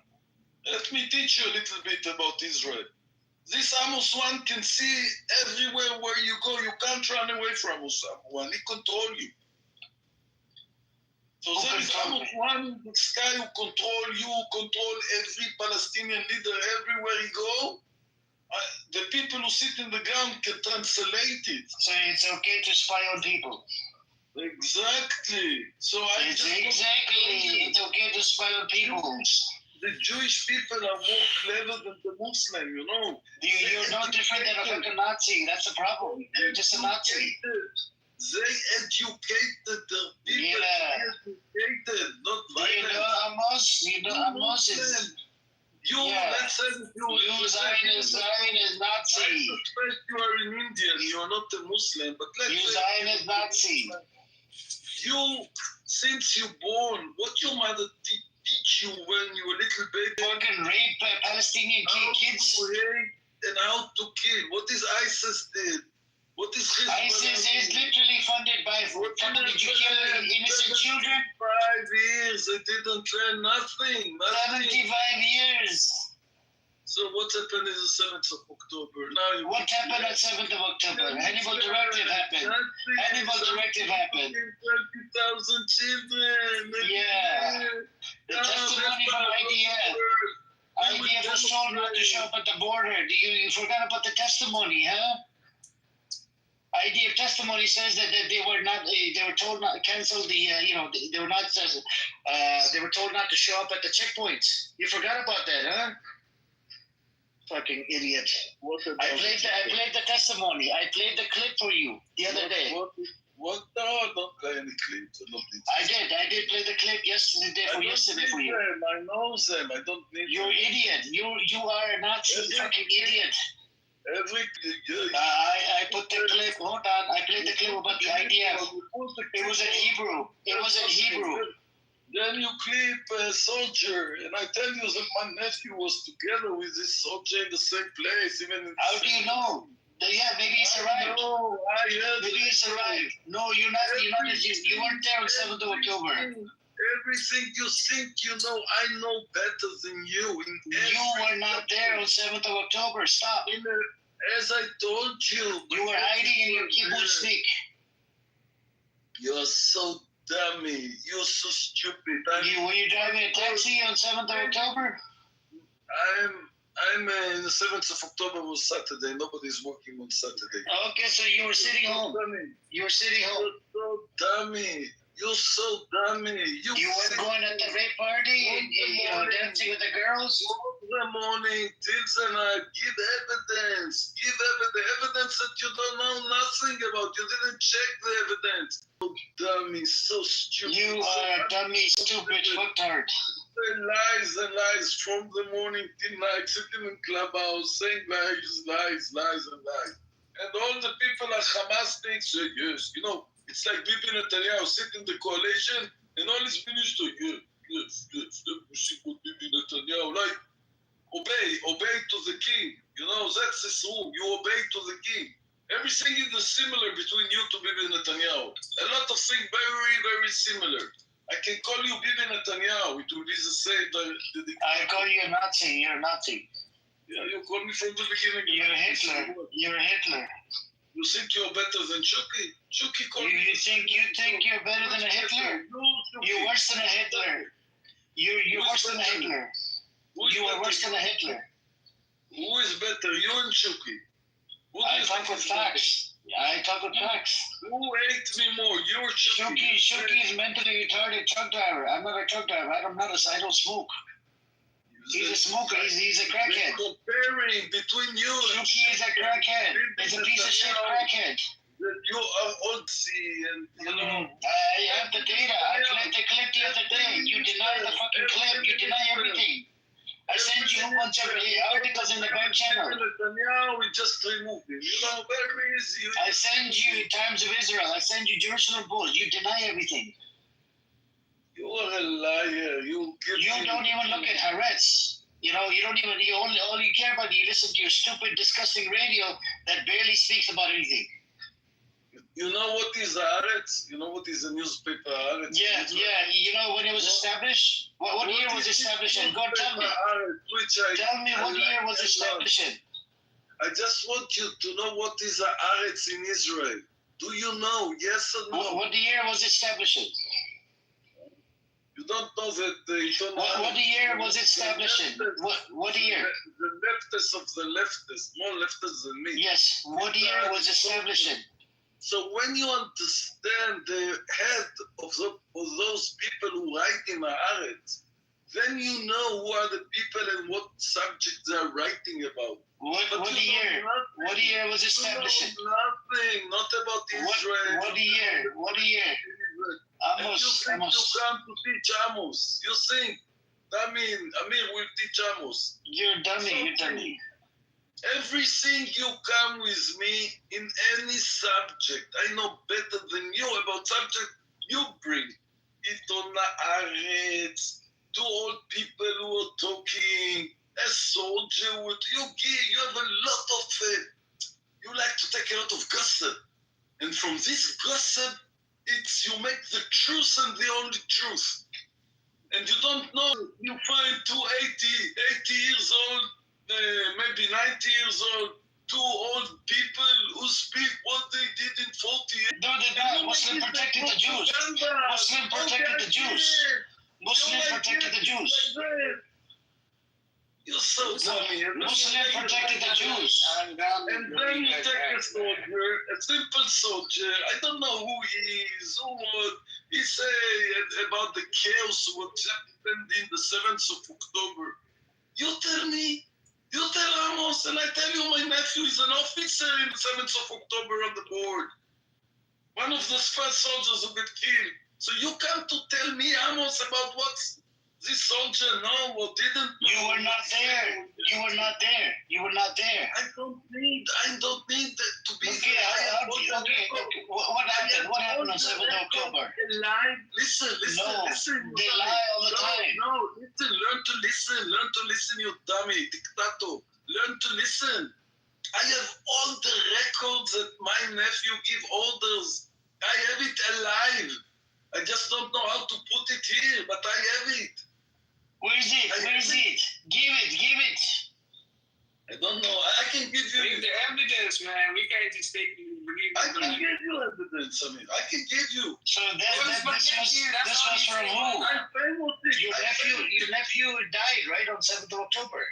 Yes, I'm famous. So how did you get the clips? How did you get the clips? I have his records. Well, orders. Who gave you his record? Who gave you his record? The army gave me this record. Doesn't matter. You don't think army lies? You don't think IDF lies? How can they lie about the records when? Oh my God! They fucking lie all the time. They go to the mother and they're saying, "Why are you asking too many help?" They always lie. We know that. IDF never lies, Amos. IDF is infallible, right? They just. You have your opinion, and nobody can change your opinion. And I'm not so sure that nobody is clever like Amir. I find myself looking after you. The first thing I come to Clubhouse, I find myself looking, where is Amir? Where is Amir? It's the first thing I do when I come to Clubhouse. But let's be honest. So you're not stupid. So you're not stupid. So you're not stupid. And I ask myself, I'm not stupid. So I ask myself, what a not stupid like Amir doing here from the morning till the night? I ask myself questions. But I don't believe your answers, you know? I don't believe everything. I'm not so dumb, Amir. The clever, you see, Sumut come, talk, he's 5, and then he go. They come, Fias, and then he go. You sit here. You and AC, yeah? So let me understand, what are you doing here from morning till night? To pay you money for that. And before you give me a truth answer, I know if you are lying or not. Believe me, I'm enough experience in life to understand when you are lying or not. I just told you I don't get paid almost. It's free. I do it for free. Because I care about the kids in Gaza. I care about the innocent people getting killed, the genocide. You know, that's why. I came from Twitter. You know Twitter? But you don't care about the kids of Be'eri, and you don't care about the kids of Halol. And you don't care about the kids of Niri. What kids? What kids? The combatant, the one with the gun? The one with the gun? You don't care about the kids who go to dancing. How many? So dancing, they didn't have the gun? Yeah. They never walked over to their cars to grab their gun. Yeah. You just care about the player. No, Amos, listen to the question. They ran over to their cars to grab their weapon. Yes or no? Yes or no? Yes. The answer is yes. They ran over to their cars to grab their weapon. You know, to answer you yes or no, I even don't listen to your question, so you can ask and ask. Okay, my question to you. At the party. Daniel and Hannah, look in the chat. Daniel and Hannah listening to you.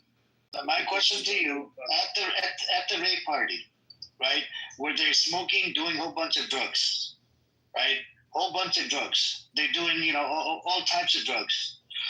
And, you know, when this attack happened, right, the 7th of October, they did not go to their cars to grab their weapon because a lot of them, they have served in the IDF and they have weapon. They have open carry law. For the people that are reservists, that have served in the military, did they walk over to their cars? Yes, no.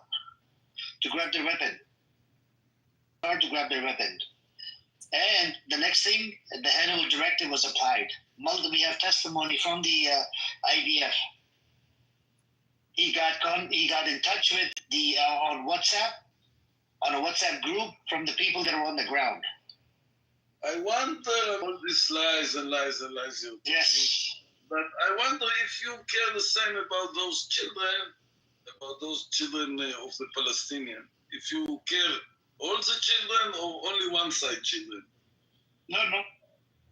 This is the problem. If you have served in the military and you have a weapon, you're a combatant. This is what you don't get. Majority of the people, the Israeli Jews, they have served in the military. You tell me how many children under 18 were in the party of Nobel, no? How many were there? How many children that at the party? Hold on. Mother was babies with their mother were in the party, you know? Almost at the rape party. This was with the drugs and whatever. The kids were not allowed. You know this, right? Why would the kids be allowed at the drug party? Why would the kids be allowed? It's literally young people dancing at the fucking party. So what? What is it of your? So it wasn't the kids. It was combatant. They had fucking weapons. So you want to explain that those kids were drugs? They were smoking drugs and they were doing drugs. Drugs. To murder them, to cut them. No rape. Okay, what is it? Can you give me the name of the victim? Can you give me the name of the victim? Who got raped? No, I need to know. Can you please give me the name so I can look into it? Because I don't know who got raped. Can you please give me the name? The stories, after they killed them, how they cut their breasts and how they cut their head and what they did to the body after they kill it. You stupid. You say, I'm a Nazi. Yes, I'm a Nazi. Can you give me the name of the person that got raped on 7th of October? I don't know the names. You don't know the fucking name, then why are you making a claim? Well, there is a movie they took from the body of the Nukhba. Give me the name of the person that got raped. There are movies of all what I said. This movie, where did they make this movie? From the body of the... Can you give me the name of the person that got raped? The cameras themselves about... Okay, can you give me the name? Fuck it, no name. I don't know the names. Why should I say names? Okay, you don't know the name, then shut your fucking mouth. You don't know the fucking name. How many get killed there? 1,500? How do I... No. Hold on. It was almost. It was 1395 first, and then they went down to the figure 1195. You know those 200 are Palestinian civilians. All right, your people killed the Palestinians with the Hannibal Directive. The bodies were so burnt really badly they couldn't even tell which were Palestinian. Did you hear the testimony? Do you want me to play it again? I heard the soldier about. He didn't say that they get orders. He just said that he want information.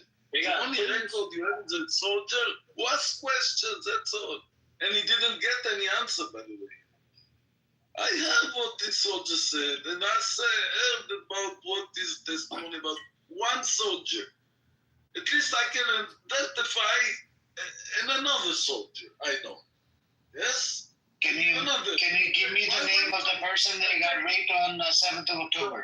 I say, why you have only one soldier? You know how many in a Gdud, in a Pluga? You know how many soldiers? We're all. Only one soldier you give me, that's all. Believe me, if there was... What's up, Maximilian? Together with the... Partially makes him okay with his ignorance, but I really want to ask this guy. I don't know you, Amos, right? But I am Jewish. Did you say Amos? Pardon? Amos. I thought he said Amos. Maximilian, this is your picture? Maximilian. Pardon? This is your picture on the title? Is it you? Yeah, you don't even have a picture, and if you want to make fun of my looks, I have a joke for you. Do you want to talk serious? Do you want to talk serious? Do you want to talk serious? You know what I'm going to say, yes? Okay. Yeah, that's because, and I have a good response for you. Would you like to hear it, Anus? Yeah. You want to hear it, Anus? Yes. Okay, here it is. You know what? You know when a trans person speaks in Israel? Hebrew. You schmuck. You know, you put the Nazi in Ashkenazi. And I think you don't even like to have serious discussions. The thing that really bugs me, besides you just insulting my looks, and I have long hair and I'm more masculine than you. I'm 77 years old. You probably don't even have hair. You don't even have hair on your dick. Did you listen, Amos, do you want to have a real discussion, or do you just want me to tell you what an asshole you are? Do you want to have a real discussion, or do you want me to tell you what an asshole you are? Do you want to? Wait a minute. Can you say something? Can you say something intelligent? Can we have a back and forth that's semi-intelligent? Thank you. Now, I want to make a statement. One condition, we have the same time to talk. Yes, okay. We can even have, if you like Amir, seems like a very reasonable fellow. How about he keeps 1 minute or something. You say what you want to say, and I'll say what I want to say. What do you think about that? As long as you let me say what I want to say. I will. I absolutely will. But with Amir, just speak. I don't have to time you guys. I must let him speak for 1 minute, and then you respond back. Okay? So go on Maximilian, and then when you're done, just let Amos is gonna respond. I actually like you to actually time it. I like this official, no just guessing. Okay? Okay. All right. No, really, Amir, I mean it. Let's do it. Okay. I'm going to start with my statement is that Amos, as an American Jew, I feel that you have a view of the world which is making it more dangerous for Israel, that makes it more dangerous for me as a Jew, and is having a 180-degree opposite effect on myself, especially as a non-Israeli Jew. What you guys do there and how you look at it, I might think it's full of it, but I'm not feeling. I put America first. I do not think that Israel comes first before the United States as an American. We're going to have differences. I can understand you want to do what you want to do, so to speak, in Israel, but I also feel you guys did not know what was going on at the border before this attack. It's been said, and I believe it, that even a cockroach can move on that border. Don't know they're going to be attacked. So I think that's obvious that the Likud and the greater Israel, which I find abhorrent and terrible personally, is in control and pushing their agenda. And I also believe that the Netanyahu, and you'll probably call this a conspiracy theory, but nevertheless, I believe they've got... It's time. Bring people I don't know. That they like to speak and speak. They're so lonely in the house. There is no wife, no children to listen to him. So they come to Clubhouse, speak and speak and speak. So many nonsense. I'm Jewish, American. Don't know what he want to say, what he want to ask. He's a Jewish American. What is his connection with Israeli and Palestinian conflict?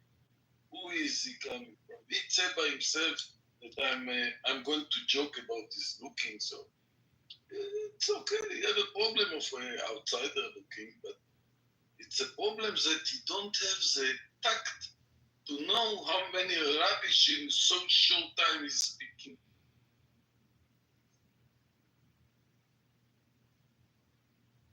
Are you done, Amos? That was your response? That's it? What should I respond for? You're just a dumbass, man. Seriously. We Jews have and I've read it, we have a higher IQ than most Americans. And this might sound insulting, or we're not supposed to say that.